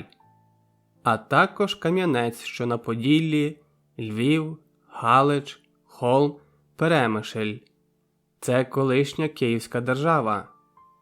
Ти повинен, отроче, знати і те, що до Іоанна IV їздив посланець папеський Посеввін. Хотів Московську Русь навернути до римської віри. А не вийшло. Посланець писав папі, що росіян їм не приєднати, доки Рим не поширить свою віру на наші землі. Оце вони днесь і роблять. А владика Кирило, бачся, сприяє тому. Отець Танас виявився глибшим, ніж про нього думали. І знав він більше інших, і неабияке мав діло до мирських справ. «Повинні разом іти», – продовжував він, – «бо московський люд – наш єдинокровний і єдиновірний брат. Без його підтримки ми загинемо, окатоличимось. Одломи галузь од дерева, і воно жити перестане. Утни потік од джерела, і він висохне», – казав святий Кіпріян про древо церкви, яке посадив Ісус Христос, і про джерело, що виливається з-під скелі Петрової і ужизнює цілий світ. Тарануха уважно слухав, погладжуючи книгу, що лежала край столу. Чернець знав про потяг козака до книг, усміхнувся тепло. «Через кілька днів мусимо їхати до Володимира. Готуйтесь у нову дорогу». Колись Жидичин належав тільки монастирю. Потім більше половина села чомусь відійшла до Четвертинських. Йона Борзобагатий віддав доньці в придане єпископське містечко Жабче, яке владика Кирило відвойовував, а якийсь його попередник так, мабуть, повівся і жидичином. Монастирські і княжі люди перемішалися в селі, бо жили, як прип'ята коза на вигоні. В центрі села князівський палац з вигадливими готичними шпилями. Біля нього добре доглянута діброва. Тут же і фільварок з безлічу служб, клітей для збіжжя та скиртами минулорічного і нового хліба. Мав князь, крім угідь та свого лісу, млини на стиру, власну гуральню, пасіки. Біля князівського палацу туляться селянські обійстя. Чорні, з маленькими віконцями та загнилими покрівлями дерев'яні хатки, повітки аж світяться наскрізь. Всюди пообвалювані тинки. І на півдні люди жили сутужно, але такої вражаючої бідності бачити Тимкові не доводилось. Отож і зрозуміло, чому звідси втікають на східні креси. Скособочену халупу Яцка показали йому в центрі села. Коло перелазу Тимко аж скрикнув: «Ти чого тут?» «Який ти, Тимку, недобрий!» Опустила оченята Мелешка. «До сестри прийшла!» «Але ж ординці!» Ніякі переконання Мелешку не вражали. Яцко наче унаочнював долю свого села. Був монастирський, а дружину взяв княжу. Юлина розривалася між фільварком і дітьми. Мали вони їх цілий виводок. Особливо було нелегко, коли Яцко зникав із села, а траплялося те часто. Чи й потягла б, якби не старі батьки. Про Тимків приїзд узнали вони от Мелешки. Висипали всі на подвір'я, ще коли ступив до перелазу. «Коня залишив у Стаха», – сказав Тарануха. «Все одно вертатимусь повз монастир». Донедавна Юлина була струнка та вродлива, але зістарила себе дітьми та фільварком. Аж згорбилась, хоч небагато і старша от Мелешки. «Даруй мені, Яцку, що нічого не прихопив для твого коша», – винувато сказав Тимко, легенько поплескуючи дітвору, кого по щоці, кого по плечу.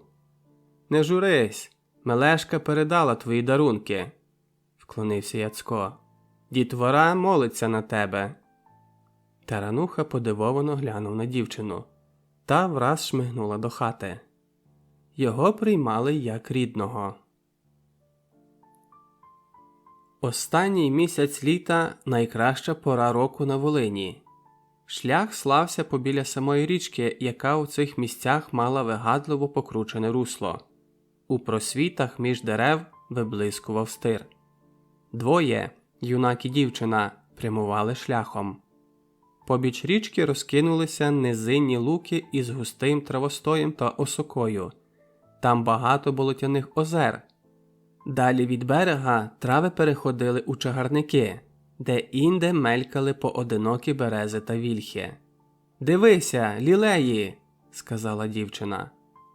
Озерця ще од весняного розливу, а на них куга та рязка. «Риби тут, а птаство яке роздолля!» Вийшли на узвища, що тягнеться майже до Яровиці. З одного боку дороги щедро порослі вербами береги річки, з іншого – предковічні волинські ліси. Часто траплялися засіки від ординців. Мелешка не ходила, а літала, метка, неспокійна, легка, як пір'їнка. В її голосі звучали якісь пісенні нотки. Не проказувала, а співала звичайнісінькі слова. «Як гарно квіти дорогу встелили! Чекай мене!» Прихилилася до вербового стовбура над річкою і заспівала. «Ой у полі з березоньки вода витікає, ой там козак молоденький коня напуває. Ой пий, коню, цю водичку, вона ключовая, люби, козак, цю дівчинку, вона молодая». Умовкла, а тоді: «Тимку, хочу купатися». «Ну і вигадниця, бачиш, яке вировиння?» Та Мелешка вже шаснула на узлісся, схилилася до землі і щоразу щось знаходила – чорниці, суниці, ожину, якісь інші лісові ягоди. Потім ішли, щоб через коротку мить знову спинитись. Блискала в його бік щасливими очима, змушуючи і його усміхатись. За деревом щось різко тріснуло, долинув сполоханий крик якогось птаха і знову тріск. Мелешка сахнулася до Тимка. «Ординці!» Звіра якогось потривожили, він і наробив шуму. Підняв дуло яничарки Тимко. «Вони хіба так близько сидітимуть?» Мелешка ще не одійшла від переполоху. Бусурмени такі підступні, сховаються в лісі коло самих виходів і кричать «Мелешка! Мелешка!» Підслухають, як звати, і кричать «Заспокойся!» Опустив Тимко руку на дівоче плече. Вона аж здригнулася і підвела на козака великі віддані очі. Розділ 17. На Ринковій площі. Ринкова площа в кутку Нижнього замку, коло гирла Глушця, річкового порту міста. До дерев'яного берегового настилу завжди прив'язані великі і малі човни, ком'яги різних видів, довбані човни-дуби, плоти на спарених та строєних плоскодонках. Вихід у стир перекривала торгова хвіртка із масивних дубових зрубів, через неї все це вирушало в плавання. Тарануха прийшов до хвіртки. Одна з ком'ях мала півпалубу, від носа до середини. Йому пригадалася галера, на якій провів 3 роки. Скроєна так само, щоб бачити веслярів-невольників. Вийшов він назустріч, вочевидь, завчасно. Поспішав. Треба взяти себе в руки і не розпускатись. Владика Кирило – горішок, який не так просто розкусити. За торговими рядами Ринкової площі тіснилися м'ясні лавки, ядки із різним крамом, крамниці та склади. Коло ратуші – дерев'яна церква Параскеви, покровительки торгівлі. Нижче до Глушця – сукновальня і ряд крамниць суконного цеху, який контролював ціни і не допускав чужих ремісників із своїми товарами. Понеділок – день базарний. Краму на Ринковій площі повно, але всюди все ще підвозили товари, на які був попит. Тимко прислухався до розмов. Ти ба, і тут говорили про Пилипа Маляра, який невідомо куди зник.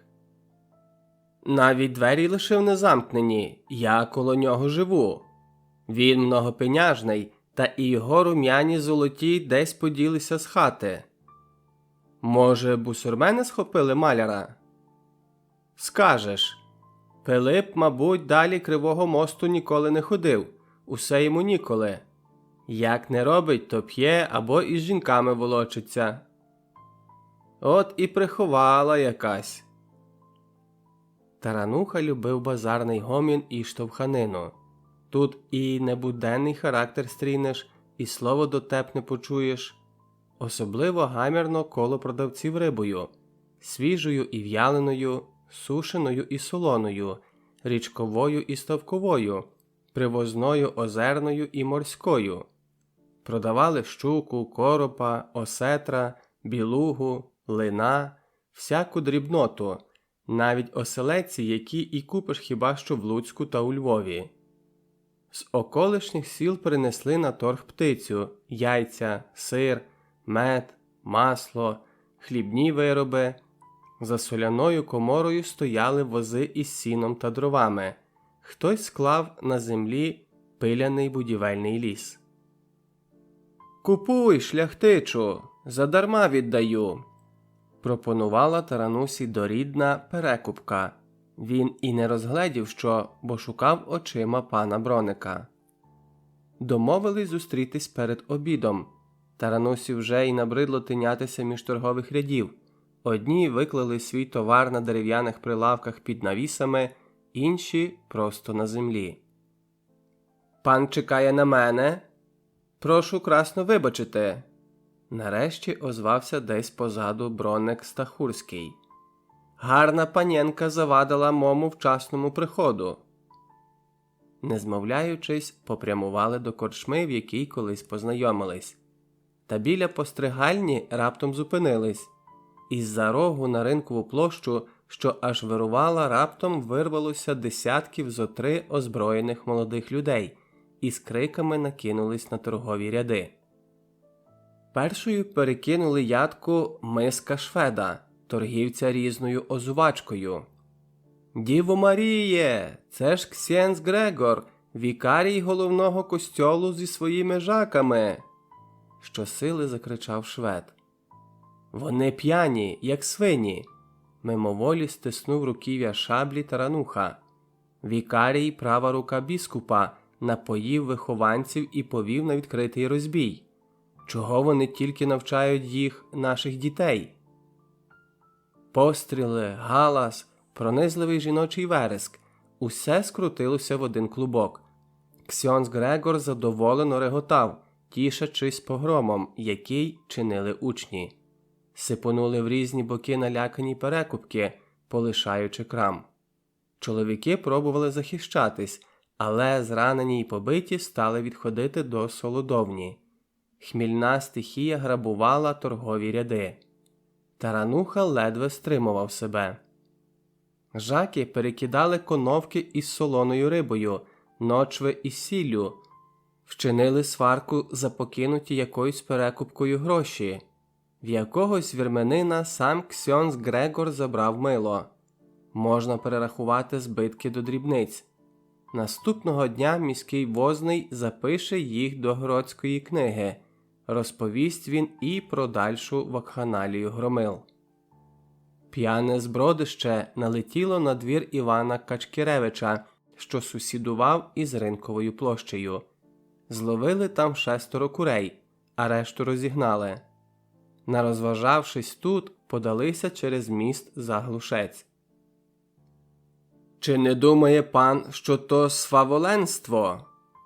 Бліднуче спитав Тарануха. «Пане Тимоше, майте гонор, то є бидло, і все нами вчинене вони мусять сприймати як належне. Поколошкати холопа, навіть убити, що вбити собаку». Не знаю, буркнув Тимко, але прошу до корчми. Пили вони того дня багато. Пан Бронник з кожною чаркою сміливішав, розчервонівся, розстебнув верхній гудзик кунтуша. «Я права рука пана Яроша Терлецького», – вихвалявся він. «Хотів він мене посилати з владикою до корони, та передумав. Там що, їдь за владичим візком, дрімай собі. То знайшов службу достойнішу. Поїду з паном Ярошем до Пінська. Це загад самого владики. Буде те на початку осені, та готуються уже зараз. От розіб'ємо Лотра Косинського і запрошу я пана Броника на свої землі за східними кресами», – повів хитру мову Тарануха. «Але яка потреба в такій дальній дорозі, прошу ласкаво пана? Звичайно, коли то не таємниця». «Які можуть бути таємниці від приятеля? Після Сандомира, коли владику пограбували, він щоразу, їдучи надовго, переправляє свої скарби до вірних людей у Білу Русь». Аж крутилося у Тимка. Куди цього разу так надовго від'їжджає владика? Але не спитав, боявся насторожити шляхтича. Він просторікував. «Може, панові Бронику потрібні пенязи? Маєтності мої вольготні, прибутки дають чималі. Хоча я й сам засидівся, треба б розвіятись, а на Білій Русі ще не бував. Сподіваюся, ваш приятель, себто я, з 2 гайдуками в поході не завадять. Скуштуємо білоруської пальонки». «О, то цікава думка». Тарануха доливав. Їхня дружба давала щедрі плоди. Через півгодини Тимко вже поминув Глушецькі ворота і опустився до Сапалаївського ставу. Швидка вода яровиці крутила край греблі важке млинове колесо. «О, дорогий наш пане! Любий наш пане!» – підняла радісний лемент стара караїмка, в родині якої жив Ростопча. «Кірим, у нас гості, маємо гостя, Кіриме!» Всі караїми висипали до греблі, коли побачили тарануху. Позад гурту усміхався Ростопча. «Ти не з ханського роду, Тимохо?» Тарануха завоював прихильність у караїмів знанням татарської мови та ще тим, що жив колись у Чуфут-Кале, гірських районах Криму. «Риба! Хто має рибу? Несіть до мене!» – лементувала стара караїмка. «Я готую татарський стіл для пана Тимоша із шербетом». «Спасибі вам, добрі люди, але я ненадовго». Тимко з Карпом пройшли мимо складів Побийбога і лишилися на самоті. Ліс опускався з горбів майже до самого ставу, лиш на нижній течії яровиці уступав місце кущам та прибережним лукам. Звідси гаразд видно село Яровицю, що втопало в фруктових садах. Тарануха виклав усе, що почув від Стахурського, розповів про напад ксьондза Грегора із жаками на Ринкову площу. «Про все розкажеш отцю Танасу», – сказав наостанок Тимко. «Обов'язково мусимо їхати до Володимира, але й до Пінська теж, якщо вийде. Може, там бланкети?» Осідлавши коня, Ростопча вирвався на кряж і погнав до Жидичина. Розділ 18. Срібна ніч. Вийшли за місто, коли сонце торкнулося вечірнього пруга. Мелешка першою збігла на узвища, звідки місцевість проглядалася на обидва боки. Бачили велетенську зелену чашу Луцької долини і водночас чарівні краєвиди Яровицької впадини. Далі опустилися до Караїмського села. Згори бачили, що там починався торг. Тарануха чув про вечірні яровицькі торжища, які викликали невдоволення місцевого купецтва і несамовиту лють луцьких перекупок. У місті базар в понеділок, а тут у неділю надвечір. Другий міський торг у п'ятницю, а тут попереднього четверга. Вже й поліщуки звикли возити свої товари до Яровиці, бо ж торг безмитний. Караїми скуповують продукти, навіть віск, полотно, коси, а наступного ранку перепродають у Луцьку. Торжище край села біля шляху на Жидичин. Просто з'їхалося на зелений вигін десятків зо два возів, а їх обступив місцевий люд. Купували оптом, частіше забирали возами. Поліщуки ще й доставляли продане до караїмських льохів. Тимко з Мелешкою попрямували поміж возів аж до крайніх хат села. На світлому небі спалахнули перші зорі, аж ураз напливли хмари і сипонуло дощем. Торжище вмить розбіглось, на вигоні лишилися дві паровиці, запряжені байдужими до негоди волами. «Хутко до тамтої верби!» – кинулася до греблі дівчина. Яровиця росла на очах, виходила з берегів. «Ой, як гарно!» – зіщулилась Мелешка, а тоді сердито на Тимка. «Хіба не бачиш, як я змокла?» Він зніяковіло розгорнув каптан, вона шаснула під його широку полу, як мокре курча.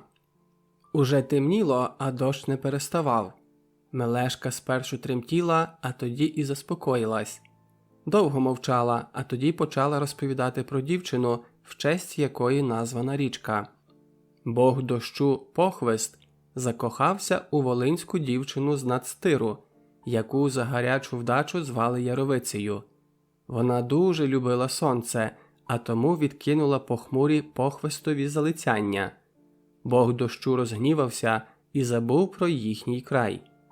І стала земля чорною, бо не сходили посіви і вигоріла трава. Тоді і вирішили люди силоміць отдати дівчину за похвиста.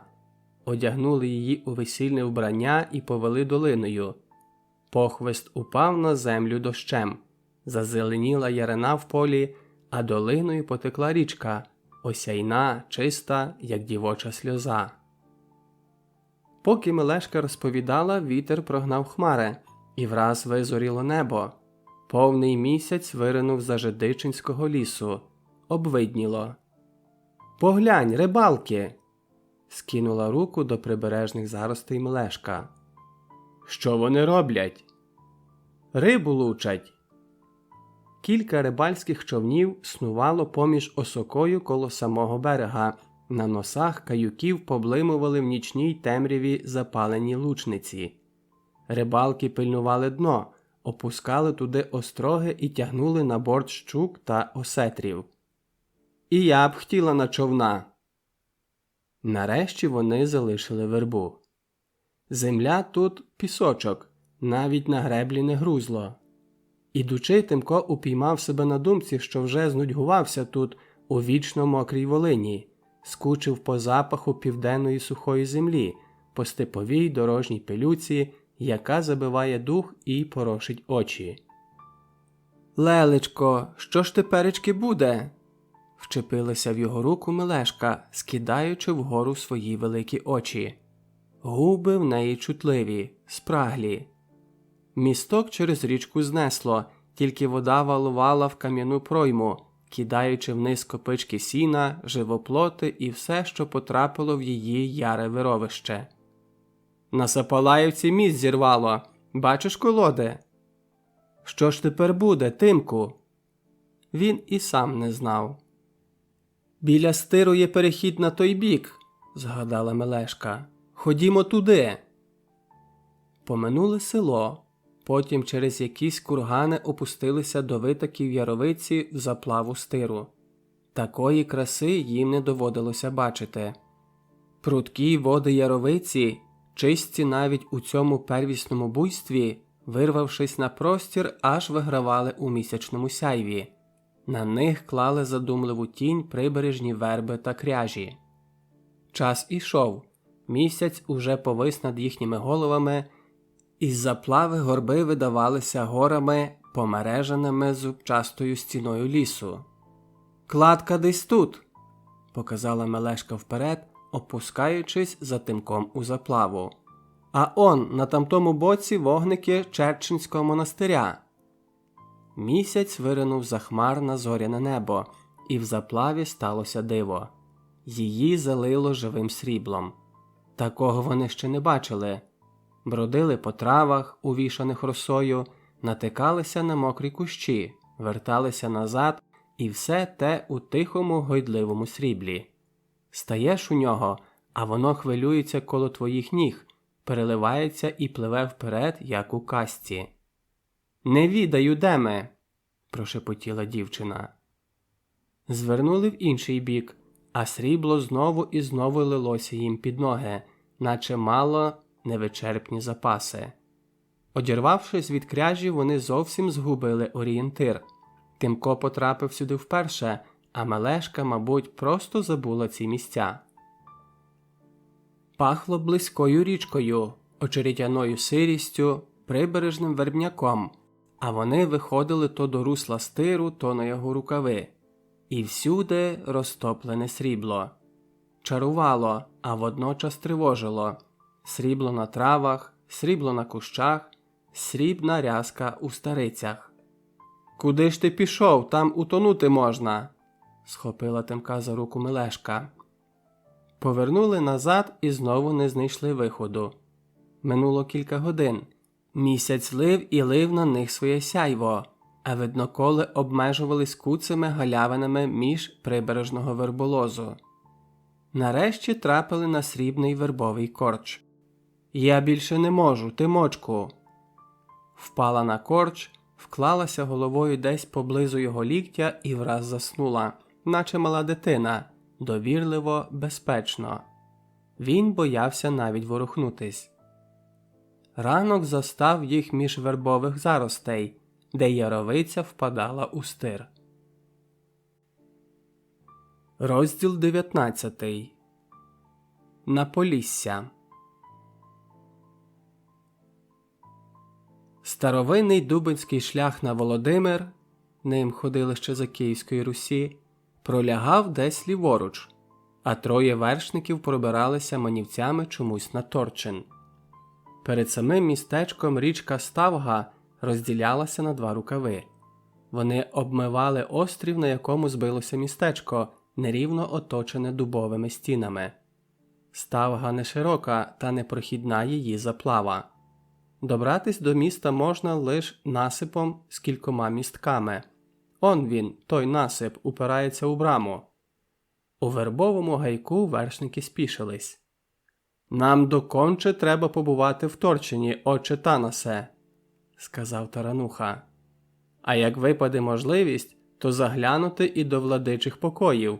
Може, вони там, оті трикляті бланкети».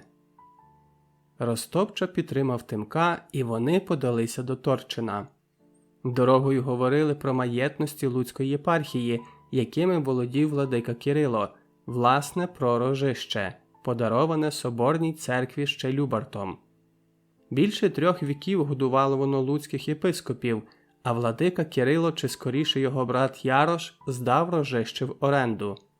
Кілька літ тому селяни не витримали, напали на свого орендаря Харковського, спалили його двір та й порозбігались в іншій волості. Новий орендар Крашевський виявився не кращим, і про Рожище знову заговорили. «Неспокійно в маєтностях владики, що казати?» – підсумував отець Танас. «Терлецький любить гроші. Визнає не той товар, що на луках пасеться, а той, що глибоко в скрині лежить», – кинув Ростопча. Без пригод поминули браму в дубовій міській стіні. Вузькими вуличками проїхали мимо будинків ремісного люду до центру, що складався з десятка ринкових будівель та вежеподібної православної церкви. Містечко було досить багатолюдним. Передміські та уличні доми, як значаться вони в тодішньому Торчинському реєстрі, парканні, що під фортечними стінами, заселяли небалакучі торчинці, байдужі до приїжджих. Тарануха покинув своїх біля кузні, що навпроти корчми. Там Ростопча заходився перековувати коня. «Я не затримаюсь», – пообіцяв побратимам Тимко. Він дістався річки, минув внутрішню браму і липовою алеєю подався на Застрижжя. Ось і палати луцьких біскупів, дерев'яна церква, служби, будинок для охорони та ув'язнень. Владика поки що сидів у Луцьку, готувався до поїздки в Корону. Латинників теж не було, тому Тарануха ходив по Застрижню безпечно. Лиш біля Хурдиги натрапив на стражника, старого і балакучого. Той відверто зрадів можливості погомоніти, бо геть занудьгував. Приїжджі завжди цікавляться пастирями, всі хочуть знати, як живуть божі люди. «Хе-хе, та хіба всім розказувати будеш?» «Міг би й розказати, коли б за чаркою». «І оце все біскуп Мацієвський займає?» – перервав його балаканину Тарануха. «А хто ж іще? Там 52 кімнати». Тарануха кивнув головою на в'язницю. «І на тебе самого покинули оце диво?» «Тобі що до того? Увечері приходь, заскоч до корчми за Сулією і приходь. З Григорієм, дворецьким владики зведу». Тарануха подався до Передстрижжя. Виходило так, що в Торчині варто було заночувати. На білостоцький шлях до володінь Гулевичів виїхали зранку. Козаки були невиспані й сердиті, Карпо стиха лаявся. Владичу опочивальню, яка складалася з 4 кімнат, вони перетрусили повністю, але нічого не виявили. Владичі слуги добре набралися, мабуть, досі безпробудно сплять. На Торчинській горі за містечком здіймалася височенна спостережна вежа. Далі потяглися ліси, що покривали мальовничі тутешні гори та урочища, по яких увивався неширокий шлях. Після Кременеччини таких пейзажів їм бачити не доводилось. У подорожніх навіть сон пройшов. «Тут є де сховатись», – протягнув Ростопча. Нерівне зелене море волинських пущ нагадало йому далекий Чорний ліс, Теклю і синів, які так і виростуть без батька. Дорога зробила круту петлю і зовсім зникла в зелених хащах. «Це урочище ось де ніж», – похвалився своєю обізнаністю Ростопча. «Колись тут вирізали цілу орду, відтоді так і прозвали місцину». У Білостоці, що замикав лісову гряду, одразу приєдналися до купецької валки. Маєток Гулевичів лишився збоку, так і не побачили Галшку Гулевичівну, дівчину, про вроду якої говорив увесь цей край. Купецький обоз охороняло кілька десятків гайдуків з огнепальною зброєю. Йшов останній місяць літа, по фільварках уже вимолотили перший хліб, і купці везли на Устилуг зерно нового урожаю. А звідти в Гданськ, тоді морем до Норвегії і Швеції, у Нідерланди та Фландрію. Відправляємо ще ліс. Бачили, скільки вирубок по дорозі? Торговий чоловік, який вів розповідь, такий собі з виду, хоча плавав до Західної Європи, в Скандинавію. Каже, що попит на хліб зріс удвічі. Польща вивозить його щорічно на 9 мільйонів талярів. Тарануха слухав його через слово. Згадував Мелешку. Зараз ота срібна ніч на стиру видавалася йому чарівною казкою. Дорога звернула у вербові зарості луги, невеликої повноводої річки. Майнув через шлях табунець диких свиней. Потім над луками промчали дикі кози. Мабуть, хтось їх наполохав. «Ну чого ти?» – погладив шию гнідого тарануха. Валка спинилася. Передні розпитували когось про дорогу. Подорожні – одвічні поширювачі новин. Учора на цій дорозі економ Гаруківського маєтку із своїми людьми зустріли валку і пограбували її. Кількох торгових людей прихопили із собою, а двох, які чинили опір, живцем спалили на тамтій могилі. Гайдуки перевіряли зброю, розповіді нагнали страху, хоча грабунок купців вважався у короні звичайним ділом. На Селецькому озері зробили перепочинок. Козаки навіть встигли скупатись. Коло Зимного розійшлись. Валка потягнулася далі, а вершники звернули на горби, до Святогорського монастиря, що виблискував на сонці своїми хрестами. Отець Танас, передавши Карпові повіддя, довго хрестився у бік монастиря. «Давно хотів спитати, отче», – озвався Тимко, – «що то за чернечі закони Василя Великого, про які князь Острозький говорив?» «Разом ходити, братій, до церкви і виходити з неї, мати загальний стіл та одяг, не спілкуватися з мирянами, не приймати їх у своїх келіях, коритись у всьому настоятелю. Ото і є закони Василя Великого», – проторохтів отець Танас.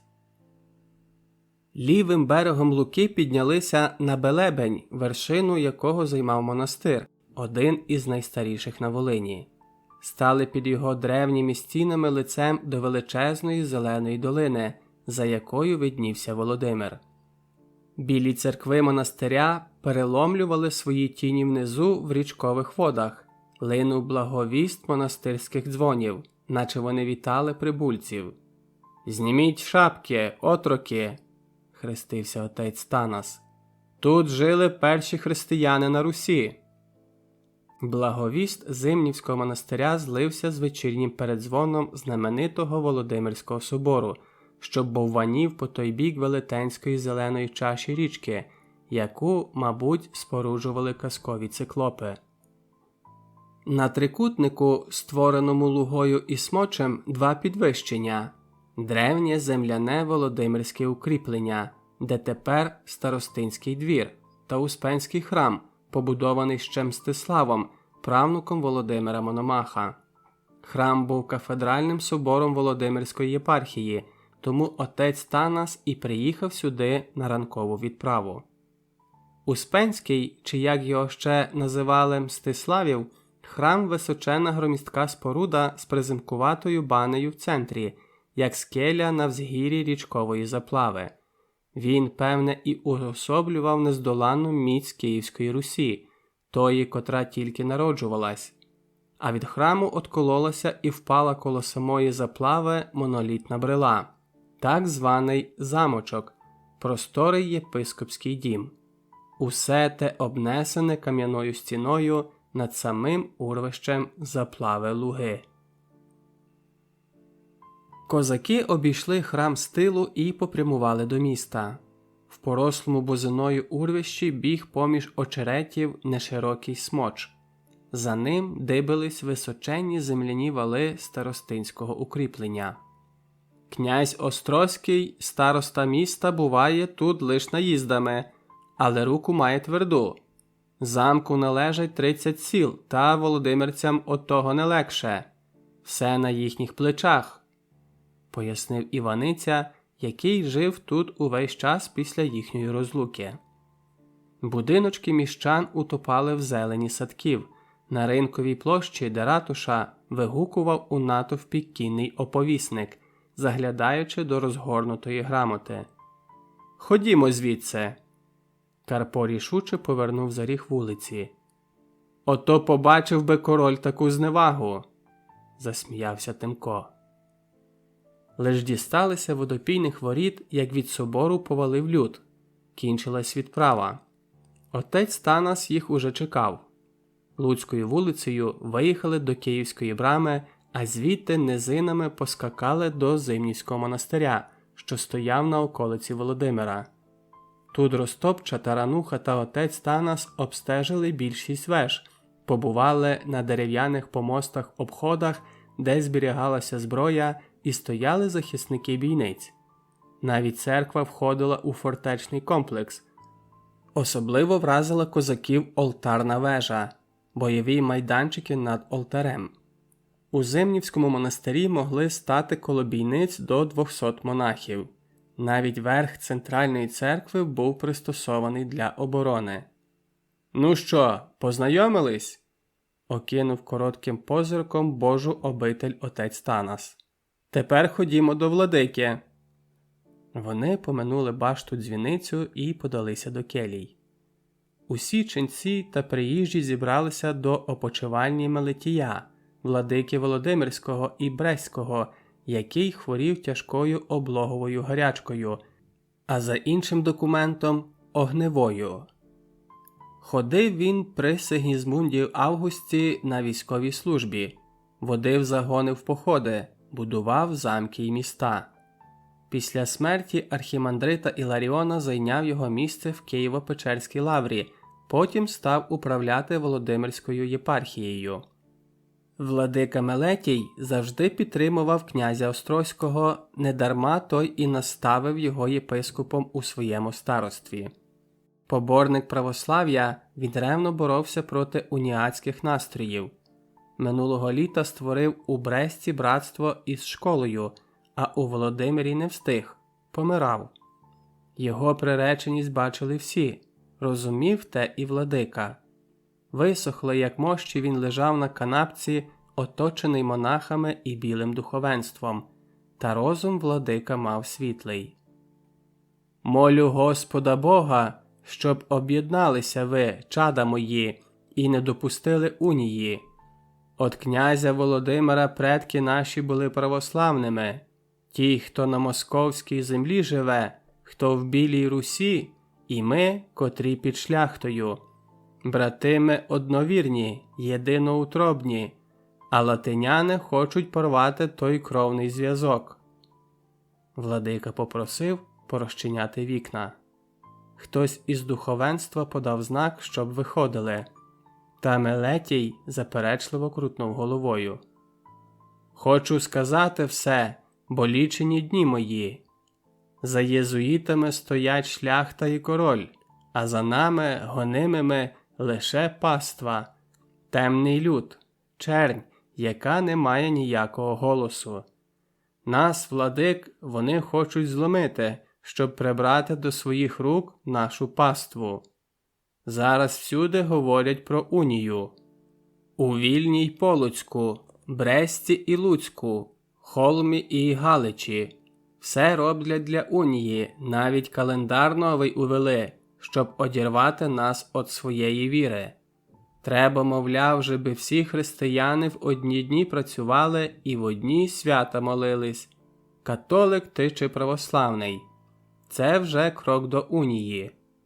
А тут Сигізмунд Ваза сплив на поверхню і возрадувались цій події єзуїти. Вони порадили йому наставити духовником Петра Скаргу, свого ревного проповідника, і доводять королеві, що він стане безсмертним, якщо зілє Русь із Польщею. А Русь повинна лишитись Руссю. Русь повинна лишитись Руссю, чада мої. Владика Мелетій втомлено склепив очі, даючи зрозуміти, що сказав усе. Люди принишкло залишили опочивальню, і тільки потріскування свічок порушувало її німу тишу. Приїждже духовенство жило розкидано. В Зимнівському монастирі по єпископських дворах у Володимирі, а більшість у замочку коло соборного храму. Козаки терпляче чекали, доки всі зберуться. «Їдемо!» – сказав незнайомий провідник у чернечому одязі. Чималий гурт вершників рушив за древнім ридваном з попоною, де сиділо аж 4 священиків. Їхні старі кості, мабуть, розсипалися б на конях. Шлях потягся в поліські краї. Опівдні прибули до Ковеля. Мешканці містечка з цікавістю розглядали духовенство та козаків, що їхали на конях за старим ридваном, запряженим четвериком. Навколо загомоніли. Мабуть, князь якийсь помер. А може, хресний похід? Чули ж, що на Поліссі мор почався? На церкві хтось закалатав у дзвони. «Повертай на вербку!» – махнула із ридвану суха стареча рука кудись убік. Вони взагалі вибирали найглухіші дороги. До вербки від Ковеля 3 версти, та петляли в плавнях до самісінького вечора, і все через той клятий ридван. Неподалік села в розливі Турії стояв на загубленому в болотах острові монастир, де жив духовний батько покійного князя Курбського, монах Олександр. Монахи добре прийняли несподіваних гостей, а вранці подорожні вирушили у глиб поліських борів. При всій утаємниченості. Вони знали, що їдуть у Мелецький монастир. Це ще Володимирський повіт, не Сухоїська волость. Чули про красу монастиря ще у Вербці. Монахи з Вербки його і заснували. Прибули до Мельців обідньої пори і далі не поїхали. Побратими та Іваниця пустили коней на попас і лишились за монастирськими стінами. В ліску, що між монастирем і берегом, стояли густі запахи хвої, безбоязно бігали по землі білки з облізлими хвостами. Вийдеш на луки і вдарять у ніс запахи свіжого монастирського сіна, складеного в копички, і берегової м'яти, її коло води цілі зарості. Козаки роздяглися по пояса. «Я тут і заночую», – сказав Ростопча. «І звідки воно набралося стільки цих монастирів? І чому ми повинні всі їх об'їздити?» «Ченці живуть, як у Бога за пазухою», – підкинув Тарануха. Справді, ченці в Мельцях жили непогано. Вистачало у монахів срібла та іншого добра. Опріч кам'яної церкви та дзвіниці є ще 3 великих будинки із світлицями за огорожею, пекарня коло річки, рублена броварня, стайні, кліті, 2 млини. На Турії та Берзинці 7 сіл, 2 фільварки. «Не дивуйтесь», – прорік Іваниця, – «все, що люди несуть Богові, потрапляє до них».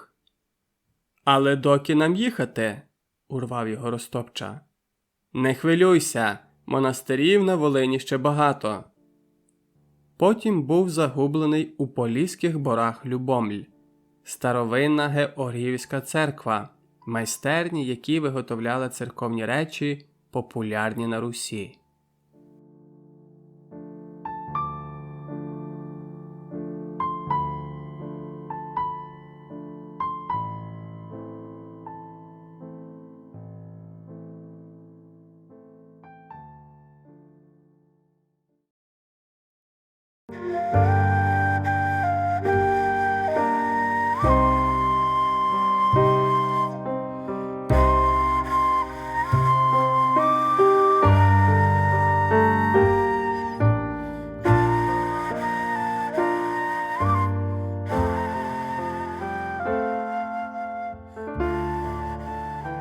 Розділ 20.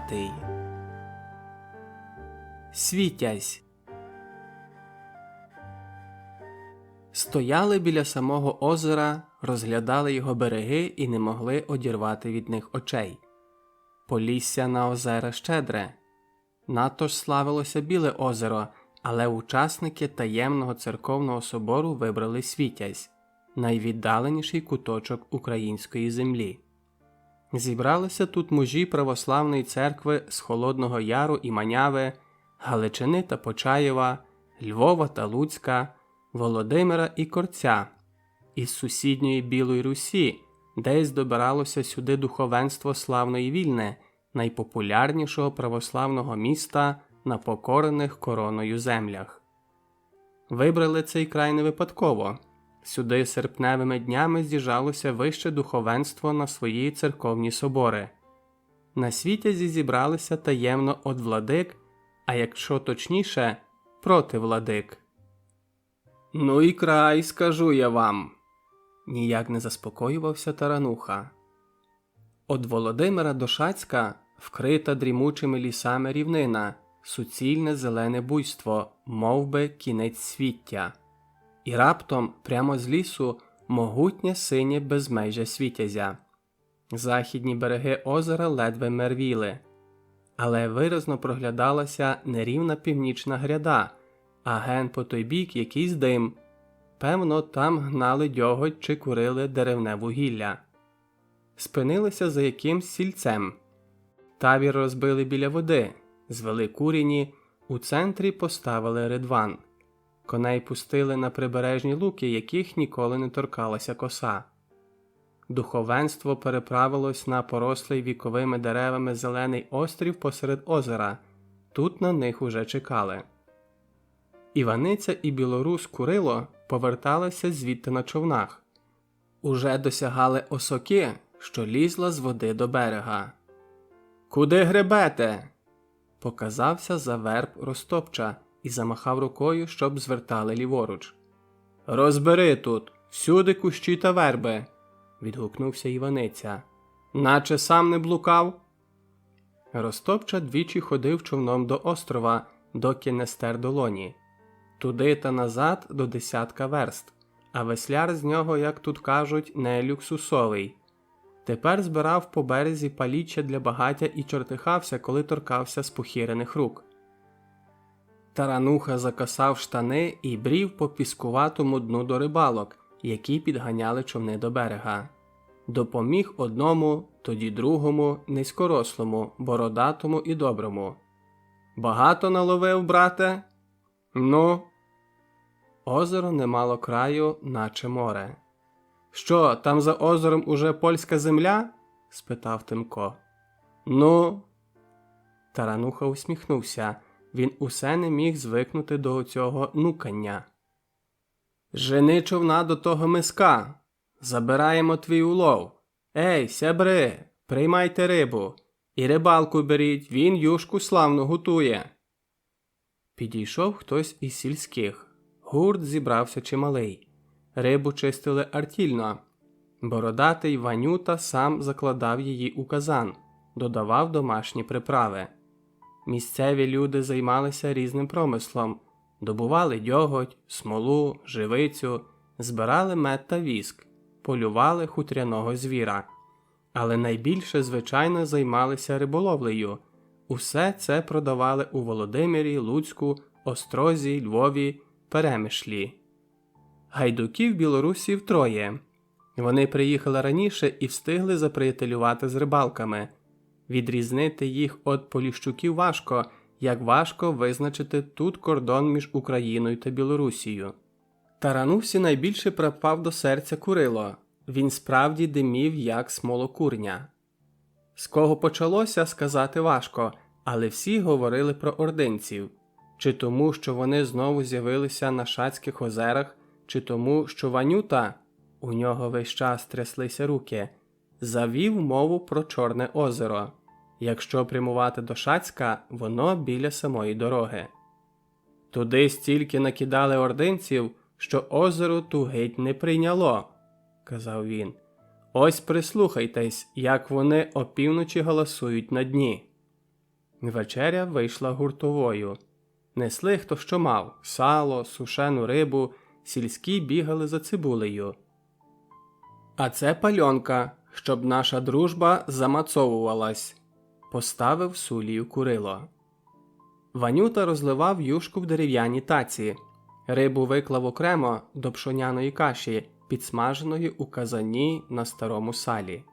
«Ванюто, а ти справді майстер по юшці?» «Ну?» Відкинули порожній казан і заходилися пекти гриби над багаттям. «Нанижи на галузку, ось так, кожен окремо», – радив Ванюта. «Добре посоли, і сироїжка за білий гриб зійде». У гурті знову загомоніли про ординців. «Особливо небезпечні вони у жнива», – розповідав Курило. «Та ще коли сіють. Люди хто в полі, хто на сінокосі, хто вдома, а їм того і треба. Хто тебе на селі захистить, та й чим захищатися будеш? А в полі і поготів. Вам у замках добре, за кам'яними стінами, а нас, як дикого звіра, виловлюють. Не встиг сховатися в ліс, уже в ясирі. Молодих зв'язали сирицею, літніх винищили, дітей до дальньої дороги нездатних кіньми витоптали.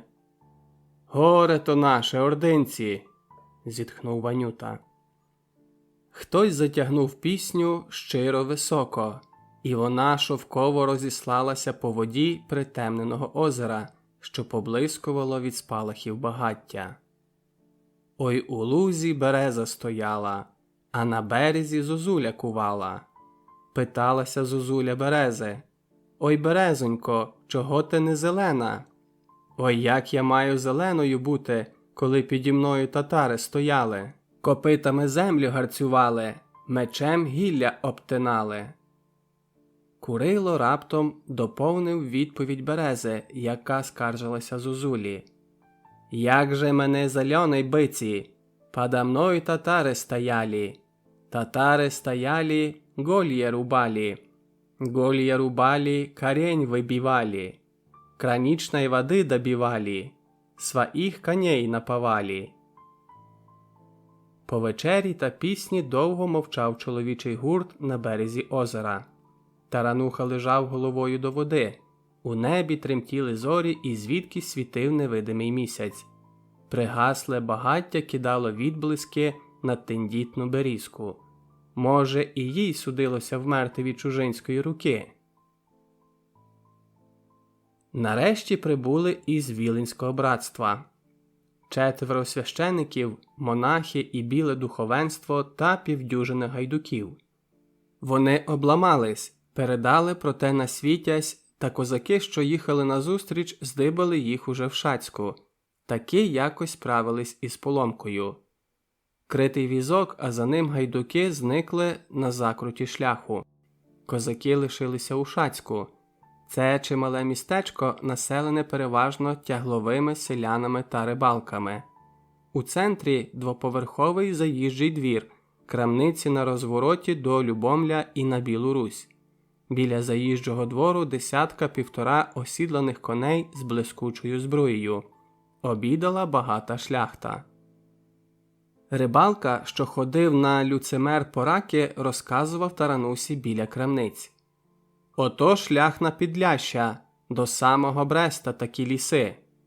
Там от шляхти нема спокою, розперезалося ще більше, ніж у нас. То, кажеш, раків не треба? Тимко стояв на розвилці доріг, задивившись на північний лісовий шлях, звідки приїхали віленські братчики. Десь звідти Косинський. Чому він досі не прийшов сюди? Всюди його ждуть, всюди гетьман мав би підтримку. «Тимохо, мене за тобою послали!» Тарануха вдарив коня попід боки і поскакав за Ростопчею. «Мелешко? Ти знову?» Дівчина зрозуміла, що козак мав на увазі, раз уже бігала всупереч його волі до Жидичина. Стояла і винувато кліпала довгими віями, тиха, покірна. «Їздили з дядьком до Устилуга, а звідти повернули на Світязь», – ніби виправдовувалася дівчина. «Я ж родом із цих країв». «Звідки ж ти дізналася, де я?» «Побий Бог усе відає. Казав, що ви будете на Світязі, ще коли ти того не знав». Все логічно. Купець з Устилуга пригнав свою валку до озера забрати давно куплену рибу. Купець робив гроші, але так, щоб догодити племінниці. Тарануха бачив його лиш двічі. Обличчя грубе, погляд важкий, аж дивно, що мав він таку прихильність до бідної родички. «На Світязі я не вперше», – щебетала Мелешка. «Усі дівчата хочуть сюди потрапити. Навіть шляхетні панєнки із Кракова мріють про єзеро Світязь». Дівчина зрозуміла, що Тимко зрадів її з'яві, і те додало їй настрою. Тарануха мимоволі слідкував за нею. Мелешка не красуня, але все у ній було в міру принадне. Природа немало попрацювала, вишукуючи довершеність її формам. «Давно хотіла на озеро. Знаєш, як я люблю купатись?» Ще шукала вагомі докази. «Літо стоїть таке гарне, ну і вговорила дядю Касійона». «Вважай, що переконала». Мелешка заходилася сипати загадками та відгадками, не даючи Тимкові і подумати. «А що буде козі після 7 років?» «Ех ти, піде 8.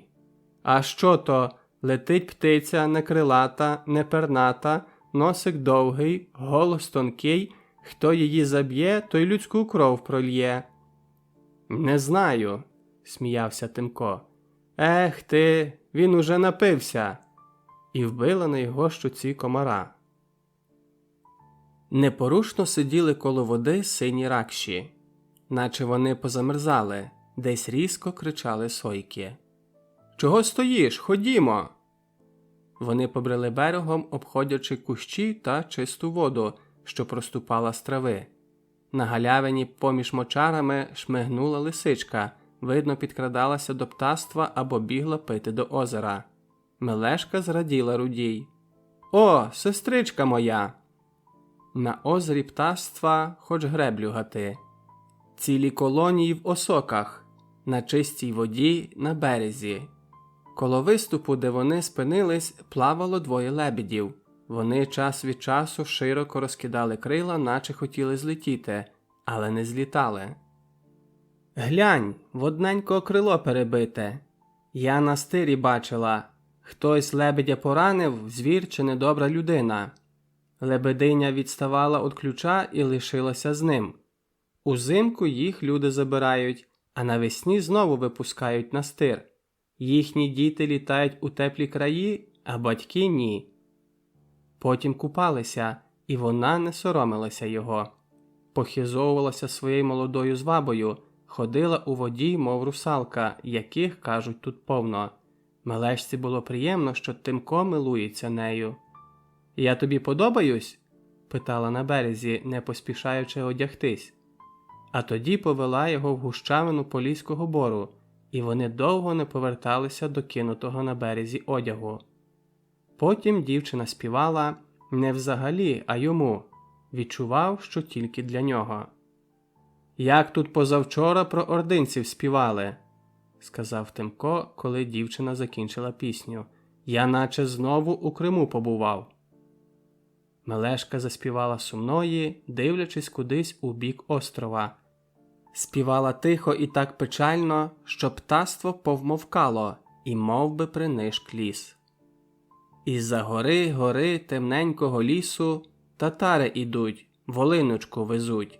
У волиночки коса із золотого волоса, широкий бір освітила, зелену діброву і биту дорогу, а за нею біжить у погонь батечко її.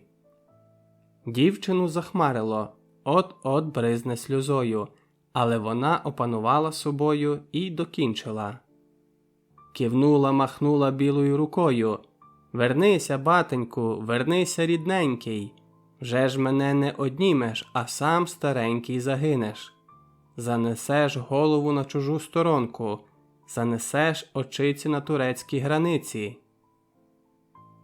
Мелешка співала інші теж невеселі про свої почуття. І Тимко зрозумів, що дівчина його любить, що і сам не байдужий до неї. Та згадалися суворі очі Устинки, і все минуло. Аж стиснулося в душі. Нудьга за Холодним Яром та за нею єдиною найкращою його Устинкою. Мелешка враз умовкла, мабуть, відчула його байдужість. Їхала до Луцька, а серце повернуло на Світязь. «Я іншу люблю, Мелешко». Дівчина принишкла і довго мовчала, наче на неї звалилася скеля. «Що може зранити, убити, погасити сонце?» «Не знаю, Мелешко». «Твої слова». Вона встала і тихо пішла кудись у глибінь лісу, самотня, нікому не потрібна, тяжко ображена. А він нічим не міг їй допомогти. Чекав її довго, боячись ворохнутись, як тоді срібної ночі. Відчував, що вона поруч, жде, щоб він знайшов її, але й далі стояв на березі незрушно. Мелешка з'явилася несподівано, і йому здалося, що вона аж ніби постаріла за коротку мить. «Будь поруч, мені й того досить». І знову зникла у прибережній зелені. Розділ 21. На Тясмині. Лисогор сердито опустив руку на дубовий стіл, аж канделябр з недогарком підскочив. Урівноважений і витриманий, він раптом зрадив своїй звичці і лютував несамовито. Ті двоє, котрих посилав за осавулом, лякливо спинилися коло порога. «Пан Логвин на своїй половині! Сюди його, і то негайно!» Прибіг Логвин. Його сухе лице не виявляло ніяких почуттів. Ще пак він умів триматись. Дбайливо одягнений, вичікувально дивився безбарними очима на сердитого ватага, котрий усе ще лютував. Може, дізнався про Ляшиху із Ясиру? Уже який тиждень тримав її на хуторі і не збирався відпускати, принаймні до шлюбу зі шляхетною черкаською вдовою, вхожою до самого пана старости. Лисогор навіть не запропонував осавулові сісти. Дивився кудись на лісові урочища за козацькими куренями. «То правду казали, що ти ненадійний?» Нарешті спитав. «Ніби дбаєш більше про себе, ніж про загальну справу. 200 коней, яких я чекаю у замчищі, знову опинились на твоєму хуторі. Гарем розвів, як паша, скоро аули під Медведівкою виростуть. Та не про те мова. 100 людей із волості, яких кінно мав перекинути до таборища, через тебе сидять у замчищі. А ординці дізналися, що Косинський повів низовиків на Волинь і безкарно гуляють по Дніпров'ям, до самого Києва доходять». Лице Логвина так нічого і не виявляло, тільки в очах перемигували недобрі полиски. «Ординці взяли добро Ясирника чи ти?» Ще поспитав Лисогор. «А ще, кажуть, ти і дівчатами з Ясиру населив хутір». Лисогор так і не повернувся до Однорукого, вчепився обома руками в лутку вікна, наче хотів її відломити. Вираз його предка на фамільному портреті також був рішучий і важкий. Щоб завтра коні, відбиті при останньому нападі, стояли у замчищі. І ліквідуй гарем. А тепер йди, бачити тебе не хочу». Через кілька хвилин Логвин та його Джура уже скакали до хутора. Лиш тут у Саула дав волю своїм почуттям. Яке діло ватагу до його життя на хуторі, до дівок із Ясиру? А Ляшиха ж, може, він шляхетські справи робить, а живе в лісі, як вовк. Це вже занадто, пане Лисогоре. Скільки добра в козацької старшини своїми очима на зимівниках бачив. Ну, пригнав якусь зайву 100-2 коней на хутір. А Ясир, може, на смерть ішов, коли відбивав його. Кожен дбає про себе. На хуторі наказав Джурі розшукати Кирика. Той з'явився заспаний, нечесаний, пом'ятий. Щоб зігнати на комусь злість, Логвин ударив його по неголеній щоці. «Тобі, руде паскудисько, тільки б ліжко товкти. Приведи себе до ладу. Їдемо в Черкаси». Кирик нічого не відповів, але губи тонкі стиснув хижо. Невдовзі вони прискакали до Черкас, але виявити свою відданість Вишневецькому однорукому не вдалося. Староста із полком реєстровців ще не повернувся з Волині. Коней довелося перегнати в замчище. Текля кинула в жлукто жмут соломи, на солому одяг, пересипала все деревним попелом, а зверху лугом. Пробілувала сорочки та й до печі. Ротів багато, а руки одні. «Погано, як сам піп дзвонить», – згадала приказку дядька Юхна. «Але ж кому порати 5 козаків, якщо навіть Устина не об'являється? Усе на ній. Добре, хоч дядько Юхно малим раду дає, забере хлопців на пасіку і доглянуті, і нагодовані». А Миколка зовсім одбився від рук. Виглянула за вікно з вількарика. 2 старшеньких усе ще сиділи під усохлим деревом.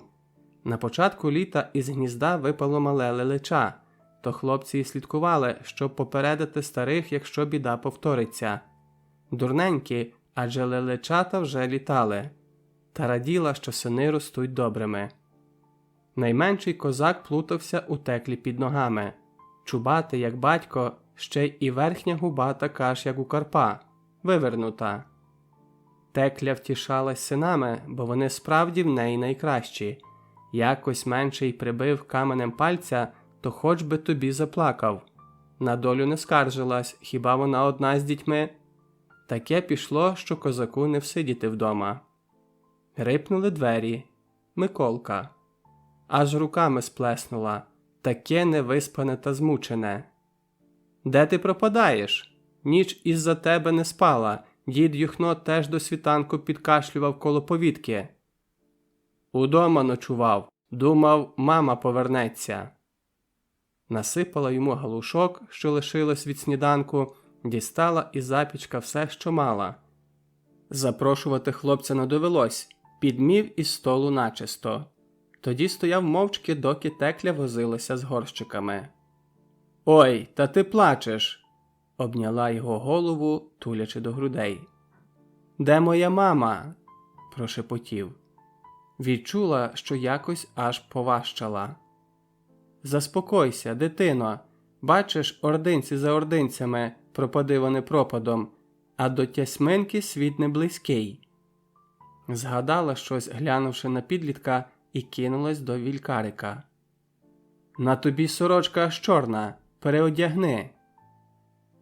Хлопчак зняв брудну сорочку, і раптом з його кишень сипонуло на глиняну підлогу щось металеве. Текля зблідла, угледівши на долівці золоті червінці і дукати, різні дорогі прикраси. «Звідки це в тебе?» – зашепотіла злякано, аж голос їй зривався. Миколка дивувався, він не розумів, чому тітка так занепокоїлась. «Та я, тітко, мав того добра повні кишені», – сказав хлопець. «Удома на ослоні висипав. Ми його, те добро, поміж скель коло плескатого каменя із хлопцями знайшли. Одну сакву розібрали по кишенях, другу так несли, доки не стомились. За річаком у кущі викинули. Я вам і мамі сережки підберу, як ото в шинкарки. Лишенько ж ти моє, мало нам без того халепи? Сплеснула в долоні Текля. Біжи до діда і про все розкажи. Не потріб ото йому віддай, хай віднесе і закопає там, де ви його знайшли. Золото не приносить людям добра. Хлопчак здивовано глянув на перелякану тітку і подався до монастирської пасіки. А в цей час коло плескатого каменя, що виступав над Тясмином, майнула худа скрадлива постать. Роззирнулася в усі боки і зникла між скель, наче провалилась у підземелля. Але швидко і вискочила звідти, впала на землю і забилася в трясовиці. «Викрали моє багатство, забрали мою силу. Тепер ти останній злидень, рудий пес. Обудьте ви прокляті всі!» Кирик рвав на голові волосся і люто бив кулаками в землю. Устинку мучило перечуття чогось недоброго. Мабуть, Миколка згадував або Тимко, обох їх вона відчувала біля свого серця. Давно час вертатися в Чубівку, але тітка зовсім занемогла, вже й із призьби сама не підведеться. «Що воно там за лемент?» Занепокоєно сахнулась Устина, аж через тин перекинула свою гінку постать. Міцна, енергійна, хвилинки на місці не могла встояти. «Лелечко, бусурмене!» Сюди, в глухий куток містечка, під земляні вали звідусіль бігли люди. Спершу поодинці, потім заполонили обидві вулички, обвалювали тини, лізли через живоплоти. Жінки тягнули дітей, верещали дівчата, дебуляли старі та немічні, а збоку в'їзних воріт несло димом. «Бусурмени! Людоньки!» Устина лиш на мить розгубилась, а тоді штовхнула суху жердину, що правила дубенисі за ворота, і підхопила двох малюків з галасливого жіночого гурту. «Біжіть за мною! Тут лаз до лісу!» – крикнула. Людський гурт потік за красивою стрункою дівчиною з косою кольору пізніх хлібів, туди до високого земляного валу. Неподалік ще відбивали бусурменський наскок окремі козаки міської залоги. «Ось він, люди!» – крикнула Устинка. Люди безладно сунули до лазу. Устинка виривала із тісняви дітей і проштовхувала їх першими, заспокоювала переляканих дівчат. Де взялася витримка і спокій, та вона ж просто не мала часу на переляк. Бій на валах поволі стихав. На вулицях уже чулися чужинські викрики, а Устинка все ще допомагала людям поскорше дістатися лазу. «Не заважайте одне одному!» – дзвінко гукала. «Нас уже небагато залишилось!» Через відкриті ворота вирвалися на подвір'я перші чужинські вершники. Тихо зойкнула стара дубениха і поникла на призьбі. Спалахнула її кособока хатина. Вони з'явилися за охопленою полум'ям хатою, коли Устинка припускала в лаз останніх. «Дивіться, яка гарна г'яурка!» – загорланив якийсь ординець.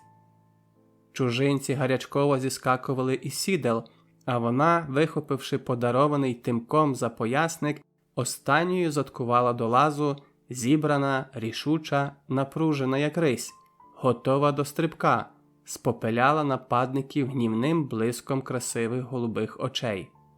«Г'яурку взяти живою!» – крикнув старший, викидаючи уперед руку. Подалися за нею в лаз, черепкались на круті земляні вали. Розділ 22. У Білій Русі. У луцьких церквах дзвонили до ранкової молитви, коли із глушецьких воріт вигулькнула кавалькада вершників, кілька шляхтичів і загін гайдуків зі списами, які супроводжували брата єпископа Яроша Терлецького. «Доброї дороги, ваша світлість!» Хай не зустрінеться вам орда. От Караїмського села кавалькада вершників посунула на Жидичин, а звідти повернула до гостинця Зимнього, Поліського, давньої дороги на північ. Перед обідом тим же шляхом проїхало ще троє – шляхтич та двоє гайдуків. Але без списів, хоч озброєні добре і при запасних конях. Це були Тарануха, Ростопча та Яцко. «Чи не запізно виїхали, Яцку?» – поцікавився Тимко. Яцко заперечливо крутнув головою. «Вони заночують у Ратному, якщо мінятимуть коней.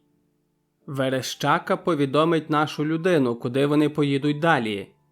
Півдня мусить бути в запасі, щоб не зіткнутися лобами. Тому поспішати нам не можна». Трійця вершників поволеньки просувалася шляхом. Він петляв лісом та болотами. На низинних місцях росли березові гайки та вільха, із гарищ гнало осику, змішану з березою. Коло одної піскової дюни, порослою хвоєю, натрапили на селянський обоз, що спинився перепочити. Мужики попервах боялися шляхтича, але згодом посміливішали. «Люди втікають цілими селами», – казали вони. Увечері було село, а вранці пустир на його місці. Навіть собаки шолудивої не знайдеш. Майно і дітей на вози, худобу на налегач і гайда вниз. Утікачі запрягли волів і знялися з місця. «Мабуть, і ми трохи перепочинемо», – сказав Ростопча. «Коні, бач, як притомились». Місця тут глухі, небезпечні, одразу біля шляху болота. І чагарі густі й непролазні. Поміж ними спокусливо прозирають ягоди чорниці та лісової малини, але ніхто не відважився ступити туди.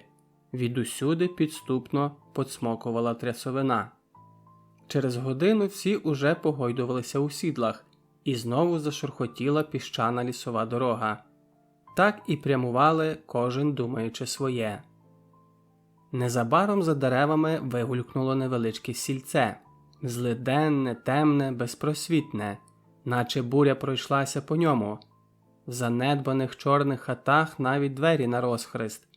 Аж дивно, що в таких нестатках могли жити люди. Тут і заночували у якогось багатодітного Поліщука. До Ратного прибули в кінці наступного дня. «Повечеряємо, а тоді підемо шукати твого чоловіка», – буркнув до Яцка Ростопча, бо таки добре зголоднів. Біля корчми прип'яли до конов'язі втомлених коней. «Гей, шинкарю, звели там нагодувати коні!» «Уже другі гості сьогодні», – заметушився власник корчми. «А хтось сказав, що Ратне Богом забутий край». «Що ж то за такі гості?» – спитав Тарануха. «Славні гості, навіть розрахувалися. Був між ними шляхетний такий пан з довгими вусами, за всіх платив». Приїжджі переглянулись. Он воно що, Терлецький хоче пройти шлях тихо і непомітно. У корчмі було людно, але їм знайшлося місце за столом. «Ой, гарні ж були ті пани», – торохтів шинкар, – «такі ввічливі, такі…» «Набридло слухати», – урвав його Ростопча, поглядаючи через віконце на коней. «Ти їсти давай, та побільше». Він хотів ще щось додати, зиркнув на Тарануху і промовчав.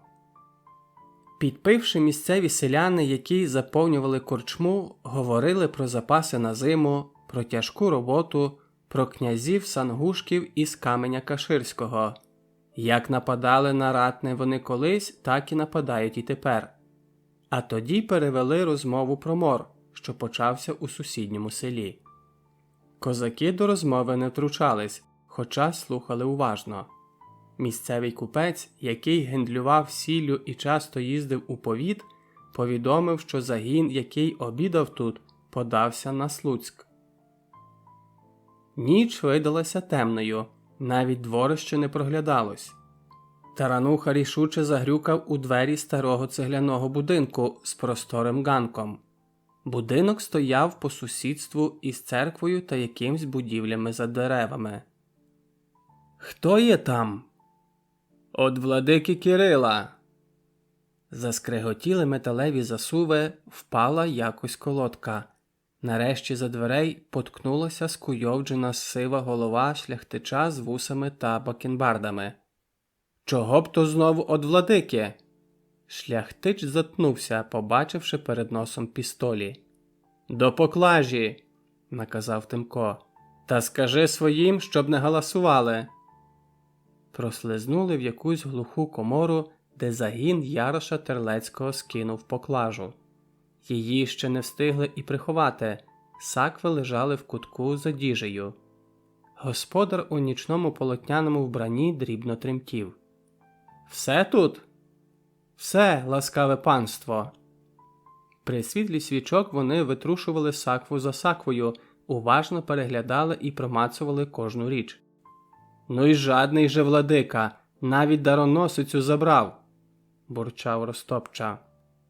На грубих дошках підлоги росла купа усілякого церковного одягу, шмаття нескроєної дорогої тканини, підсвічники, кадила із золоченими ланцюжками, хрести, чаші та інше церковне начиння. Перебрали все, але того, що шукали, не знайшли. «Якщо хочеш довго жити, мовчи!» – наказав господареві Тарануха. «Щоб нікому і пари з вуст, зрозумів?» «Спасибі, ласкаве панство!» Нападники нічого не взяли і, може, тому він цього разу нікому нічого й не сказав. Розділ 23. Пані Юзя. Вранці козаки подалися на ремісницький куток. Розглядали вигадливі вивіски, зразки товарів за вікнами, ловили гав біля кожних розчинених дверей. Ремісницький куток поблизу Ринкової площі, де недавно учинив погром ксьондз Грегор, вікарій головного костьолу. Біля майстерень магістрат побудував 2 склади, про що свідчили вивіски – торговий товар у сукні та залізо. Останній правив також за міський арсенал. Ремісники і жили тут поблизу, їхні халупки заповнили всю вилучену стиру. Навіть селилися цехами. Окремо шевці, ковалі, теслі, кравці, різники, муляри, винокури, пекарі, пивовари, а біля самої річки – кушніри та чинбарі. На ремісницький куток осіли і лихварі, навіть волинський крес Щетинич. Найбагатший, якщо не рахувати владику Кирила, хоч причисляти владику до лихварів боялися навіть пошепки. Почався трудовий день. Ремісники гончарили, кували, обробляли залізо, дерево, шкіри, виготовляли вози, плуги, дрібний реманент. Працювали гута, воскобойня і все інше. Тут завжди було людно. Крім ремісників, вічно товклися купці-посередники, скупщики і особливо дрібна шляхта, що прислужувала місцевим магнатам. Конюхи вели коней, яких треба підкувати, гримів різний гужовий транспорт, йшли і свої міщани та селяни. Якась бабуся принесла серп, щоб насікли, бо притупився. 3 дни не до погибелі, а вона із серпом. Дивись, кого занесло. До магістрату прямував пан Гаврило Дашковський, луцький возний. Час від часу появлялися цехові майстри. Ходили вони шляхетно, їм ще здалеку кланялись, перед ними запобігали. Майстри жили хто на Троїцькій, а хто під Верхнім замком, де стояли палати Чорторийських, Сангушків, Корецьких, Четвертинських. Найбільше подобались побратимам ковалі, народ товариський і прямий, та й діло у них цікаве. «Може, в науку хочете?» – запитав їх якийсь із молотом. «А якої ви віри?» «І де живете?» – засміявся інший. Побратими посміялись та й перейшли до сусідньої майстерні, щоб не муляти людям очі. У сідлярів вони не вперше. Карпо міг стовбичити тут годинами. Тиждень тому брав у них 3 сідал для запасних коней. Прямо в кутку майстерні горбились ворохи московської юхти, купленої на літньому ярмарку. Ростопча непомітно штовхнув тарануху, і вони знову попрямували до ковалів. Прямо під двері кузні, що обслужували найповажніших мешканців міста, підкотила здоровенна крита карета з дашком та шкіряною торочкою. Навколо неї одразу забігали майстер і кілька його учнів. «Нащо ти, Бородань, таку файну карету лагодиш?» – підступив до кучера тарануха. «Тобі яке діло?» Кучер хотів дістати Ростопчу батогом, але поруч побачив молодика шляхетського вигляду і сказав примирливіше: «Велику дорогу їй випадає пройти, та й запасну вісь владика просив підігнати, бо минулого разу сіли прямо на віслі». Побратими покрутилися для годиця і скоро полишили ремісницький куток. «У Сагакі як мітливе око», – сказав Ростопча, – «як у воду дивився. Владика сам карету оглядав, збирається в далеку дорогу». Тарануха ствердно кивнув головою. Вибралися на ринкову площу за ратушею. Там шляхтич рішуче повернув на подвір'я Яроша Терлецького.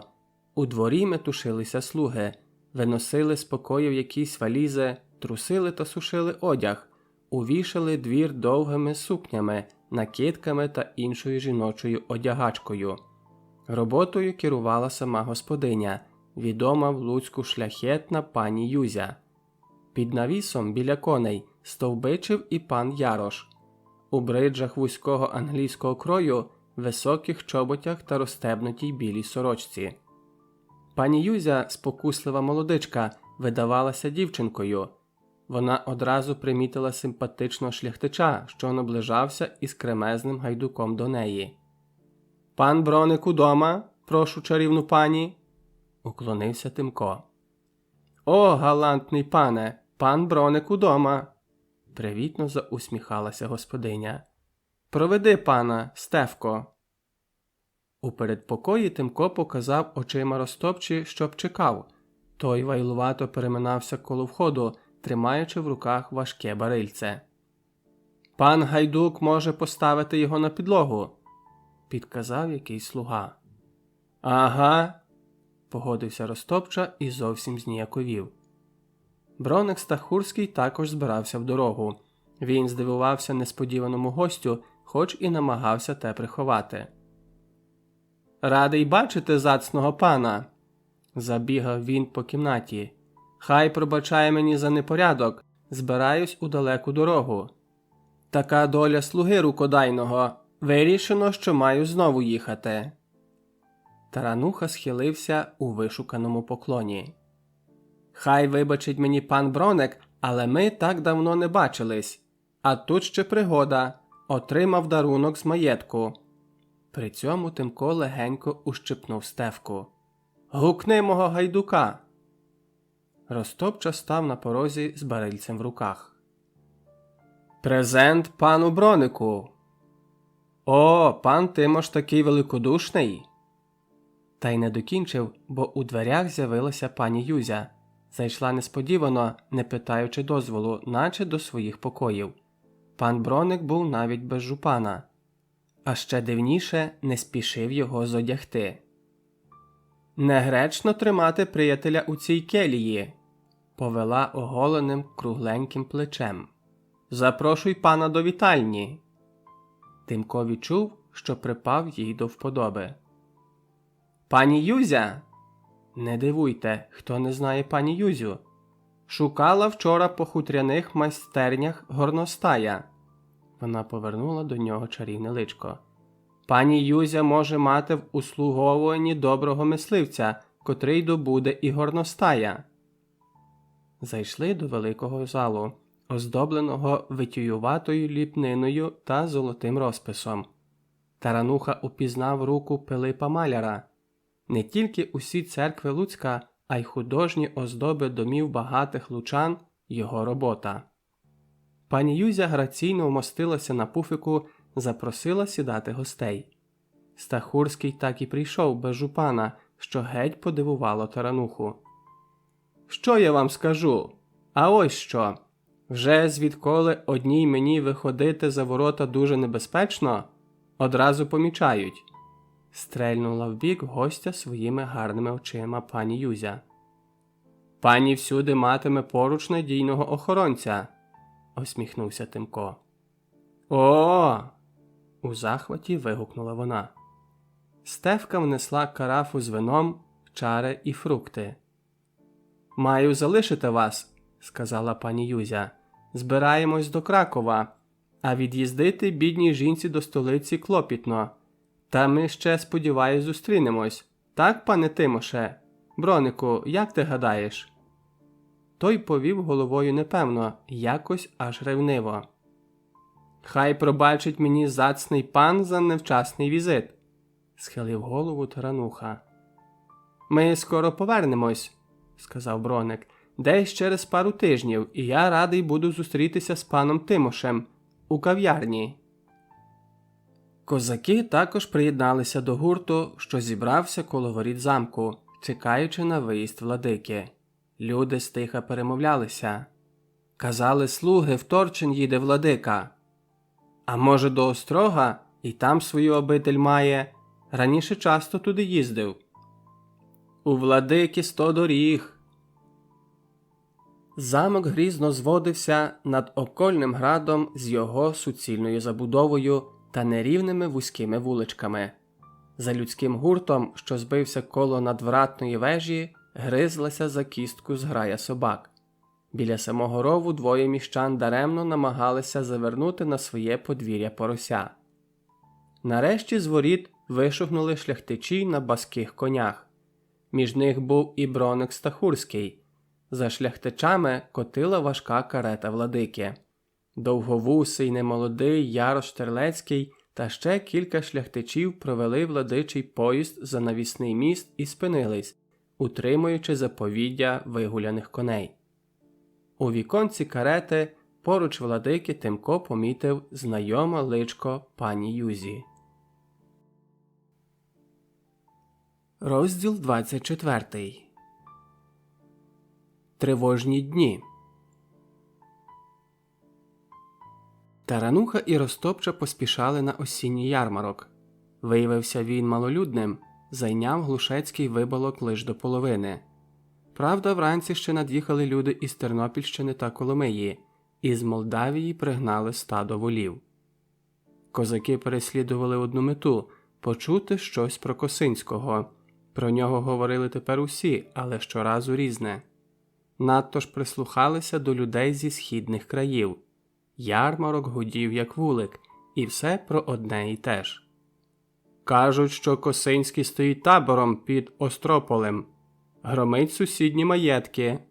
То на один наскочить, то на другий, а з місця не рушив. Неправда, що не рушив. Ми ще під Житомиром бачили низовиків. Були б оце ми там, давно б зрушили Косинського з місця, гаряче шепотів Тарануха на вухо Карпові.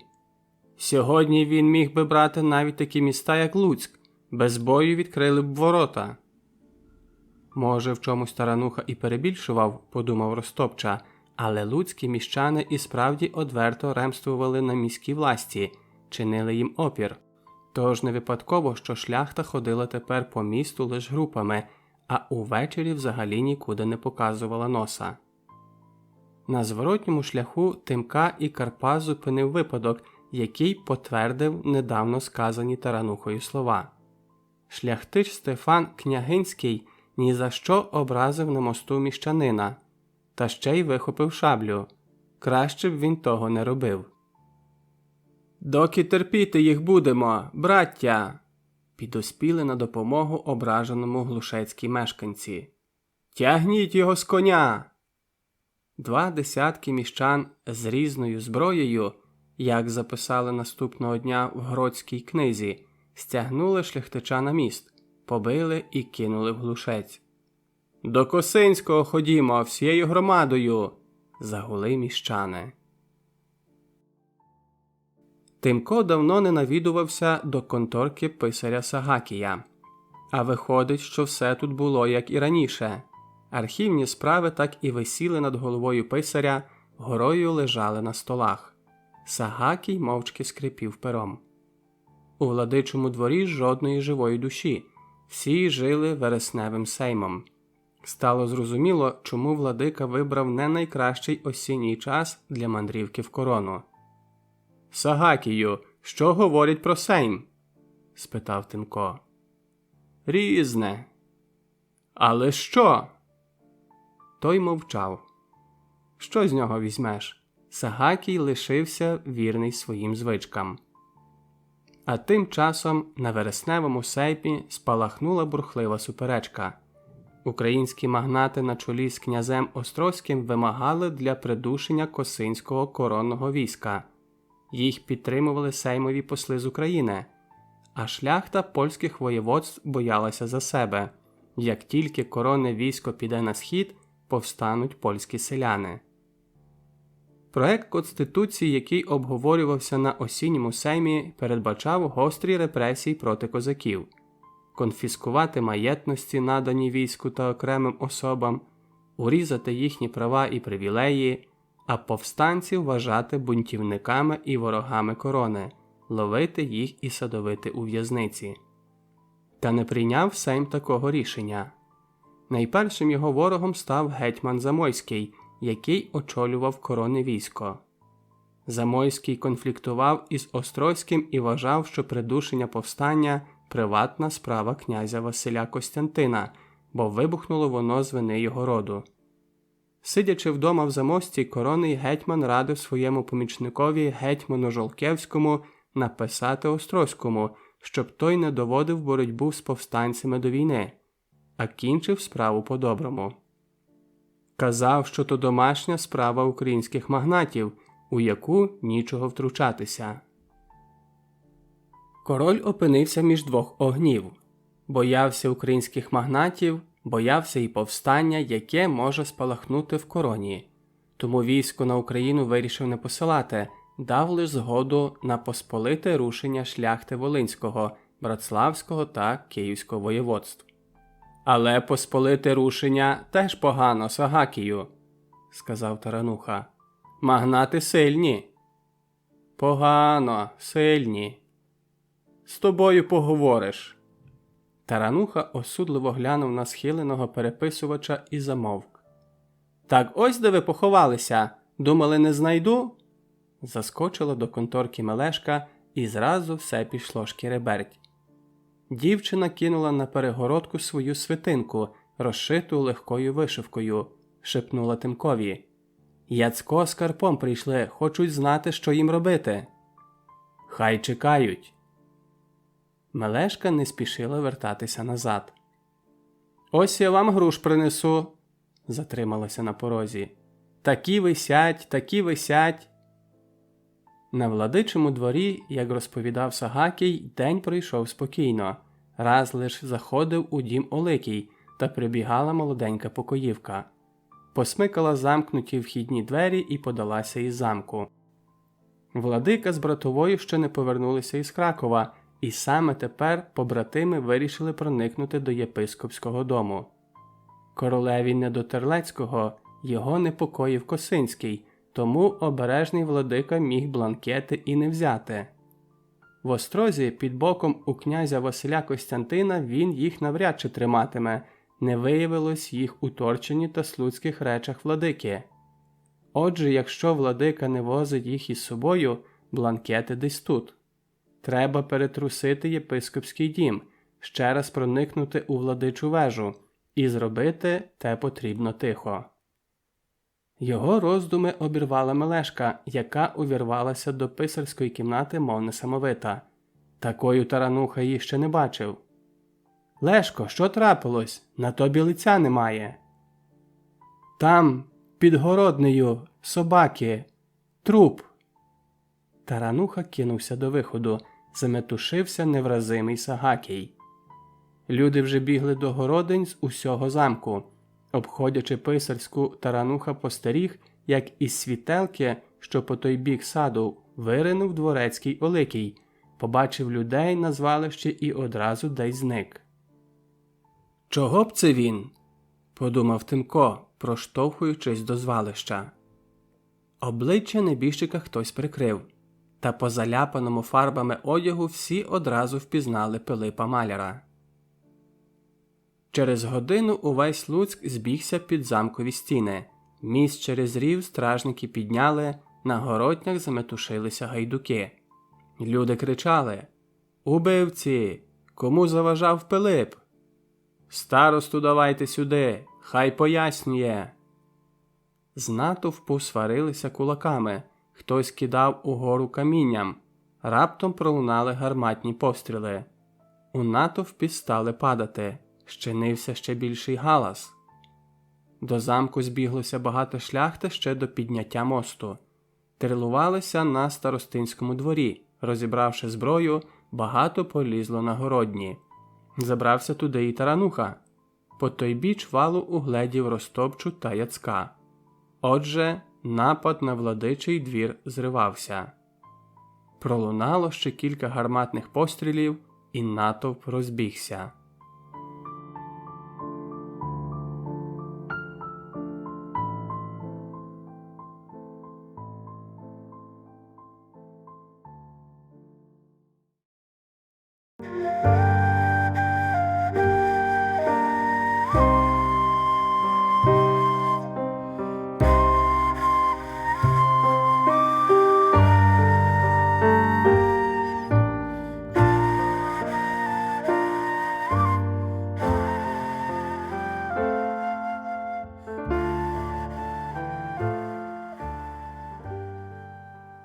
Розділ 25. Владичі володіння. Оликій не заходив до єпископського дому уже кілька днів, але завжди носив із собою в'язку ключів, тримав їх у лівій руці або упускав до кишені. Вночі на владичому дворі сторожувало двоє літніх міщан у кобеняках з відлогами. Вранці сторожі зникали за воротами замку. Того дня Оликій довго не виходив із світелки. Нарешті з'явився з ключами, для чогось глянув на вікна другого поверху владичого дому і важко, наче п'яний, почвалав до вежі. Довго піднімався на дерев'яний майданчик, спроквола долаючи кожну сходинку. Піднявся таки і відразу заходився відмикати замки та приводити в рух хитромудрі внутрішні запори. Справившись, він плечем штовхнув одну половинку важких дубових дверей на довгих металевих завісах із стрілчастими кінцями. І лиш простягнув руку до ліхтаря, як дверну пройму затінили людські постаті. «Хто тут?» Ледь устиг скрикнути та й замовк, потрапивши в чиїсь цупкі лабета. Замить його зв'язаного з мішком на голові кинули в підземелля. Він аж завив од болю, падаючи на кам'яну підлогу. «Лиш писнеш, зостанешся без голови!» Оликій лише тихенько стогнав. Тарануха і Яцко, озброївшись металевими лапами та ліхтарями, розбіглися в різні боки від кліті. Карпо, закривши двері на внутрішні запори, став коло ляди підземелля і сторожко прислухався до зовнішніх звуків. Десь через годину першим з'явився Тарануха. Його кобеняк з відлогою був у поросі й павутині з розірваною полою. «Промацав усі закутки, а криївку не знайшов», – сказав він і подався на праве крило до владичих комор. Довго тріщали там зірвані ляди скринь, дошки від забитих ящиків, грюкали перекинуті діжки і кадовби, та повернулися козаки ні з чим.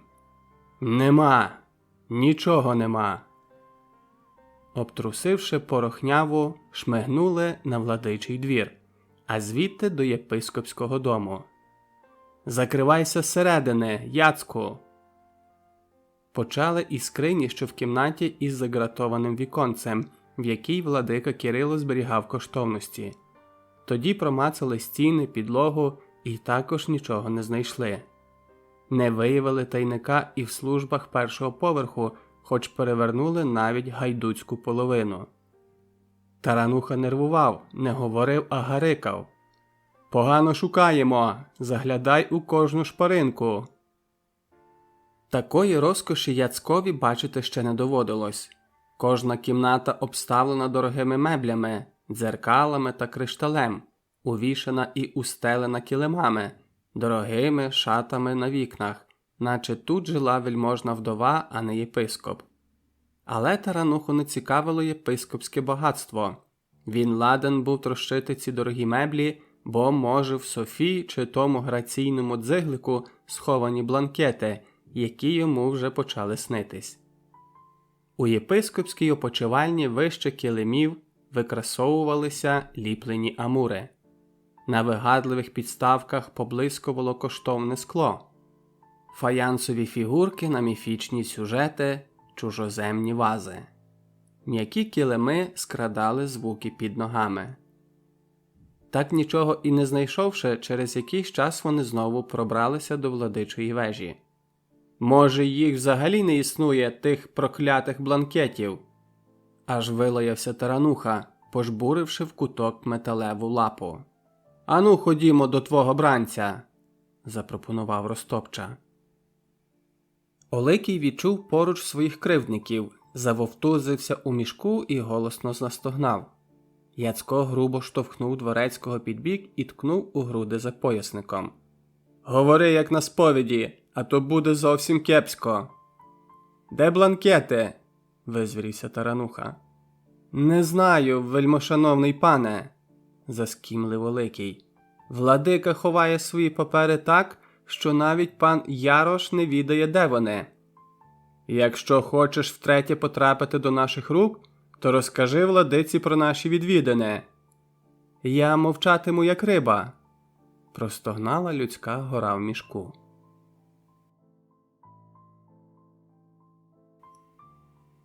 Розділ 26. Повстання у Жидичині. Юлина несподівано прибігла на луцький виселок. Украй чимось збентежена, вона мовби ще більше постаріла.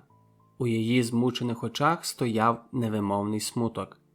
Перечуваючи недобре, Мелешка кинулася до сестри.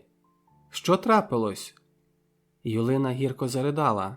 Дівчина розгублено пригортала сестру до себе, поправляла збите пасмо начесаної коси, втішала як дитину. Нарешті Юлина трохи оговталась. «Яцка забили в колодки», – сказала, отхлипуючи.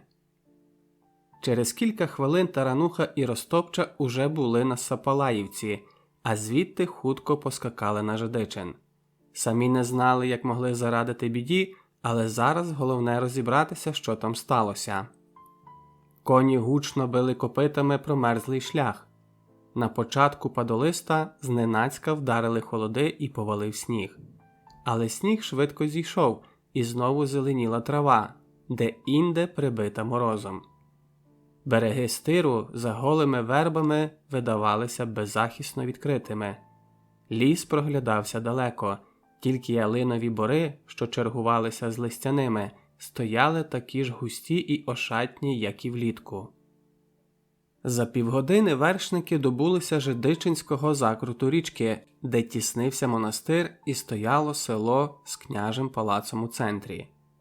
«Що будемо робити?» – захапався Тарануха. «Побачимо», – буркнув Карпо. «Головне не гарячкувати». Повернули у відкриті монастирські ворота, до конюшень, де господарював довготелесий Стах, нерішучої, але доброї вдачі чоловік. Він родом із Польщі, в монастирі прижився, бо не мав ніякої рідні. Приятелював із Яцком, підтримував Юлину, коли товариша не було в селі, інших жінок боявся. Мабуть, через ту боязнь і до ченців пристав. Стривожений і похмурий Стах розповів. «Управитель ходив до князів, там наших двоє. Та нічого не вийшло. Четвертинський монастирських йому не передав. Наші виявилися заводіями». «Когось убили?» «Бог милував. Правда, кільком осаулам добре перепало. Погромили фільварок і пішли на палац. А коли надвірна варта почала стріляти, розбіглися. От тоді наших і схопили. Стах завів коні до стайні. «Не розсідлуй!» Той ствердно кивнув головою, а тоді сказав: «Монастирських до Луцька повезуть нашою підводою, але її охоронятимуть князівські гайдуки. То буде одразу після екзекуції. Мені управитель уже дав загад». Козаків те зацікавило. Знати б, скільки буде охорони. І жаль, що ліс голий, що Луцьк близько. «Постарайся бути за конюха!» «Спробую!» Тарануха і Ростопча попрямували до фільварку. На подвір'я фільварку зігнали все село. Прийшли також і монастирські, до них пристали Тарануха і Ростопча. Бунтівники полишили в фільварку добрі сліди. Кліті і скирти хліба на току згоріли дощенту. Люди розігнали по домівках худобу, забрали зерно. Монастирські збилися коло навісу, де зберігався реманент. Тут усе як після погрому: борони, мотики, дерев'яні плуги з металевими наральниками, решета валялися де попало, а коси, вила і навіть ціпи повстанці забрали, коли рушали на маєток. У натовпі стиха перемовлялись. Кажуть, що між повсталих хтось від Косинського був. Таке скажеш. От чоловіка чула. Жінки заколоткованих повстанців голосно тужили. Плакала малеча. Над натовпом стояв глухий гамір. Осавули стояли окремо, деякі з пов'язаними головами, але поглядали на селян. Пригнали забитих у колодки. Надвірних козаків більше, ніж ув'язнених. Побратими одразу впізнали Яцка. Он він, четвертий.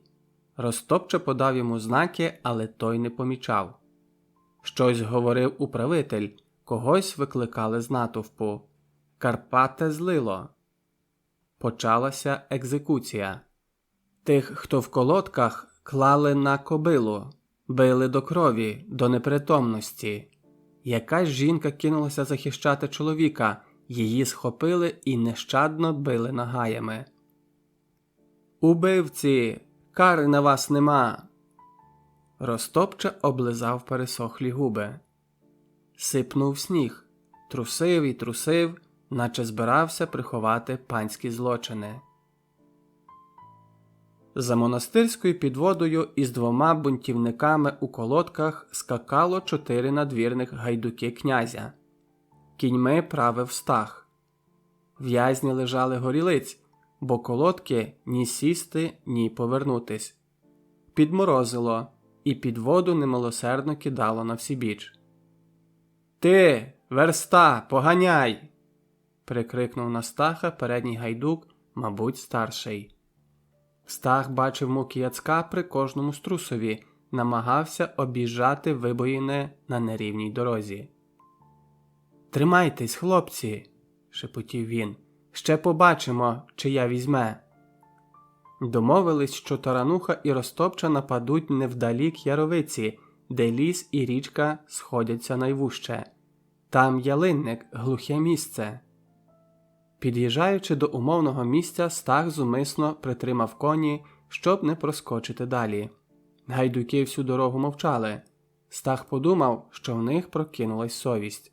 Та носатий, який їхав поруч старшого, огрів візника нагаєм.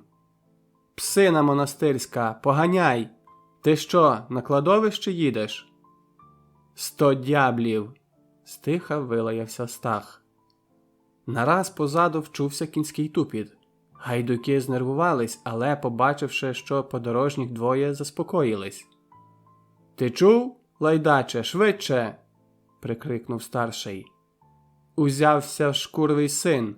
– ошкірився Стах, а нога торкнулася схованої під сіном сокири. Вершники швидко наздогнали підводу, а коли лишалося 10 сажнів, рвонули раптом вперед і вихопили шаблі. Стах не встиг обернутись, як задні два гайдуки повалилися на землю. Тарануха схрестив шаблю із старшим. Четвертий носатий уп'явся шпорами в боки свого коня і чкурнув до лісу. «Брешеш, княжий вишкрипку! Дожену!» Рвонув за ним Ростопча. Старший пробував захищатись, але виявився невправним рубакою. «Тобі тільки з канчуками діло мати!» Зле кинув Тарануха і сіконув гайдука так, що той навіки вгруз у сідло. Тимко вже ним не цікавився, скочив на землю і заходився збивати шаблею колодки із в'язнів. Стах допомагав сокирою. На спускові у виболок звільнені в'язні та спішений вершник з гнідим конем запетляли до складів колоса Палаївської греблі, а підвода круто повернула в напрямку Жидичина. За Карпа Тарануха був спокійний. Навіть коли б він лишався проти десятка гайдуків, то й тоді не спасував би. Отже, із Ростопчею все буде гаразд.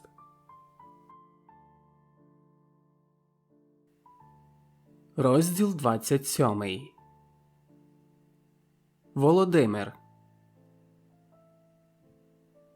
Року 1592-го, яко з осені, так і до нового літа не докучала зима, і снігів не було, і була та зима право безсніжна. Колами всі їздили.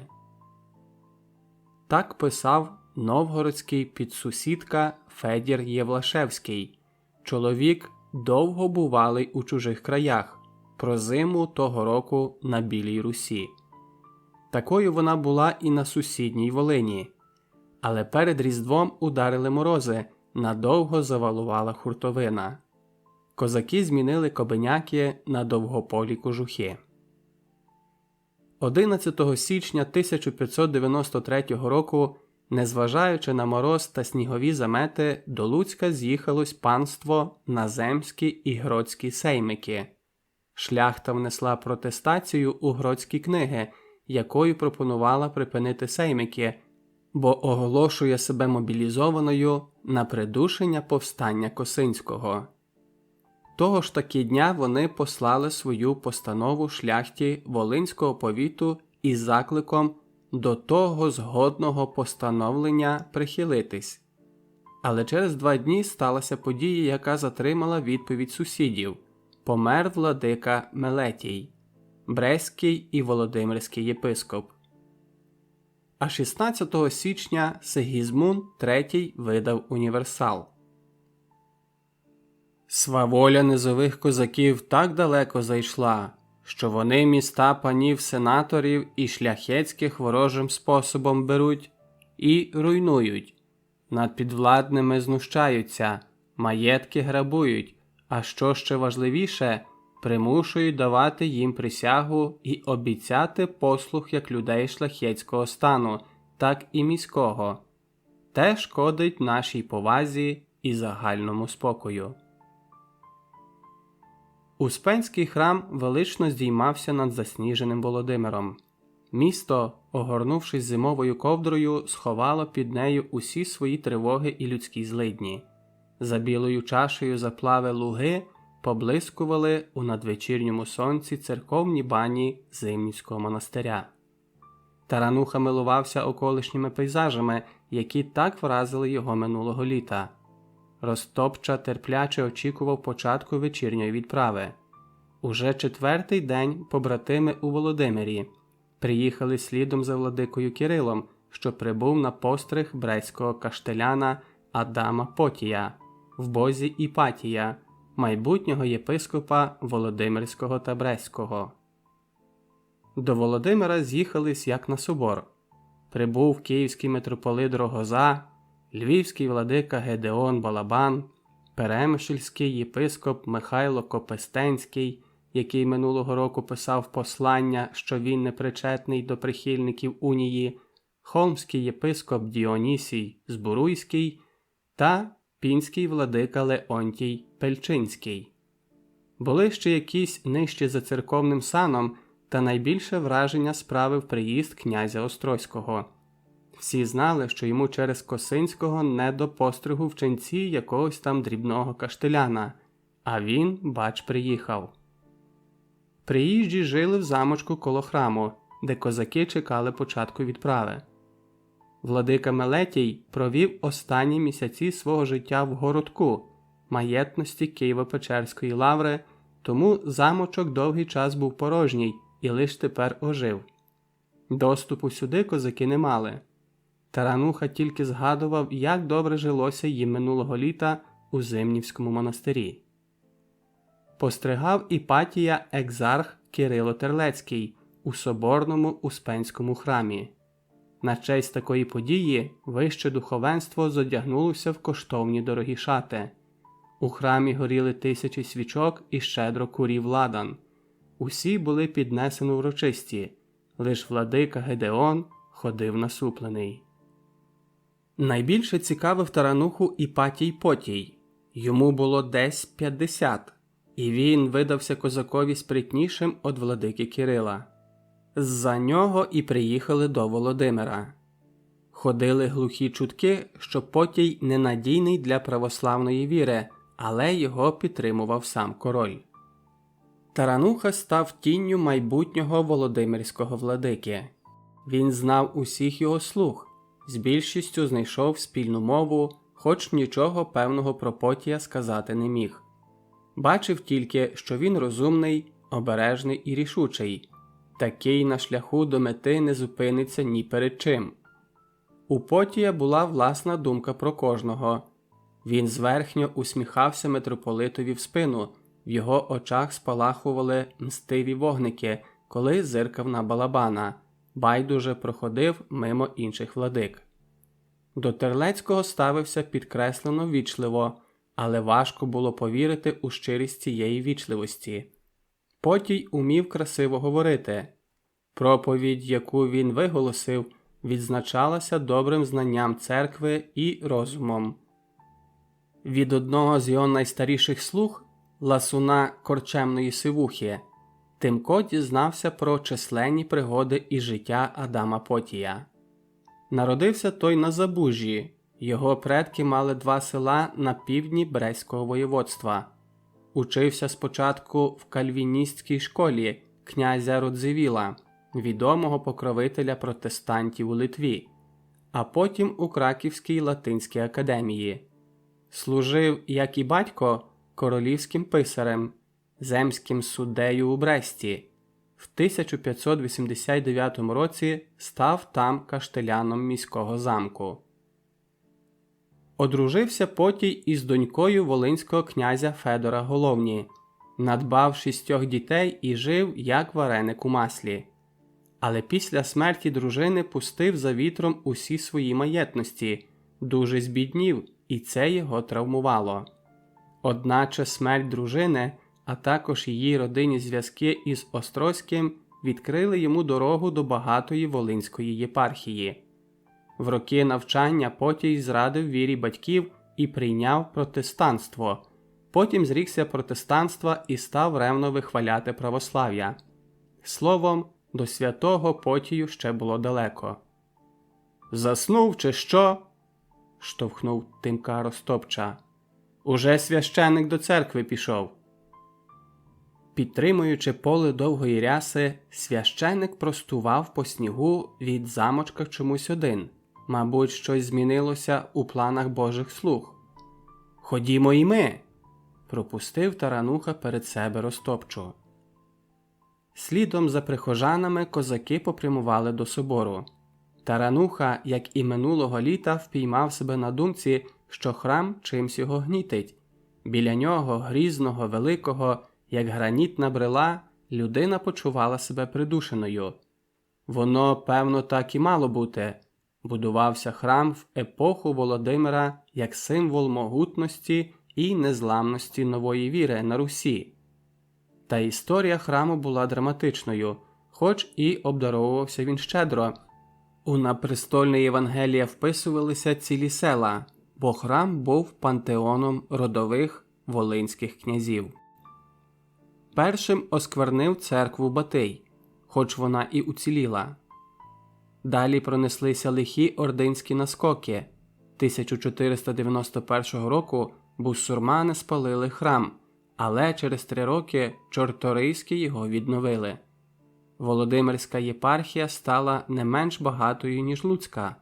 Їй належать замочок і кілька дворів у Володимирі, монастир у Зимньому, 11 рибних ставів, острів Волослав і монастир на Лузі, водяні млини біля міста, 3 містечка і 27 сіл у Володимирському та Луцькому повітах. Отоді і почалася запекла боротьба за єпископію, яка довела церковні володіння до крайнього виснаження. Після нападу Феодосія храм протягом кількох десятиліть лежав у руїнах, доки в 1588 році князь Острозький не відбудував його. Прихожан зібралося багато. Прочули, мабуть, що службу вестиме майбутній владика. Храм розбитий колонами на 3 нефи, і те робило його затишнішим. Тарануха й Ростопча стали у лівий притвор бокового нефа, коло бабинця, де збилися самі жінки. Бабусі дозволяли онучатам припалювати свічки, ставити їх у бронзові канделябри. Деякі жінки склали під колонами свої клумачки, видно, поприходили здалеку. В натовпі зрідка кучмилися нестрижені чоловічі голови. Ростопча до церкви майже ніколи не заходив, тому зацікавлено розглядав престол посеред храму, вівтар з іконостасом та церковними вратами, за якими зникли священик і дячок. Іконостас переливався позолотою ікон, золотим розписом виступів та бокових жертовників. У центрі, під Христом, що увінчував іконостас, виділялася ікона Божої Матері. Між колоною та стіною, де стояли козаки, дихалося вільніше. Вгорі за їхніми спинами проблискувало віконце, через нього змигували останні промені призахідного сонця, переломлені позолотою іконостаса. Бабусі хрестилися біля князівських усипальниць, літній похмурий прихожанин думав щось своє, діти потай від старших знаходили якісь свої розваги. Та ось відкрилися царські врата. Священик і дяк, облачені один в дорогі золототканні ризи, а другий в довгий з широкими рукавами парчевий стихар, розшитий срібними хрестами, взяли кадило та велетенську свічу і з усіх боків заходилися охрещувати престол та вівтар. Затягнув своє узвичайне церковний хор. Останній сонячний промінь зломився на правому ріжку позолоченого хреста над іконостасом і зник. За вікном темніло. Священик вимахував кадилом, діловито обходячи прихожан, пахло воском і ладаном. У церкві ніхто із владик так і не появився. Коли священик і дяк рушили через північні двері до Літії, Ростопча теж почав заткувати до виходу. На дворі стояв глухий зимовий вечір, незвично темний після церковного блиску. Темрява та засліпила Таранусі очі. На мить за спиною почув він якийсь шум. Потім удар в ліве плече. «До дябла!»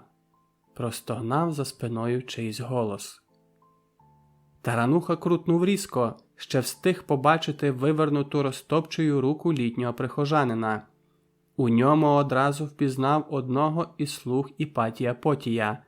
На кам'яну плиту паперті дзвінко упав ніж. Карпо відкинув його чоботом у снігову кучугуру. «А кожух зашиємо!» Успенський храм, що був 400 літ опорою православ'я, переходив до рук нового господаря. До Жидичинського монастиря Тарануха прибув пізнього вечора.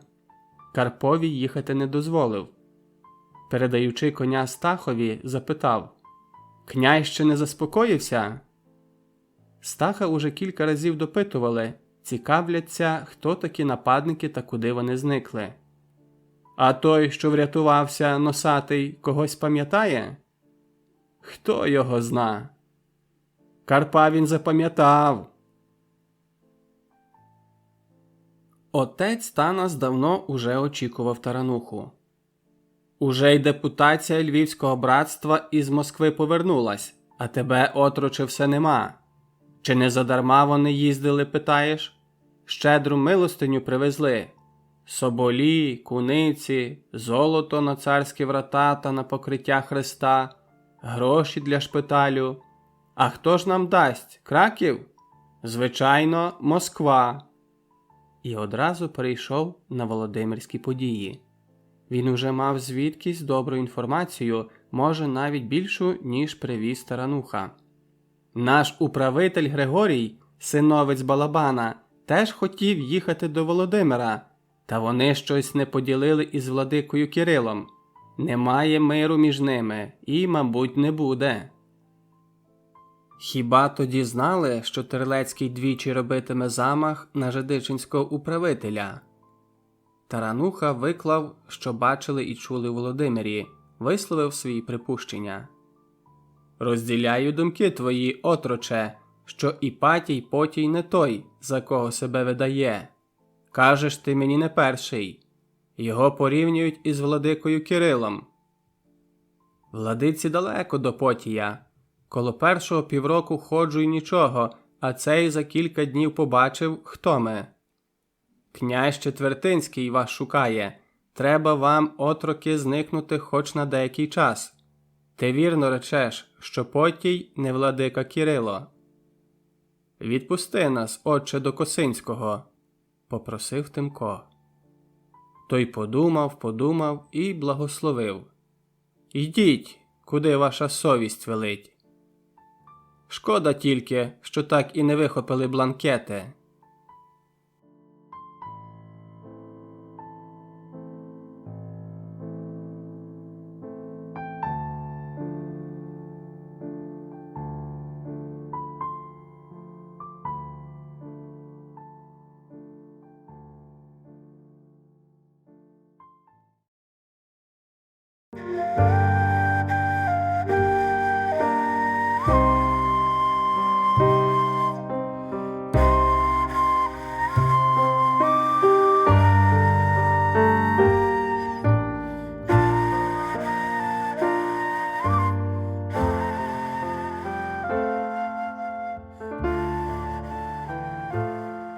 Розділ 28. На Сапалаївці. У самому кутку стайні стояла кліть для збереження сіна. На перший погляд була вона вщерть заповнена вівсяною соломою.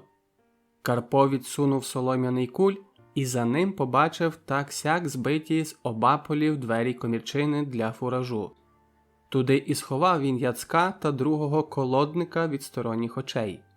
Стара караїмка носила зраненим і побитим утікачам харчі і трав'яні настої. Молоді й сталіки брали своє. «Переходьмо до стайні, бо тут затісно», – сказав Карпо. «А ти, Мелешко, візьми ось повстину, тепліше буде». Посідали хто де. Розтопча примостився на мішку з вівсом. У стайні холодно, паморозь по кутках. «Нас ще шукають?» «Стаха уже замучили допитами», – мовив Яцко. «Я до Жидичина вдень їздити не зважуюсь, а раптом гайдук, отой, що втік, мене запам'ятав. А Карпові, ясна річ, шлях до монастиря взагалі заказаний». Другого монастирського звали Мирославом. Дебелий чолов'яга, років під 40, звиклий до повсякденної важкої праці. Характер мав крутий, над усе любив правду, тому і потрапив у колодки. «Що ж нам робити, коли на ноги станемо?» – задумався Мирослав. «Ти над цим думав, Яцку?» «Зіб'ємо ватагу і підемо громити Четвертинських. Хіба тільки нам вони залили за шкуру сала? Хто за нами піде взимку?» «Підуть, Мироську. Зброю та коней дістанемо, підуть». Розтопча мовби ожив, слухаючи колодників. Уже знемігся скніти без діла. Але тарануха охолодив їх. Правду рече Миросько, хто за вами серед зими піде? Де жити будете? Що їстимете? Він зробив довгу паузу. Отець Танас відпустив нас до Косинського. От і ходімо разом. Мелешка повела Тимка до старого водяного млина, який працював лиш при потребі. Побий Бог мав їх аж 4. Холод тут собачий, свистіло з усіх щілин, а кам'яне жорно, як лід. А Мелешка дихає гаряче, очі палахкотять. Бачиш, молюся на тебе. Хочеш, танцюватиму тобі, Тимку? Лешко, мила дівчино, я кохаю іншу. А вона знову своєї. Моя любов більша. Тихо відсторонив її, віддану до кінця до самозречення. Лешко, ти мені дорога, щоб принижуватись. Вона поникла в жалобі. Тебе тут нема, Тимку, і не було ніколи, прошепотіла, як суддя, виходячи на морозне повітря першою. Йшли, не змовляючись, уздовж яровиці до стиру, як тоді, отої срібної ночі. Бродили по мерзлих травах і по долисту, між затягнутих кригою очеретяних заводей, між верболозу, що стримів зі снігу, та голих дерев над замерзлою річкою. Дійшли аж до Чернчицького монастиря, що по той бік річки. Мелешка увесь час мовчала, не відпускаючи його руки. Розділ 29. Костянтинів. В луцьких церквах дзвонили до обідні, коли на Троїцькій з'явилися загони волинської шляхти. Міщани побачили їх ще на переправі з Красного і усипали вулиці. Навперебій гомоніли. Погляньте, яка викладка! Подбали! А цей у кареті на війну їде. Косинський намне йому боки. Шляхта гонорово минала вулиці, не дивлячись на тих, хто юрмився під будинками. Міщани не вітали військо.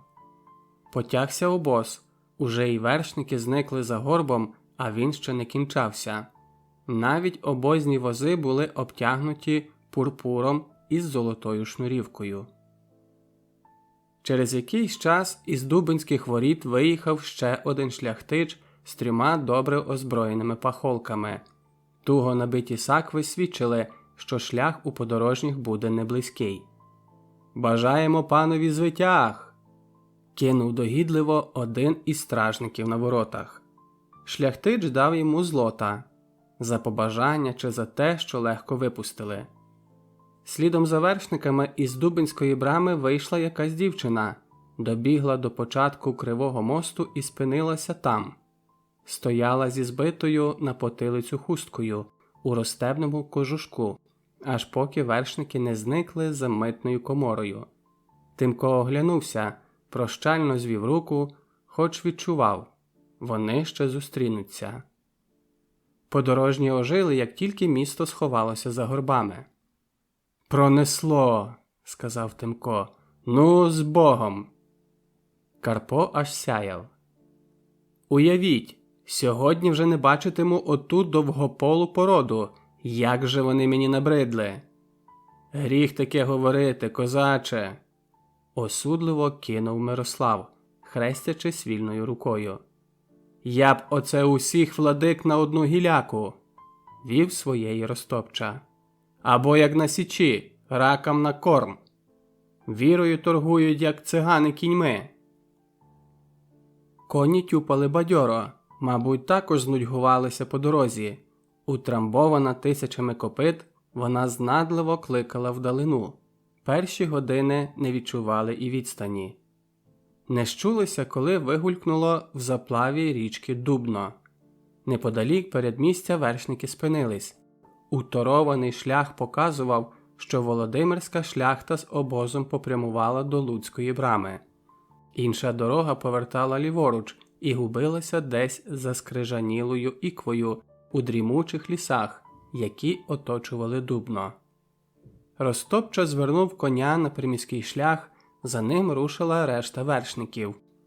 Розглядали вали, що оточували міст, на вигині ікви сіріли кам'яні стіни фортеці та бокова вежа, з якої колись хотіла викинутись дочка Острозького. Тарануха порівнявся з Карпом. «Сьогодні їхати в Дубно небезпечно. Краще зупинимося в якійсь сільській хаті». Над вершниками цілими зграями кружляло гайвороння. «Люди там живуть», – кивнув головою вперед Яцко. Ліс проглядався далеко. Могутні стовбури глибоко повгрузали в сніг, і на білому тлі яскраво виділялися лиш крони дерев. Попереду на верхівках високих осик умостилося на ночівлю кілька воронячих зграй. Яцко подумав, що його не зрозуміли, і додав: «Ворони також ночують біля людей». Справді, лиш поминули смугу голого лісу, відразу побачили хутір, хатку і півдесятка різних господарських будівель коло неї. Крайньою стояла низька повітка з темних колод, складених одна на одну, а поряд слалося поле, присипане снігом. Коні вчули людську оселю, пожвавішали. Тимко задивився на осики перед хутором. Обліплені гайворонням, як чорним цвітом, вони видавались деревами смерті. Тимко аж здригнувся від такого зловіщого порівняння. Раптом зграю хтось налякав. Може, самі вершники, що під'їздили до хутора, а може, хижий птах прошмигнув. В одну мить гайвороння сипонуло в небо чорним цвітом, аж залопотіло повітря. На подвір'ї хутора нараз виросла людина і сторожко задивилася у бік вершників. До Костянтинова вони прибули під кінець наступного дня. Це село подарував Острозькому ще Сигізмунд Август. Князь найменував його у батькову честь і провадив у ньому чимале будівництво, поставив навіть замок. Острозький зібрав у своєму родовому помісті посполите рушення, бо містечко стояло поруч Острополя, де зупинилося військо Косинського. Ще ніколи Костянтинів не бачив стільки люду. Вже стояли тут 2000 козаків Острозького, надвірні команди Якуба Претвича та Олександра Вишневецького. З'явилися зі своїми загонами шляхтичі Вацлав Боговитин, Василь Гулевич та Ян Гунський. Януш Острозький, що привів шляхетські загони з Галичини та найманих угрів, взяв на себе загальне командування. На шляхтича із 3 пахолками ніхто не звернув уваги. Розділ 30. Битва під П'ятками. У погано озброєних повстанців Косинського не було навіть зимового одягу.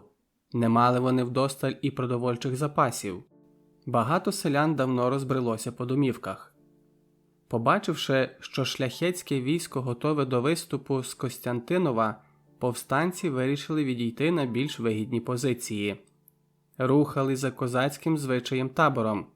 Спереду, по боках і з тилу гармати, а посередині кінне та піше військо, розбите на сотні. Весь час їх переслідували шляхетські дозори. Переважали тоді облогові битви. Вибравши зручне місце, слабкіша сторона окопувалась, сильніша їх оточувала і мучила голодом, аж поки ворог не здавався. Але Косинський був досвідченим військовим ватажком. Він тверезо оцінив свої сили. Хоч повстанців було більше, але їм важко було боротися із вимуштруваними, добре озброєними силами українських та польських магнатів. Гетьман став на кордоні з Волинню під містечком П'ятки, яке теж належало Янушу Острозькому. Містечко мало вали і добре укріплений замок. Вигідними були і природні умови. Горбиста місцевість, вкрита кущами та лісочками, річка, притока Гнилоп'ятки, а за спиною слався степ, зручний для відступу на південь. У степу заклали основний табір, щоб контролювати шлях на випадок відступу. Населення сусідніх Острополя, Чуднова, Слободищ тягнуло за козаками. Шляхетське військо йшло на повстанців великим чотирикутником. Попереду топтала сніг важка кіннота, за нею тяглася артилерія. По боках – наймана угорська піхота. Обоз під охороною озброєної челяді прикривав військо з тилу. Януш Острозький розраховував на те, що погано озброєним пішим селянам, а їх у повстанському війську була більшість, не встояти проти його кінноти.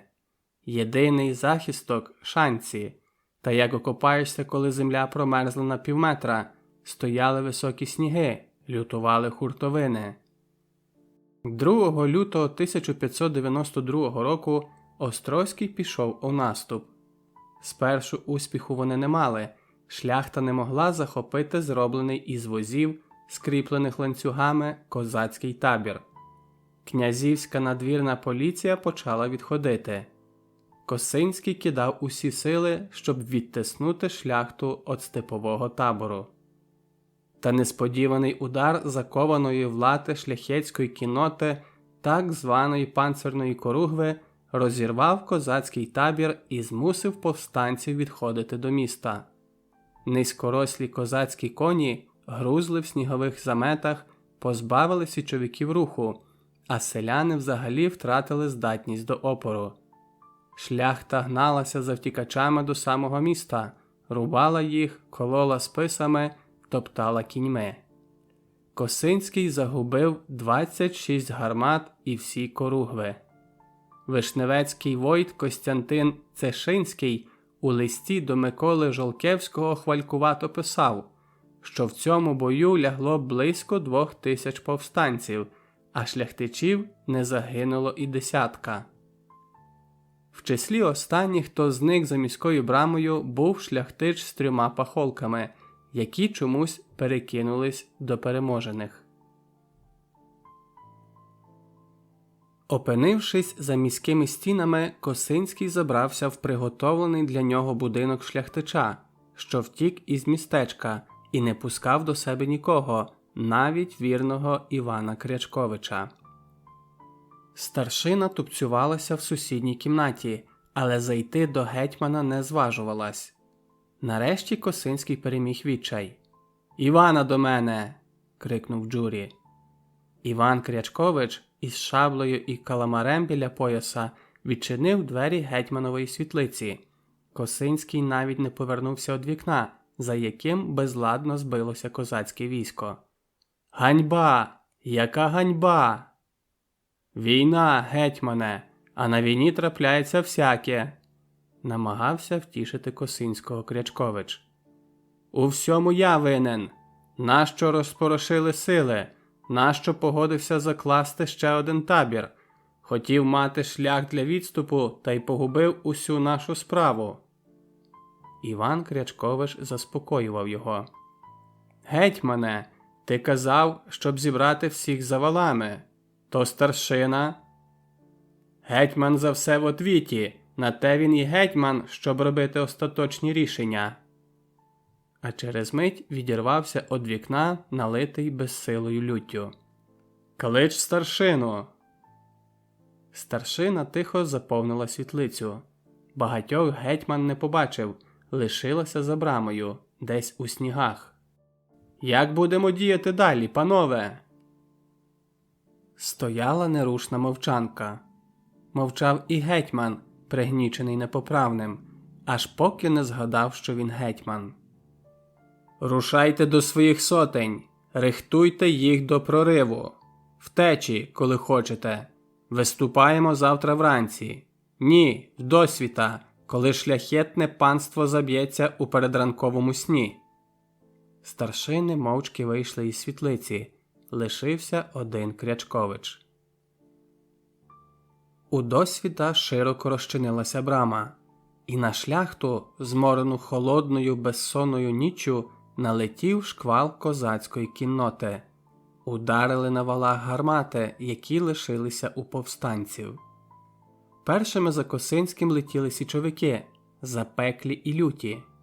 «Бий шляхту! Рази вельможних!» Січовиків лишалося найбільше. Відступаючи до містечка в останньому бою, вони захищались. Почорніло приміське поле, заповнене козацькими та селянськими загонами.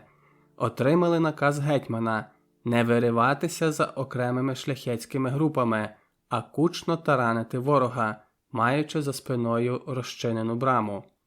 Шляхта ж сподівалася, що повстанці розпорошаться, потечуть у степ, де їх можна знищити по частинах, але прорахувалась.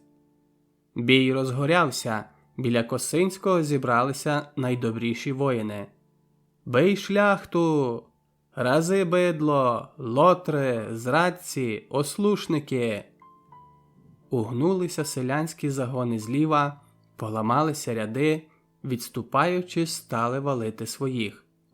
Гетьман помітив небезпеку і крикнув до одного із старшин: «Шепеля, кидай своїх на ліве крило! Не допусти, щоб перекрили ворота!» Тарануха не відставав від гетьмана, переклав у шаблю всю свою зненависть до панів. Поруч Ростопча та обоє волиняків неслись на шляхту, як навіжені. «Отак їм, панове козаки!» – підбадьорував гетьман. «Бийте вельможних, на їх шлях трафить!» Та ось вирвалась за терників надвірна поліція Острозького. Усі в панцирах, з короткими рушницями-карабінами, на головах металеві шоломи із шишаками. Груба вовняна тканина захищала скроні, потилицю і плечі воїнів. Теж викинули уперед шаблі. Козаки повернули назустріч небезпеці, зустріли противника дружними пострілами з рушниць, а тоді схрестилися шаблі. Ростопча натхненно працював бойовим келепом, клав шляхетську кінноту, як на косовиці жнець валить жниво. «Вперед! Степове лицарство!» За легкою кіннотою з'явилися гусари, синки багатої шляхти. Вони рухались шеренгами вершників по 20, за кожним паном 4 слуг. У гусарів довжелезні списи із залізними наконечниками, а колорати ж двоколірні прапорці-значки. Багато шляхтичів мали бойові сокири на довгих держалнах. Їхніх ударів не витримував ні панцир, ні шолом. «Карпе, глянь управо!» – крикнув Тарануха, пробиваючись до побратима. Ростопча зиркнув, куди махнув шаблею Тимко, і впізнав сотника Северина Наливайка, що виділявся з-поміж гусар. «Чекай, сотнику! Куди ж ти?» Гусарські шеренги повалили голову козацького війська і пішли віялом підминати праве крило. Селян у постолах, старих кожуках та шапках, з вилами та косами в руках. Селянська хвила захиталася, згинаючись до воріт. «Пане гетьмане, глянь на долину!» Одірвав Косинського од його страшного діла Іван Крячкович. По глибокому снігу спішила з долини кіннота Вишневецького. Виринули за горба теребовлянці. Косинський різко натягнув повіддя, окинув поглядом поле битви. «Назад! Прикривайте браму!» Тепер повстанці лиш оборонялись, і то переважно козаки. Решта потекла через браму до містечка. «Бережись, гетьмане!» встиг крикнути Тарануха, підставляючи під удар свою шаблю. А тоді рвонув її на себе і пустив знову вперед у якогось вирядженого гусара. «Маєш, пес шолудивий!» «Звати тебе як, козаче?» – спитав Косинський. «Тарануха!» «Гетьман твій боржник, Таранухо!» І пішли працювати далі, здаючи назад. Коні збивали сніг, хропіли, злякано ссахалися вбік. «Ось він, Лотр, хапайте його!» «Прикривай гетьмана!» – несамовито кричав Іван Крячкович, орудуючи шаблею краще, ніж пером. Тимко нараз відчув, як важко осів під ним Гнідий. Козак ледве встиг вирвати із стремен ноги, скочив поруч коня, що падав на сніг, з шаблею в руці, але вже не здатний відбити нанесений над ним гусарський спис. Раптом, здійнявши вітер, пролетів над Тимковою головою Карпів келеп, а його самого Ростоп червонув перед себе, боляче ударивши об луку сідла. Масивна брама закрилася перед носом насідаючої шляхти. На четвертий день облоги не стало їжі. Повстанці поглядали з валів на замерзлі кінські крупи, які впереміжку з мертвими козаками усіяли поле битви. Шляхта своїх забрала навіть під стінами. «Гляньте, обоз шляхетський, скільки там шинки та солонини. Вони навіть золотий посуд із собою возять». Тарануха і Ростопча стояли біля засипаної нічним снігом гармати. Тимко пильно вивчав ворожі позиції, усе думав, чим допомогти Косинському. Бачив прихильність низового козацтва до гетьмана, сам відчував до нього повагу. Розумів, на випадок поразки, а вона очевидна, найтяжчу долю магнати уготують Косинському. Згодом говорив про гетьмана із Іваном Крячковичем. «Січовики не ті, хто задарма любитиме гетьмана. Косинського люблять, бо він того вартий. Він за козака в огонь піде, а я за нього в пекло. Зрозумів?» Упіймав себе на тому, що знову дивиться на Гнідого, який лежав біля самої брами. «Скільки спільних доріг пройдено нами, друже!» З валів добре видно вороже військо. Суцільної облоги нема. Осібно стояла не лише краєва шляхта – Луцька, Володимирська, Кременецька, Тернопільська, Братславська, Київська, Білоцерківська. Навіть загони окремих магнатів не стикувалися, хоч усі вони мали загального керівника. «Як гадаєш, Карпе, чи можна тут пройти непоміченим?» «Військо не пройде, а десяток козаків може, якщо, звичайно, за шляхтичів себе видати». У те, що можна прорвати облогу окружно, ніхто вже не вірив. Косинський робив ще кілька спроб, але безуспішно. Шляхта закрила повстанців, як мишей. Вийти звідси можна лише хитрощами. «Пішли до Івана!» Через якийсь час Крячкович і кілька старшин зайшли до гетьмана. «Гетьмане, той козак, який у бою тебе прикрив, каже, що може вивести тебе за ворожі лави. Я говорив із сотниками». Косинського аж пересмикнуло. «А зі мною ти говорив? Як смієш мені таке казати?» Повернувся до писаря різко. «Як міг подумати про мене так низько?» Ледве опанував себе, а тоді сказав тихо, втомлено, сідаючи на лаву. «Війська я не залишу, що всім, та й мені. Гетьмане, ти в нас один.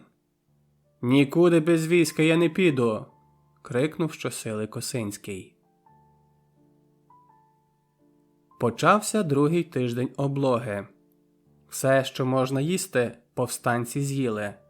Голодувало місцеве населення, плакали діти, незадоволення висловлювали відкрито навіть окремі повстанці. Якісь пройдисвіти хотіли відкрити ворота. Ніяких надій вони не мали, бо ніхто не прийде їм на допомогу. Косинський запросив до себе старшин. Гетьман за кілька днів постарів, тільки вуса лишилися, як і колись, цупкі, вперті. «Іване, клич служебника Вишневецького, будемо підписувати листа». «Пане гетьмане, хто знає, куди вони повернуть? Може б таки прорвався? Коли з брами почати наступ, а невеликому загону через вали до річки, маємо пару коней. Що всім, та й мені. Гоноровий у нас гетьман», – тішилась нишком старшина. «Ми його теж у біді не лишимо». Після обіду Іван Крячкович привів шляхтича од Вишневецького князівського посередника. За столом сидів лиш писар. Старшина стояла поруч гетьмана. Він мовчки дивився кудись за вікно, наче йому до всього було байдуже. Шляхтич висловив умови магнатів. Низовики мали протягом 4 тижнів обрати нового гетьмана, бути в повному послушенстві королю, не чинити нападів на Острозького, його друзів і всіх шляхтичів, що стояли під п'ятками. Мусили також видати селян та слуг, які втекли від своїх панів, повернути захоплене в шляхти майно та зброю. Запанувала важка мовчанка. «Ми обговоримо ваші умови», – нарешті сказав Косинський. «Проведи його до воріт, Шепеля». Тільки вийшов шляхтич, як загомоніла світлиця. «Козаки не здаються. А чого чекати? Прориватися». Нарешті підійшов до столу Косинський. Старшина замовкла. «На все погодимось, панове козаки», – мовив гетьман. «А там буде видно. Пам'ятаєте фастів? Тоді вони вимагали і мене видати, а ви відбулись обіцянками. Пообіцяємо і цього разу. Умови магнатські могли бути гіршими, коли б не мали ми такого спільника, як коронний гетьман Замойський». Старшина полегшено зітхнула. «Приймаємо, а там буде видно, як пан гетьман каже. Тільки власну зброю я не віддам». «Не віддамо власну зброю». На уступки йшли з обох боків. Магнати відчували себе недостатньо сильними, щоб остаточно розправитися із повстанцями. Вони отпускали Косинського, рахувалися з думкою козаків, навіть не згадали про ліквідацію Січі. Повстанці ж потрапили в такі умови, що іншого виходу не мали. Треба було відійти за пороги, щоб зібратись на силі і, головне, знайти надійного спільника. Косинський уже бачив його, хоча про це сказав лиш Крячковичу. «Донське козацтво, московський люд. За їхньою допомогою я виверну до ґрунту все покордоння». 10 лютого 1593 року Косинський з рештками свого війська прибув до шляхетського табору і вручив Острозькому такого листа. «Я, Криштоф Косинський, на той час гетьман, а ми, сотники, отамани, все рицарство війська Запорозького, визнаємо тим листом нашим, і же єсми обіцяємо і присягою своєю утверджуємо. Оцього часу пана Косинського за отамана не мати, кривд жодних у державі королівської їх милості не чинити, стрельбу, окрім трипільської, вернути». Той лист я, Косинський, рукою власною підписав і печатку свою прикладаю. Піші повстанські сотні загубилися у сніговій безвісті зимового степу.